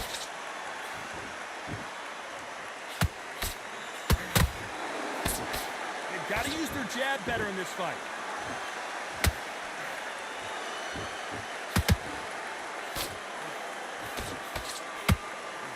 Big swing and a miss with the hook.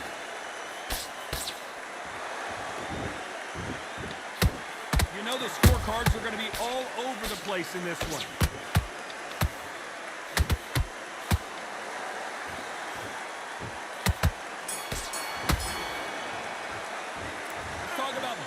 In that last round. Talk about a one-sided 3 minutes. We just saw it. As long as they don't get complacent, you think this is... Let's start the 6th. Well, there's no doubt about who won that last round. Let's see what he has for us here in the next one. Todd, my motto is, if it's not broken, why change it? An excellent last round, everything works. Wait for the reaction. Until then, keep doing what you've just been doing because you've won that hands down. Exchange punches. Every time he throws a punch, a receipt is coming right back. What do you think of what we've seen so far from these two boxers, Johnny? You've got to be courageous when you get in there with someone that's bigger, stronger, and faster. You've just got to use brain there. Good counter punch. Every time they drop their guard, they get caught.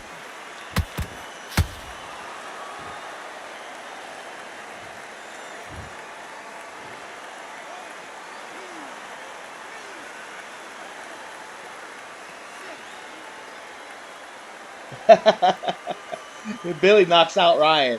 Ryan ain't got no chin, bro. So they'll make it up, and this fight continues. Somebody can smell blood here. They can smell blood. They've got to be smart. Get in there. Then boom, back in the same spot again. It happened once. You got away with it. You can do it again. Halfway through the round, and I think he knows he's got a lot of work to do.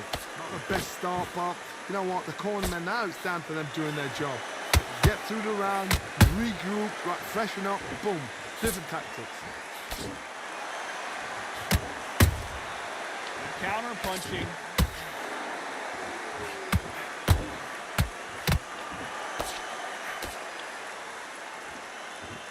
As we enter the final 10 seconds here, it's probably a round he'd rather forget.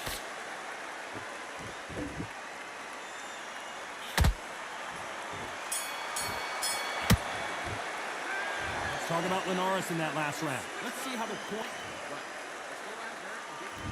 There's the bell for round 7. Gotta be feeling confident heading into this round after knocking their opponent down twice. I have no idea what they have left. How do you come back from something like that? Who got knocked down twice? Where's your head at? Where's your energy levels at? It tells you you've got nothing left. Just when you thought we'd see a lull in the action, here we go again. Oh, yeah, maybe. It's like a game of joust. They both got their swords. They're slinging it.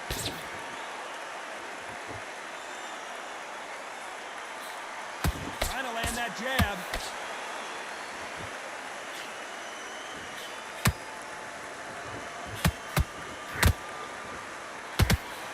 Don't let this fighter's speed fool you. There's some method to the madness. These are precision shots, and they're coming at lightning speed. When you have a fight that's got that great footwork and that great hand speed, it's so hard. It's an uphill battle. This fight a little bit closer than I think a lot of people thought. They're so close, so close. How can you separate them? It's going to be a hard night tonight for the judges.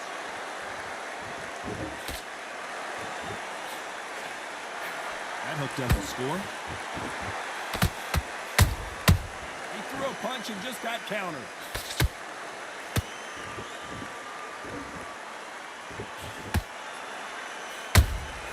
Beautiful counter punch. Those counter punches have to hurt. They miss with the jab. Nice counter shot. Very close round with 10 seconds to go. And down goes. Oh, that hurt.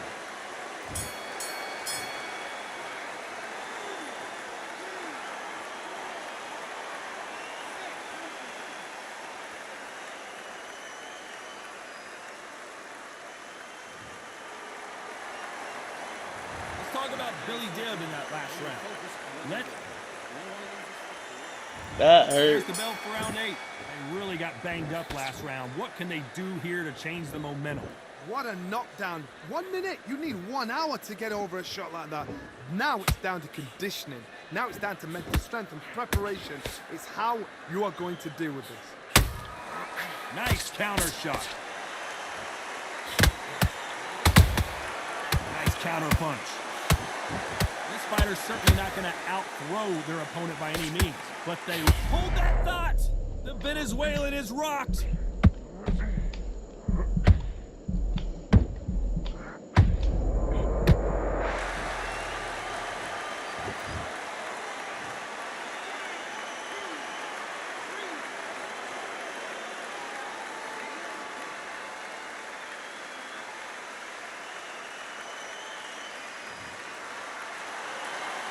How about that will to win and refusal to stay down as this fight continues? He's up, but for how long? Look at her. On the heels. Look at, there's nothing there. There's no defense. The eyes are glazed. It just takes one more clear shot. A clean one. Then he's out of there. We need to turn this around halfway through.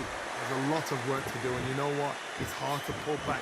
Don't get into the habit of losing. Don't get into the habit of being second place. You've got to change the habit. You've got to change something, because otherwise, why should it change? Punch, counter punch.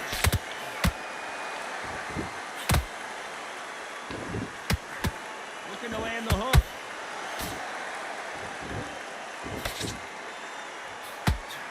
Straight right just misses. Not the best of rounds with 10 seconds to go.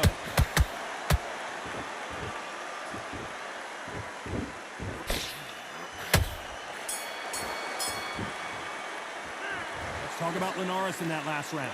He's been knocked down, but at least not... And there's the bell for round 9. He got knocked down in the last round. Let's see what he can do here. God, listen to me. If I knock somebody down like that round, you know this round coming up? He's getting everything, full barrel, because I know his legs are gone. So this, you watch what's going to happen. If he doesn't, I'll be very, very surprised.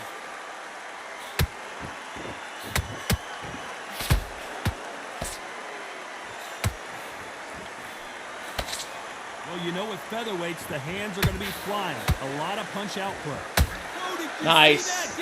I seen it coming. I was trying to slip off. Oh, it's over. By knockout. Damn. Damn. That's what's up. But we've got a knockout victory. Yeah, you won them all tonight. Good fight, though. Wait, no, I beat you like that, too, I think. Did I knock you out? Maybe in one of them? I don't know.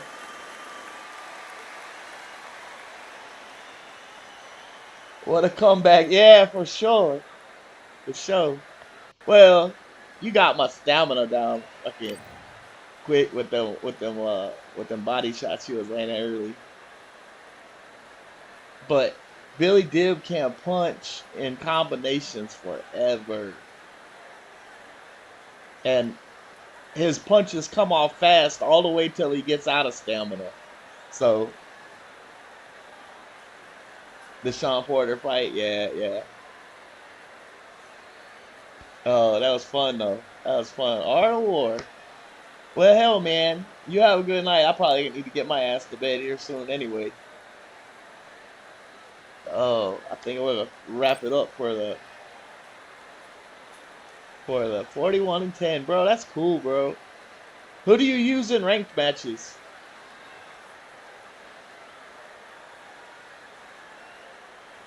I don't. I get too nervous about it. I'll be playing it all fucking day.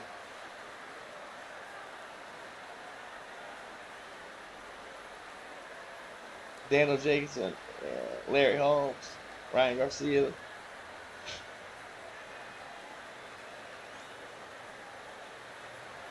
I can see Danny Jacobs, man. You got that fast ass jab.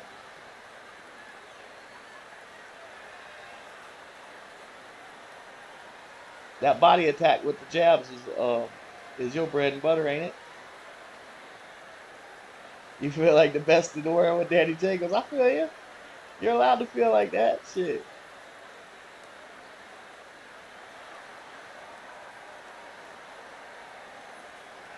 You're allowed to feel like that. Is that where what do your losses come with? Yeah, he does. 8 rounds, I don't know, man. I guess you can stay away from him. I think Billy Dill's pretty sharp. My homeboy hates it when I use him.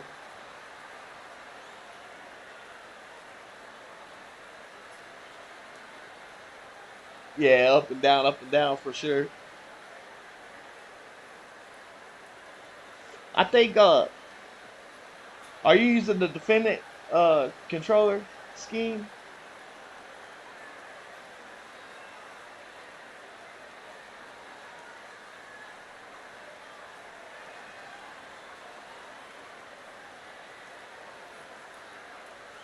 Yeah, so are you using slips and shit? Trying to put those in it? Because I'm telling you, when you throw the power shot, if you can slip and then throw that power shot when you're on flat foot, you get a lot of knockouts. You don't like the slip system, but the punches come off harder. Oh, I got you on the flute, yeah, 'cause people quitting. Yeah, I got a lot of those.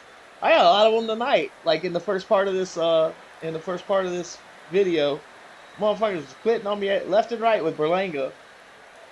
I thought he was a cheat code. He kept knocking everybody out. Then I got a hold of David Benavidez dude, and this guy was good with David.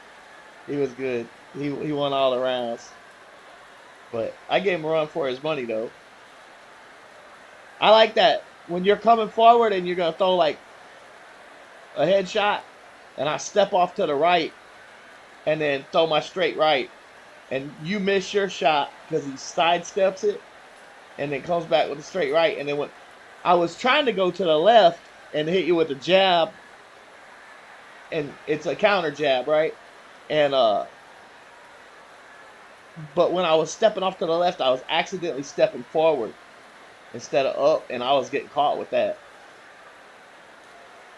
I like the diagonal dodge for the body shot, but I was using it for other stuff too. But I'll tell you what, there's nothing better than a slip right and right hook with those southpaws. You gotta react to the video. What's that mean? React to it.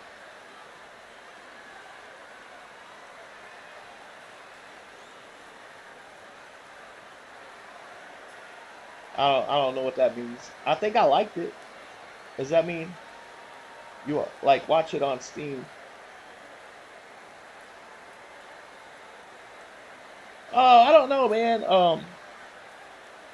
I don't really get into it. I just make them like this, and when I'm playing, and maybe people can watch and see how to fight, differently. I watch a lot of Kenzo. Do you watch Kenzo PvP?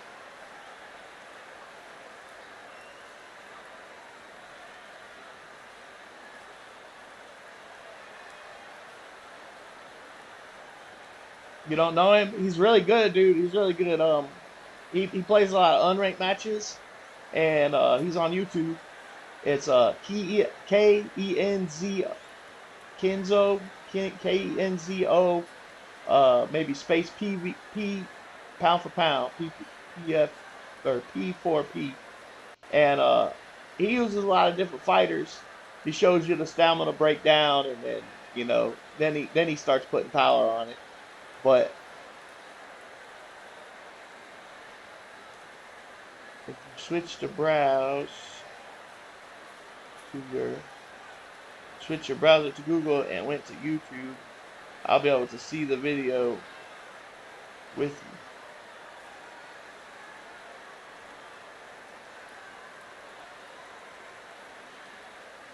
Oh yeah, probably so. A lot of the YouTube guys aren't that good. They're just playing on there. But Kenzo makes good content. His fights start when the fight starts, and it's over when the fight's over. He don't show you all the tail of the tape shit, but he goes right into the next one, and he cuts them up like that. And his commentary is pretty good with the fight. So like I feel like he's talking to me. You know what I mean? He feels like he's talking to the audience, and he got a little music on in the background, but it's not too. I think he makes the best fight videos, if that makes any sense. I think he does the best job as a. I just it's worth watching to me. If he puts a video on, I want to watch it. Now I don't.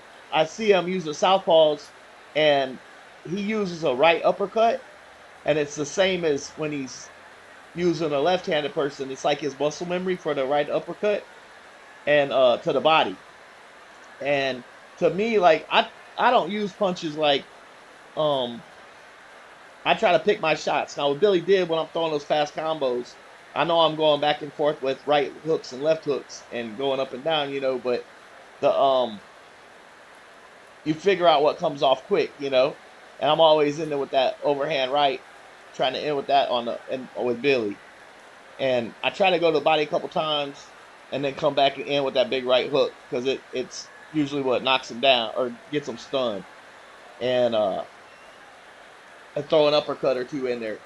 But when I'm using a southpaw, the rear hand uppercut to the body followed by the right hook with power, because the rear hand uppercut to the body gets that reaction where they drop their gloves and their chin comes forward, and he always uses the right uppercut to the body, and when he's using a southpaw, he was ranked 20 in the world in the UFC game. I feel like I'd be on top of here if I really tried. Already top 500. Oh, really? Nice, bro. Yeah, I don't want to get caught up in it, bro, because I get 3,000, 4,000 fights in this bitch if I don't be careful. But I try to tell myself it don't matter because I don't want to just pick like the top fighter, because if you're wrapped up into the rankings, you have to have a fighter that you're totally confident that you're better than everybody else with, and then you start like gaming the video game, where you're just going to the body for the first 4 rounds, and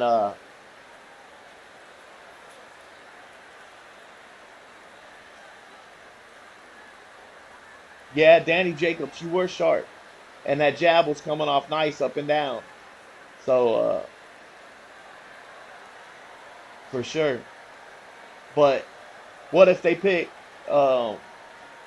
Is there any fighters that Danny Jacobs don't match up well with?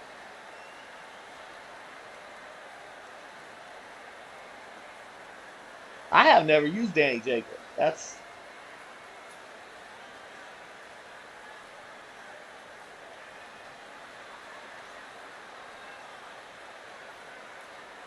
Sugar Ray is tough because of the speed. I was doing a little looking at the Sugar Ray, and he's got that outfit for I believe it's 87 or 89, and that's when he fought Tommy Hearns, and they thought he was on steroids, and they've got his power beefed up for the prime. I think you call it the prime Sugar Ray, but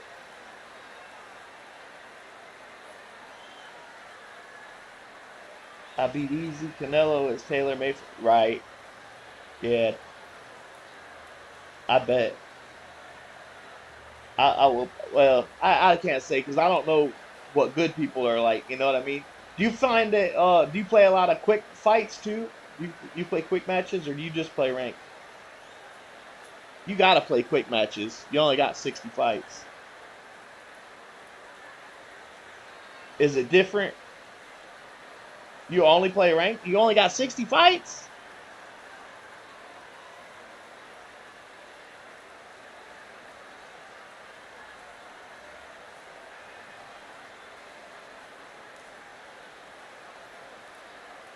Oh, okay. I got you. So you're saying if you really went at it hard, yeah. Well, probably it's better not to game a whole bunch. Yeah, right. It's probably better not to game a whole bunch because then you get um to where you're numb to it and get lazy, maybe. Where if you don't game that much, you take every fight serious. I just wonder. I play a lot of quick matches, so like what I'm trying to say. I'll show you in my stat profile. I like that they got this thing here. So the ranked shows your win rate and your knockout rate, and then your ranked. I just fought the one, didn't get the knockout. But I hate it that people can quit on you and you get the loss or whatever.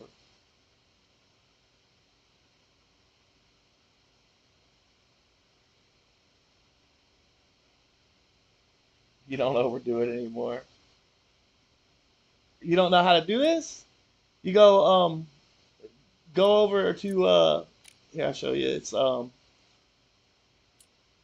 It's in the profile under my stats, and then when you get into my stats, hit your bumper over to your online stats, and you can go up and down and see your favorite fighter and your stats for your fighting. Yeah, it's something they added when they launched the game or when they started the game, but a lot of people didn't know it was there. Didn't know you could come in here and check out your career training and shit. But you can see like I only got one fight on ranked, but since they reset it, that's my one fight on ranked, and I got 20, whatever that is, 20. It can't be 20 hours. That's got to be like 20 days or some shit.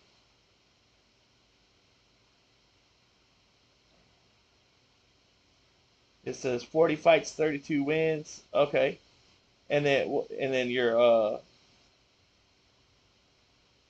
I bet that's 21 days, bro, because it's keeping your old record that you had is it's not showing it, but it's in the time. They didn't reset the times that you got in the game. So like when I look at Steam, right? Steam shows me I've got 5,081 hours played, right? And then 35 out of 37 achievements. Whatever. I don't even keep up with none of that shit anymore. I never even really look at it. This dude's just got some new achievements. I guess he's playing the career mode again. But yeah, I don't. I'm just saying the 5,000 hours. That's probably those 20 days, 20 hours, and 29 minutes. I would imagine because with me having what is it, 632 rounds of unranked matches. I'd never played unranked matches when um before they cleared the stats.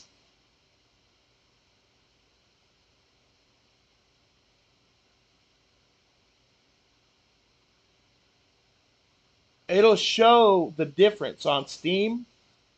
It'll show if let me show you.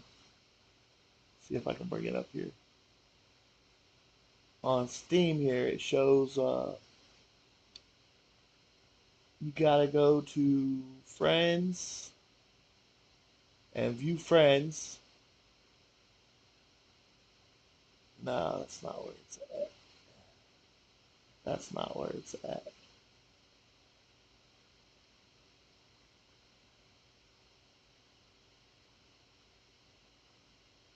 That's not where it's at. Hold on a second.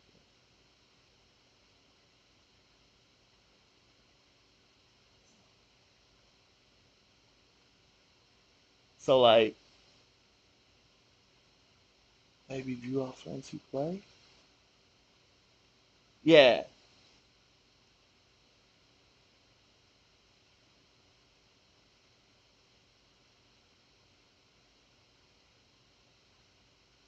So yeah, it shows played recently and total played. And I want to say like you said it said you got 800 hours, but you got 771 hours playtime. Does that make sense? Or is that what it says on your thing? I don't know. Somewhere it shows the difference between the total time you played the game and the time it was on. It was a difference in it or something like that. Maybe I'm wrong.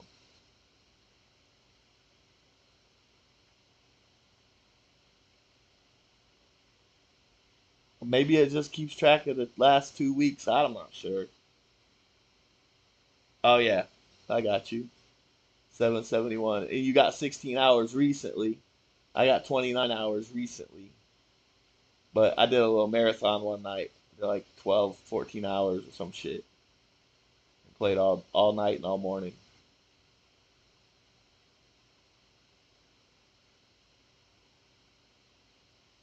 It's okay, man. It's all good. I have a hard time on mine too because my letters don't all show up right and I got bad sight. Wait till you get older, bro.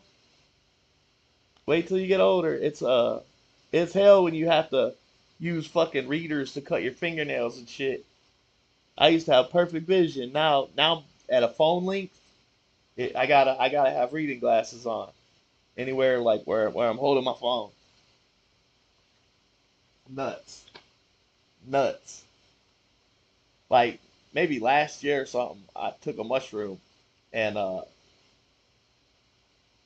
and my vision was perfect for like a week. I don't know what the hell happened. Must have did something. Yeah, the screen gaming isn't helping. I don't know, maybe not. But you can go get you some 1.25s at Walmart, for like $8.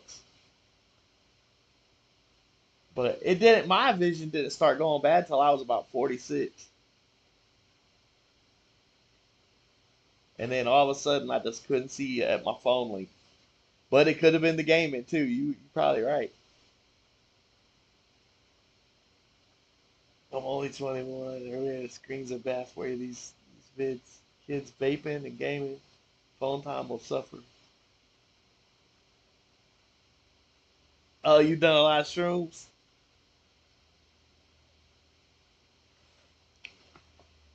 Last time I did some one night, bro, and I did like because I was getting quite a bit of them, and I thought for me it was quite a bit, and I got like 4 grams, 5 grams, and I ate them of golden teachers, and I started playing this game, bro, and when that junk started hitting, it was like where the ring had a shadow in it or something. and it felt like it was different levels. Like it felt like I was down in a pool or something fighting, and they were up high and still hit me. It was freaking crazy. Yeah, I've been about 10 times too. And then one night I got an ounce um from this guy at the park, right? My son knew, and I don't know what map, bro. I don't know what map. I don't think Atlantis was out back then when I did the shrooms, but the I played for I played for all night, bro, and I had a decent kind of record, where I was even. And next thing you know, I had 100 losses I had never heard of. You know what I mean? I don't even remember getting. But I bought an ounce from this guy for $100, and it was like he was wanting like 35 for an eighth or something like that, 40 for an eighth. And I was like, how much for the whole ounce? And he's like, $100. I was like, all right, cool. And I come home and my math, I wasn't mathing right. Probably smoking a little joint, or something. And I was thinking 16 grams in an ounce. So I split the bag up. I split the bag in half. Poured it out on the table and split them in half. I didn't have no scale at the time, and I was like, um, I ate half the bag, and I laid down. I got over in my bed, kind of laid down, waiting on it to hit, or maybe it hit me, and I laid down. But anyway, I woke up 3 days later. I didn't trip a bit. I bet you I only got up to use the bathroom and don't even remember it. You know, it was like it was crazy. I didn't trip. I mean, I might have tripped, but I don't remember shit. I think it just turned my brain off.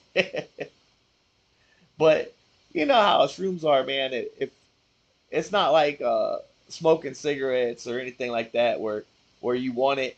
If you smoke cigarettes and you don't have any cigarettes, you see somebody else smoke a cigarette, you want them. You know, took it once was about 3 grams. Yeah, that's a good trip right there.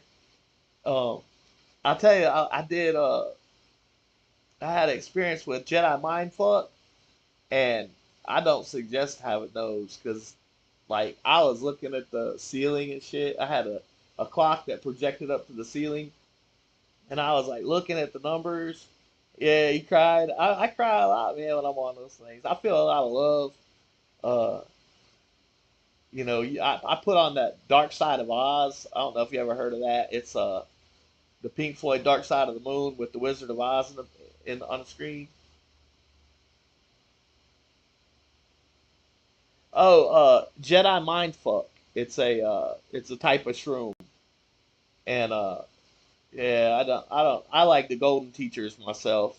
I don't know. Penis Envy's probably all right too, and whatever you can find, but the experience with Jedi Mindfuck was a Jedi Mindfuck. It was like I would look at the time in digits on the ceiling and think, oh, that says hell, if it was upside down, and then I would, but it's one, I'd be like, it's 11:34 or it's hell, and a minute later it was sell, and you just couldn't get off that. Your mind just kept looping it, and you couldn't quit thinking about it. It was nuts. It wasn't really enjoyable. It was just like uh, your attention was on something, and your mind just kept rolling and repeating and looking at it from every different kind of way. I don't know. You didn't know there was different types. You just thought they were all regular shrooms. No, man, there's different strains. Different strains have different properties, I think, and like there's a there's a mushroom out of Japan that you see little green men. Like that's like you know what I mean? Because like everybody that trips like has kind of the same experiences. If you start telling me about your experience, I'll be like, oh yeah, yeah, yeah. Where did it come from? Is the one I cried from? Oh, well, was you just crying? I mean, was you just crying because you was happy, or was you crying because you was scared, or what was you crying for? Because like my eyes just tear up in water sometimes with that shit. But it's not like a bad cry. It's like a healthy cry. You know, it makes you feel good.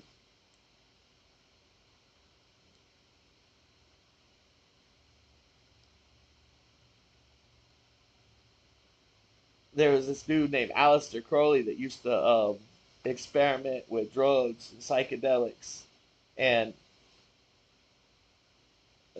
that time like was like a letting go type of cry. It felt bad, but it was good. Yeah, yeah, yeah.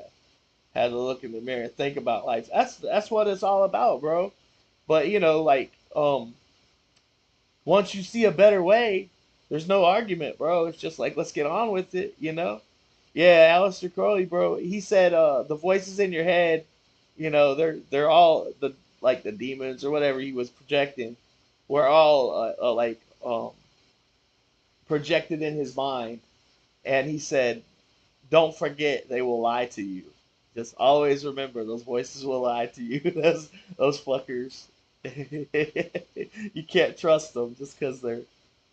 But yeah, I had some pretty cool experiences, bro. Like go some pretty cool places, you know, and in there. Like when I would close my eyes, dude, everything would just be, and I would have music playing in my headphones, and so like you had just the different, um, I don't know how to explain it, like the worlds that you go into, or the different patterns of stuff that you're going through, or like I saw this one place I was in was like columns, and the columns that go up, they were probably like 5 foot in circles, and I'm laying. It was like I was floating through it, and the columns had like it was it was like they were wood, and they were carved, and there was like the little things that are on all the symbols and stuff that I you could think of, like the King of Hearts, or you know, like the heart, or the spade, or the clubs, and it was all like painted beautifully. And I remember thinking it was like instead of being in 4K, it was like 24 karat, 24K, 24,000K or some shit. It was all. It felt horrible for hours, but so I felt so alone. But about 6 hours later, when I was coming down, it felt good. I felt like walking through fire and camp, coming out of the fire alive, smiling. Where was you? Was you at home?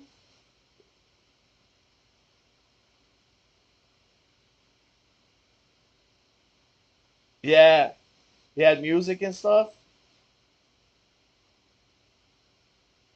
Yeah, that's how I do it, man. I like to put on because I know the Pink Floyd Dark Side of the Moon album, so like it's kind of like a little baby when you do peekaboo and put your hands behind your face, and then you show them your face and you say peekaboo, and you do it again and they start laughing. That's a joyous feeling that the baby gets from, because they're predicting that that's gonna happen, and when they're right. Oh yeah, it does matter, dude. The music is totally the mood. The setting will be your difference in your trip. So like I like to listen to like classical guitar, and like I'll type in classical guitar in YouTube and find some chick that plays real good, and I think the clean, like the structure of the songs and stuff like that is clean for your mind. You know what I mean? You don't want to put on something that, and plus I don't know it. So when I close my eyes and I'm off in the I, I I feel like when I close my eyes I could still be in this room. Everything's still like here, and then there'll be like a big hole like the shape of a pussy or something. It'll open up, and I go through that, and then I was following around a big octopus thing, and it was taking me on all these different places, and it was like I can't remember really now, but it was like I was communicating with it, but not talking. You know what I mean? It was just like mental, subliminal communication. I was in a more a little vibrational, sad type music. Yeah, that would probably not be fun. But like when you watch The Dark Side of the Moon with or when you watch The Wizard of Oz with The Dark Side of the Moon synced into it, it syncs with the music, and it's like crazy because like the show's kind of in black and white for a while, and then like right when money comes on, and it's like kind of like the cha-ching, and it sounds like slot machines and shit like that, and cash registers going cha-ching, cha-ching, and all that. Everything turns into color, and the guitar starts playing, and it's just like you feel it. It's just like and you just like when you hear parts of the songs like we don't need no education, da da da da da, and you hear that and you're tripping balls, bro. It's like it feels so good inside, like you're so happy because what you're predicting that that's what's gonna come up in the song. I think crazy how stuff can look like a vagina, and it just shows how important it is. Yeah, yeah, maybe so. I know my son.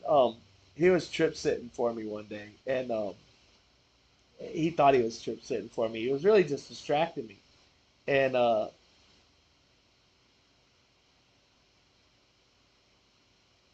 yeah, the shrooms. I feel like the shrooms do help you, but like the help it gives you is good and everything, and well, it helped me out, but with depression and stuff, and then like for about a month or two, I could get before I didn't want to leave my room, I just want to stay home, I don't want to do nothing, and then after I took the shrooms, then I felt like I could get in the shower Tuesday at 7 o'clock at night and think there's a party out there somewhere waiting on me, that people want to hang out, like I knew that. It's just good but harsh. You face things you were running from. I don't know, man. I don't run from nothing. I don't have no real secrets or nothing bad. I haven't done nothing bad, so I don't have nothing like on my conscience that I'm worried about. You know, I'm pretty cool. Like as far as like my conscience is pretty clear. But maybe um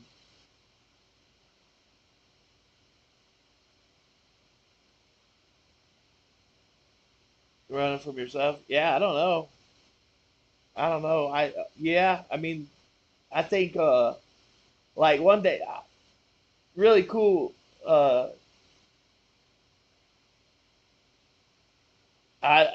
don't really have no trauma. I mean, other than getting beat up in boxing. I mean, but I went back for that every day. I never ran from nothing. The what you call it? What do you call it? What was I gonna say about the tripping? Oh, one night I'm tripping and I had like my computer on a desk in front of me, and I'm sitting on a. I don't know if you know what a love sack is. It's like a memory foam huge beanbag that like it folds out to like a, a queen size bed. But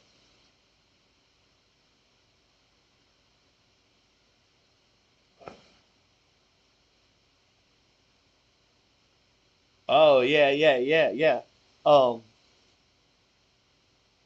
for sure. I had a heartbreak thing that I was trying to get. I was trying to find the answers for, right?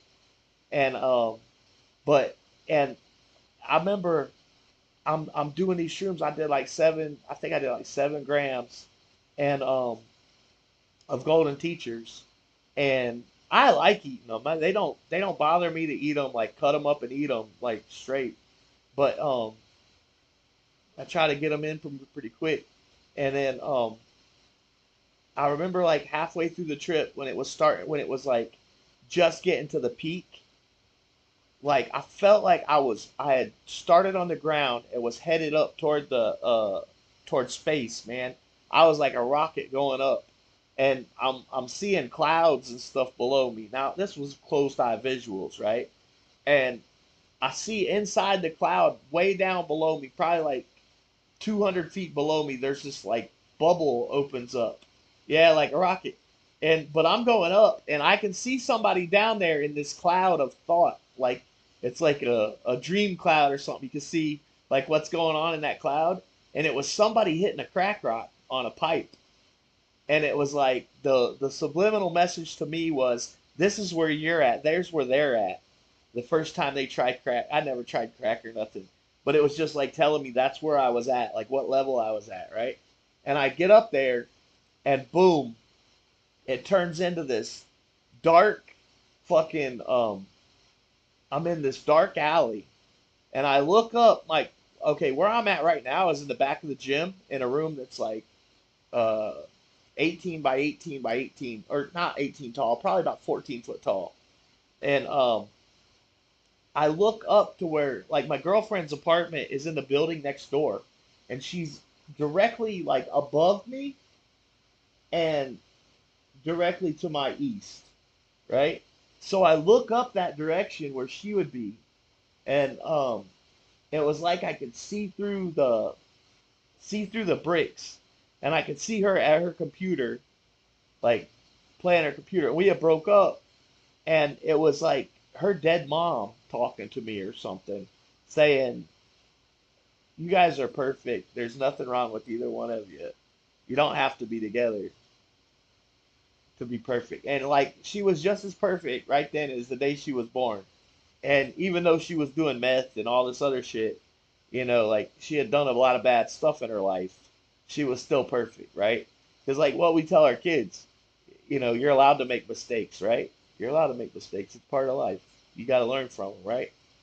And it was just like a way to look at people as like we're all like I see people at work that are dumb and they have like low IQs and maybe they don't like uh Mexican people or Haitian people or whatever they don't they don't like that, that's, but I just look at them like I don't I don't hate them for their ignorance.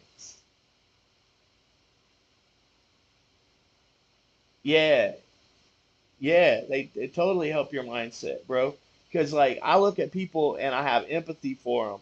So like say this guy, he's kind of racist. I don't think he's like a bigot or nothing, but he just like I'll speak a couple different languages with people, and if I'm speaking like when I'm speaking Spanish with the people I work with, and I go out and I'm learning Spanish, so it's like I'm thinking about what I say, and somebody walks by and they're like, "See you later," and I'm like, "Adios," like it just comes like out like I know everybody knows adios, right? So, and this guy will stop and like, "Why are you speaking Spanish to me?" And I'll be like, "I'm just being nice, bro." And he can't whoop my ass or nothing, dumb fuck. But I look at him. I don't hate him for his stupidity. I look at his ignorance and just think he hasn't seen the places in life that most of us have. You know? Yeah, they have other problems, bro. He's not that smart. You know what I mean? He's like probably like a 85 IQ. And he's lazy about working and stuff. Nobody really respects him.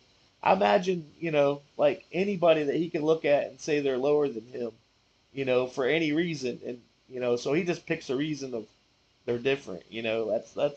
That's all it is for him, I'm sure. And I feel sorry for the guy because he's not. You're not gonna be able to change his mind. You know what I mean? And I learned something else. Like even if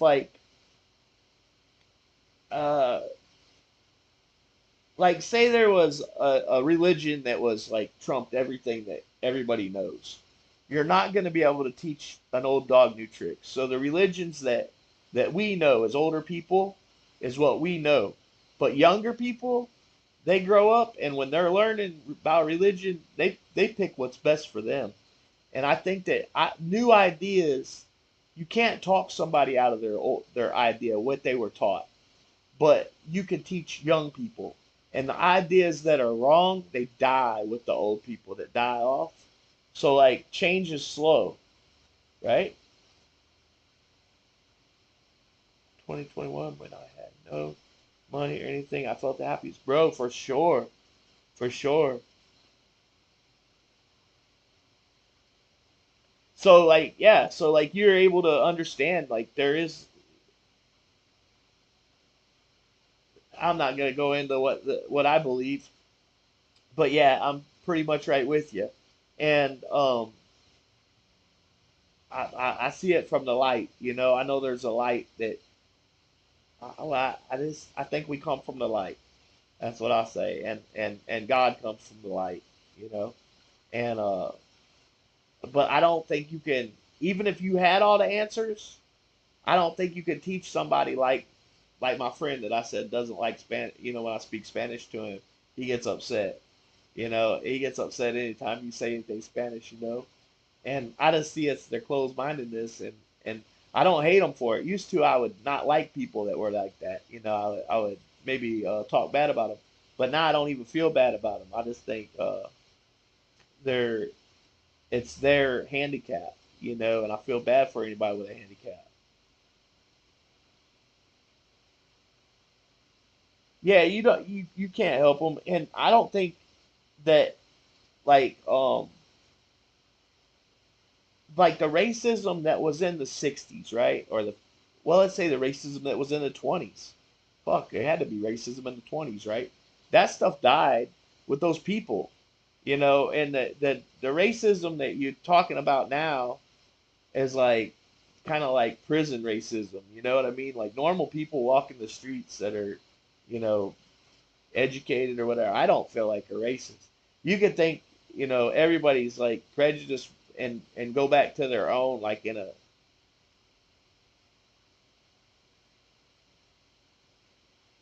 trying to fight my handicaps.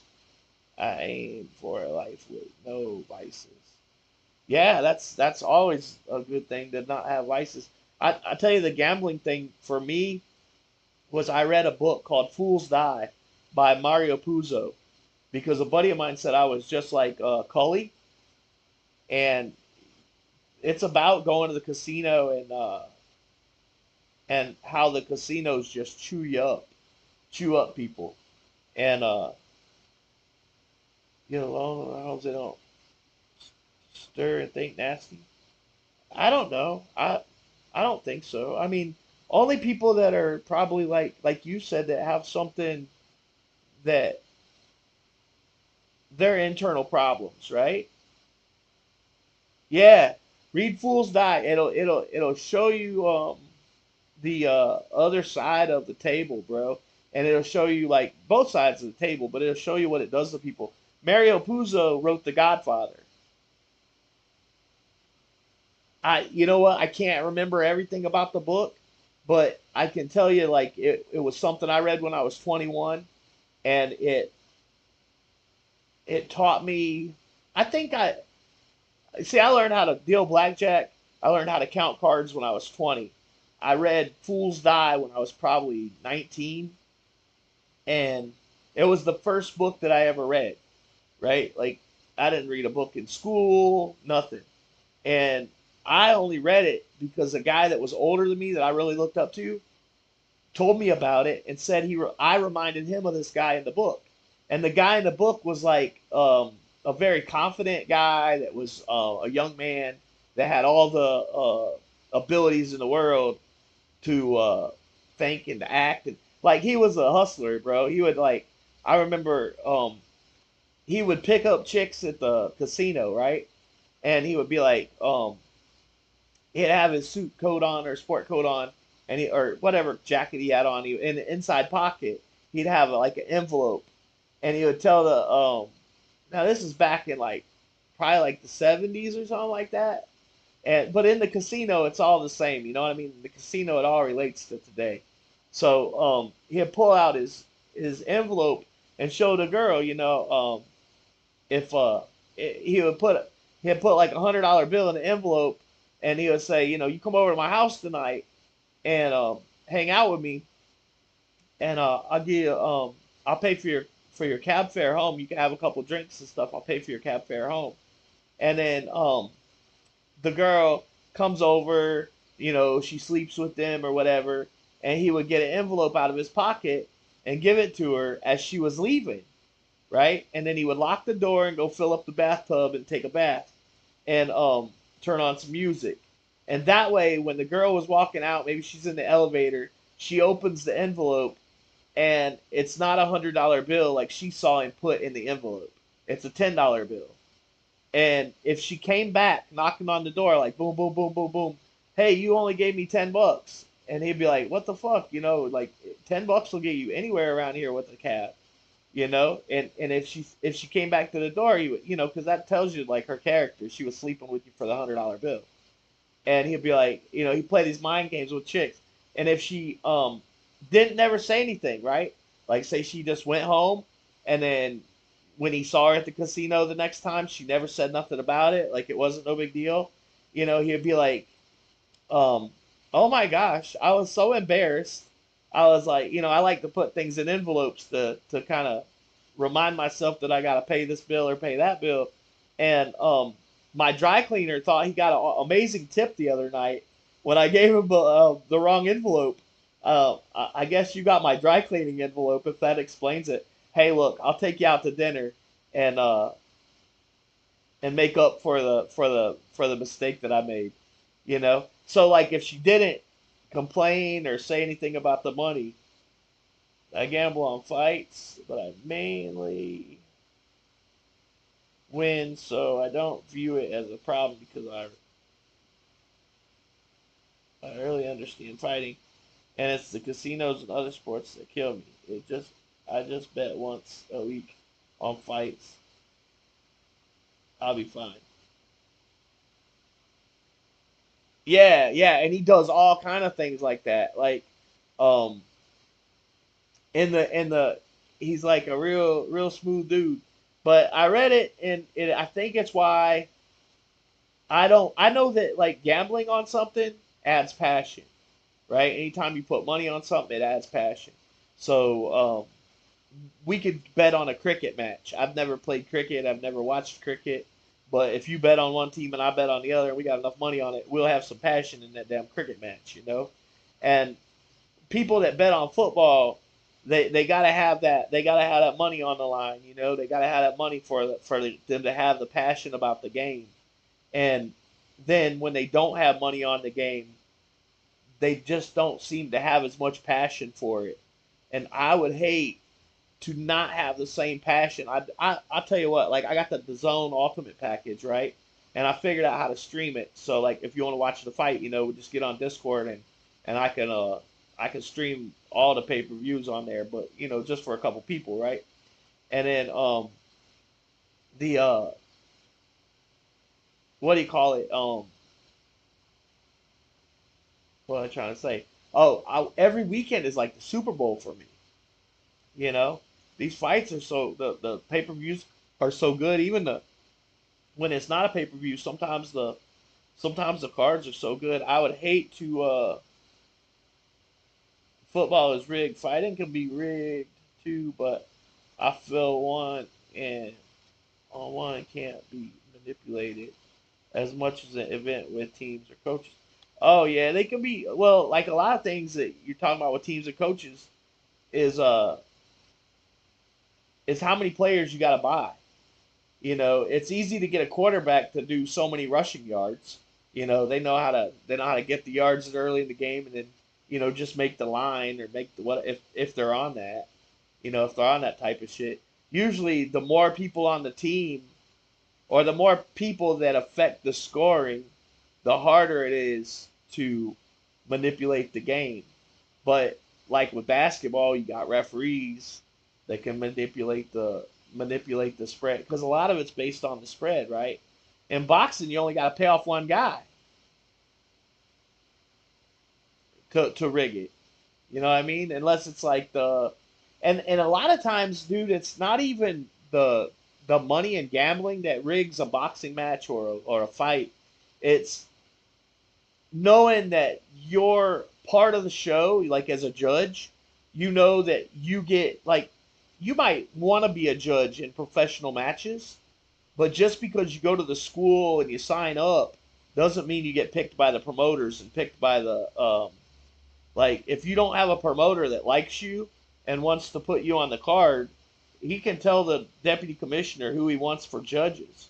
And they might get like, they don't just have to have 3 judges. They got to have like 5 or 6. And he knows who's going to be on what fight card. And so like if you know that the promoter likes you and you know the A side of the card, I mean, it's obvious that these guys are with the promoter and the guys up there fighting against some nobody and the fight's close, the hometown guy, the promoter's guy, needs to win so that those people will be back here to see him next time. The guy that's out of town that ain't gonna be back here. He's gonna be fighting in Las Vegas next time. He doesn't need to win. You know what I mean? Because it's what's best for you.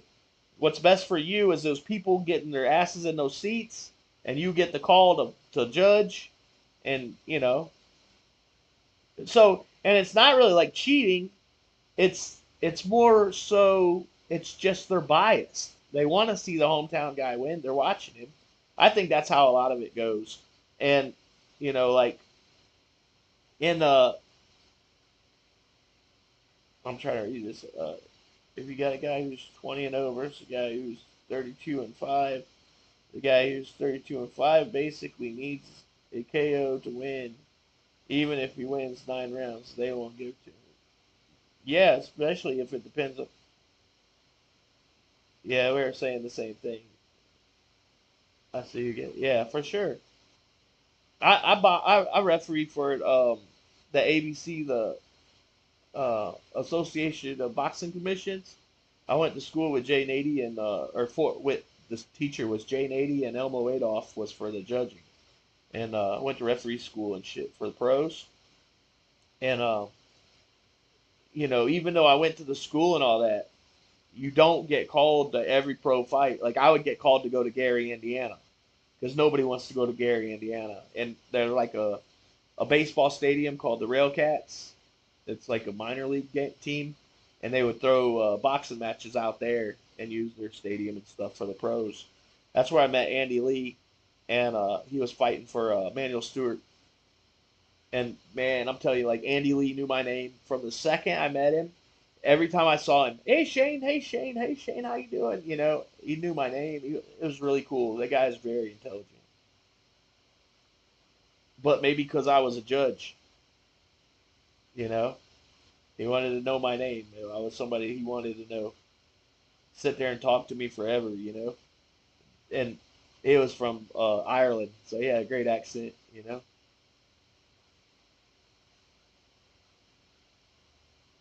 But like in the amateurs, like you can develop quite a following, right?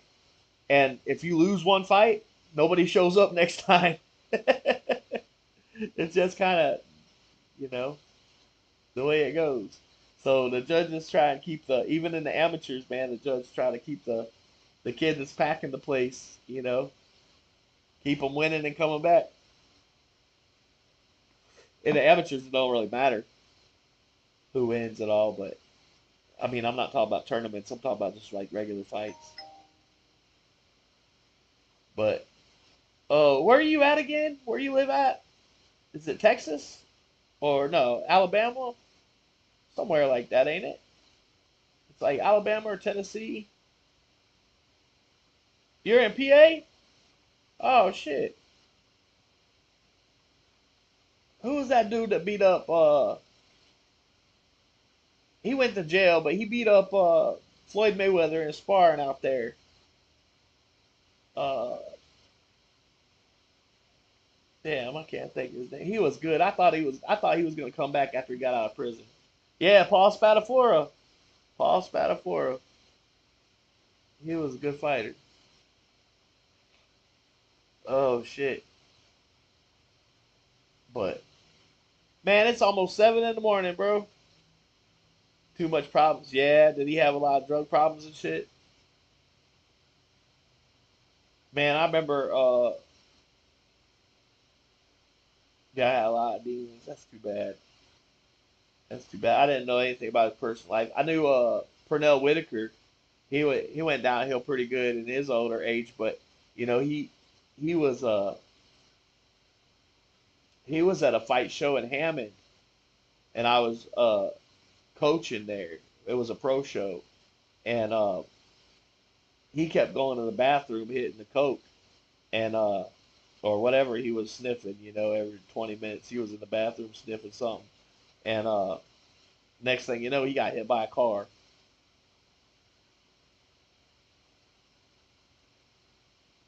Drugs, drugs. You can see in his interviews, bro. He said once he got some money, he wanted to try, and then people started offering him the finer things in life, and he touches his nose. He said, "I had to try it," and then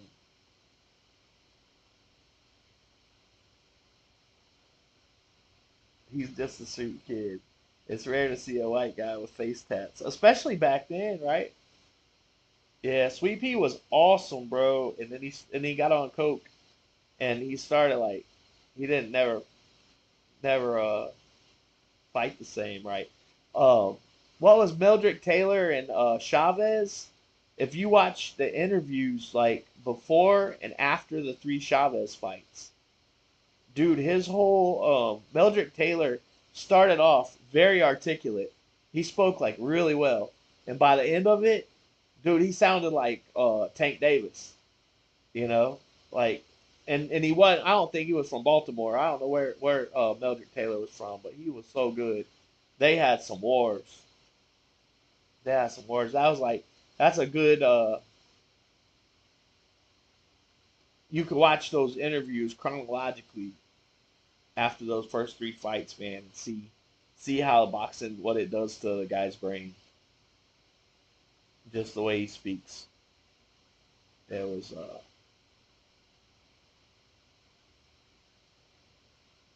terrible things can happen to you get punched like that, especially by Chavez. And Taylor was tough.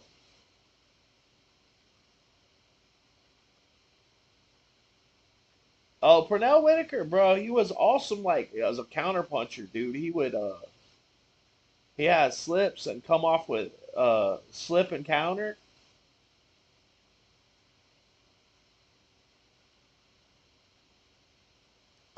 More exciting than Floyd.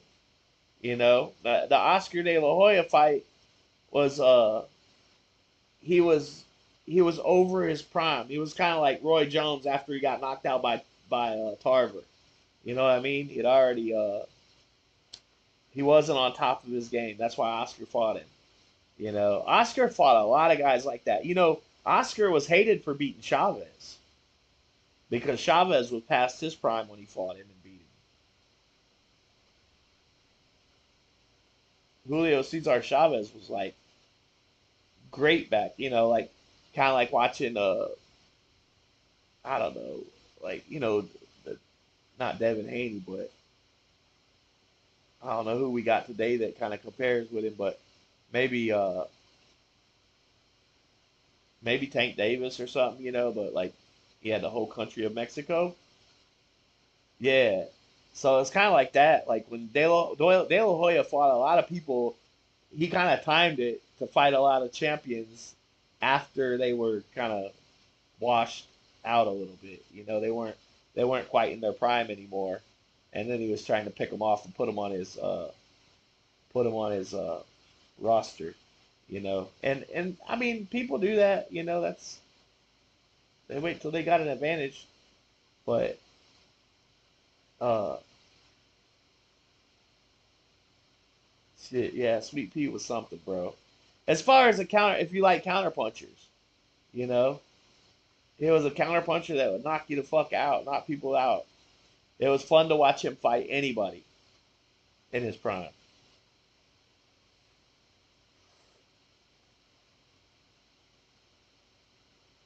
'Cause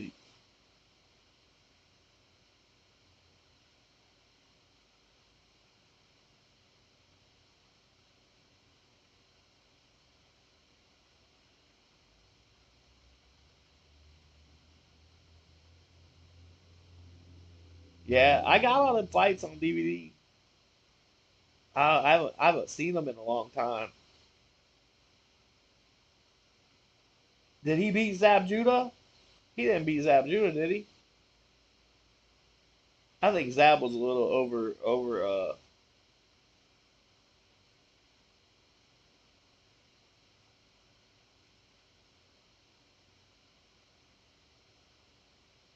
Yeah, he did. He had a heart. You watched the three Gotti Ward fights, right?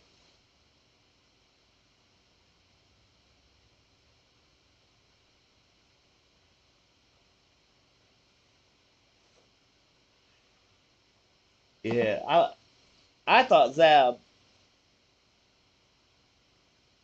I like the Zab versus Floyd Mayweather fight. I was pulling for Zab Judah, and man, they broke out into a brawl over low blows and shit. The whole ring filled up with people for a minute. That was crazy. I remember that fight, watching it live. Not there, I wasn't live there, but I mean watching it on TV live.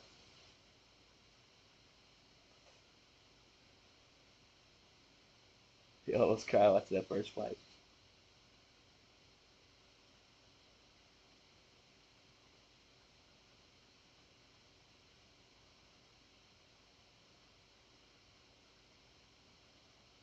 I don't know, man. Back then, when Floyd was with Filthy Rich, he had a Filthy Rich Promotions uh deal. He was going into everybody's backyard and beating the shit out of them, bro. He was good back then. Real sharp, real sharp, fast and accurate, powerful.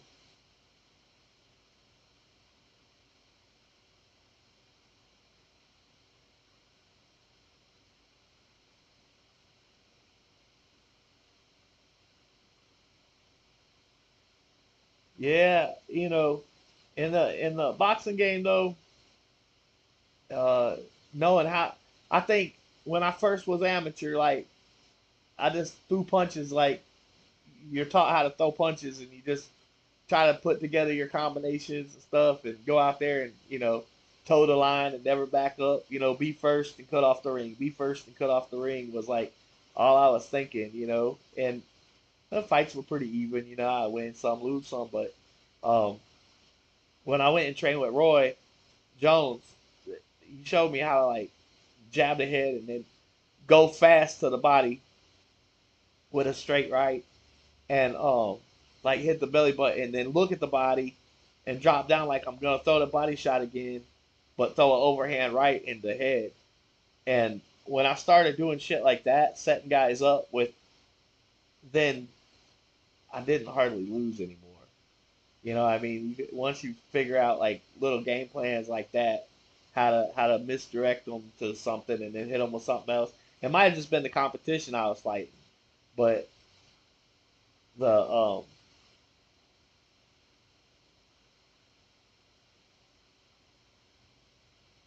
yeah, yeah, like, and once, like, Tarver knew that. See, that's why I hated Tarver, because I felt like Tarver lived down there in Florida, and he had to know the same shit that I knew that Roy taught me. He teaches everybody the same stuff that he knows, and but he ain't trying to show his opponents that shit. And Tarver had trained for it, so he knew when Roy went for that body and then was going to come over the top, where he was going to drop down and where he was going to be vulnerable at, and where to throw his punch. So as soon as he seen it, he knew what to crack him with, you know. And it's like, and for when a right hander is fighting a southpaw, that overhand right is your right hand's open. It's through the guard, and so the overhand right is beautiful punch to land against the southpaw, and but he knew it, and so he just kind of like timed his straight left and caught Roy right on the chin and knocked him the fuck out with it.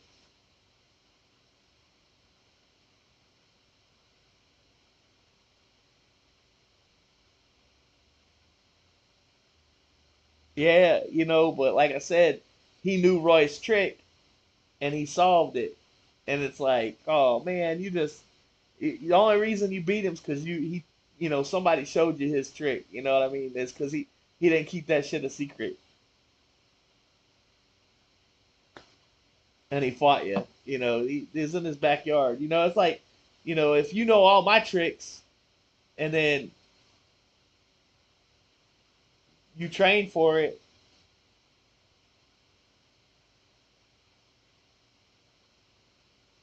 I don't know, man. I don't know. I think he beat a lot of guys by having a game plan and knowing what he was gonna set them up with, and setting them up with different shit.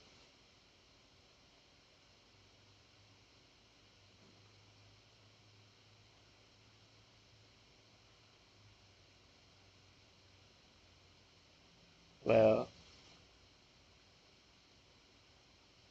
I don't know. I'm not afraid of. I was never afraid to die in the ring. I thought that was a honorable place to die, you know. But that didn't mean I won every fight. Some guys better be.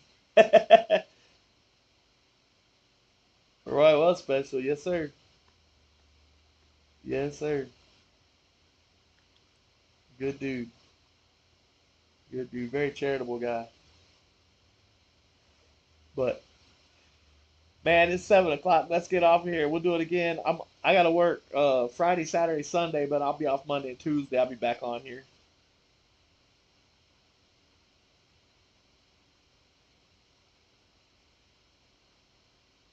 But you see how you said guys were better.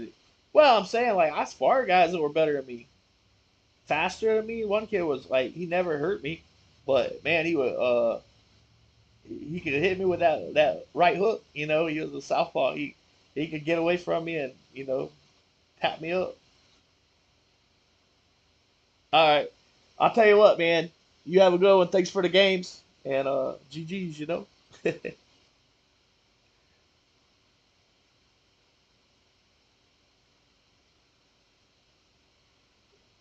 I'm gonna call it.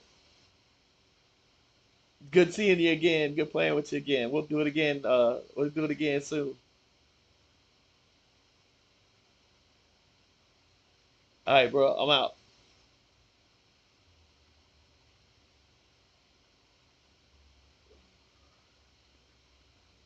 Click this off here.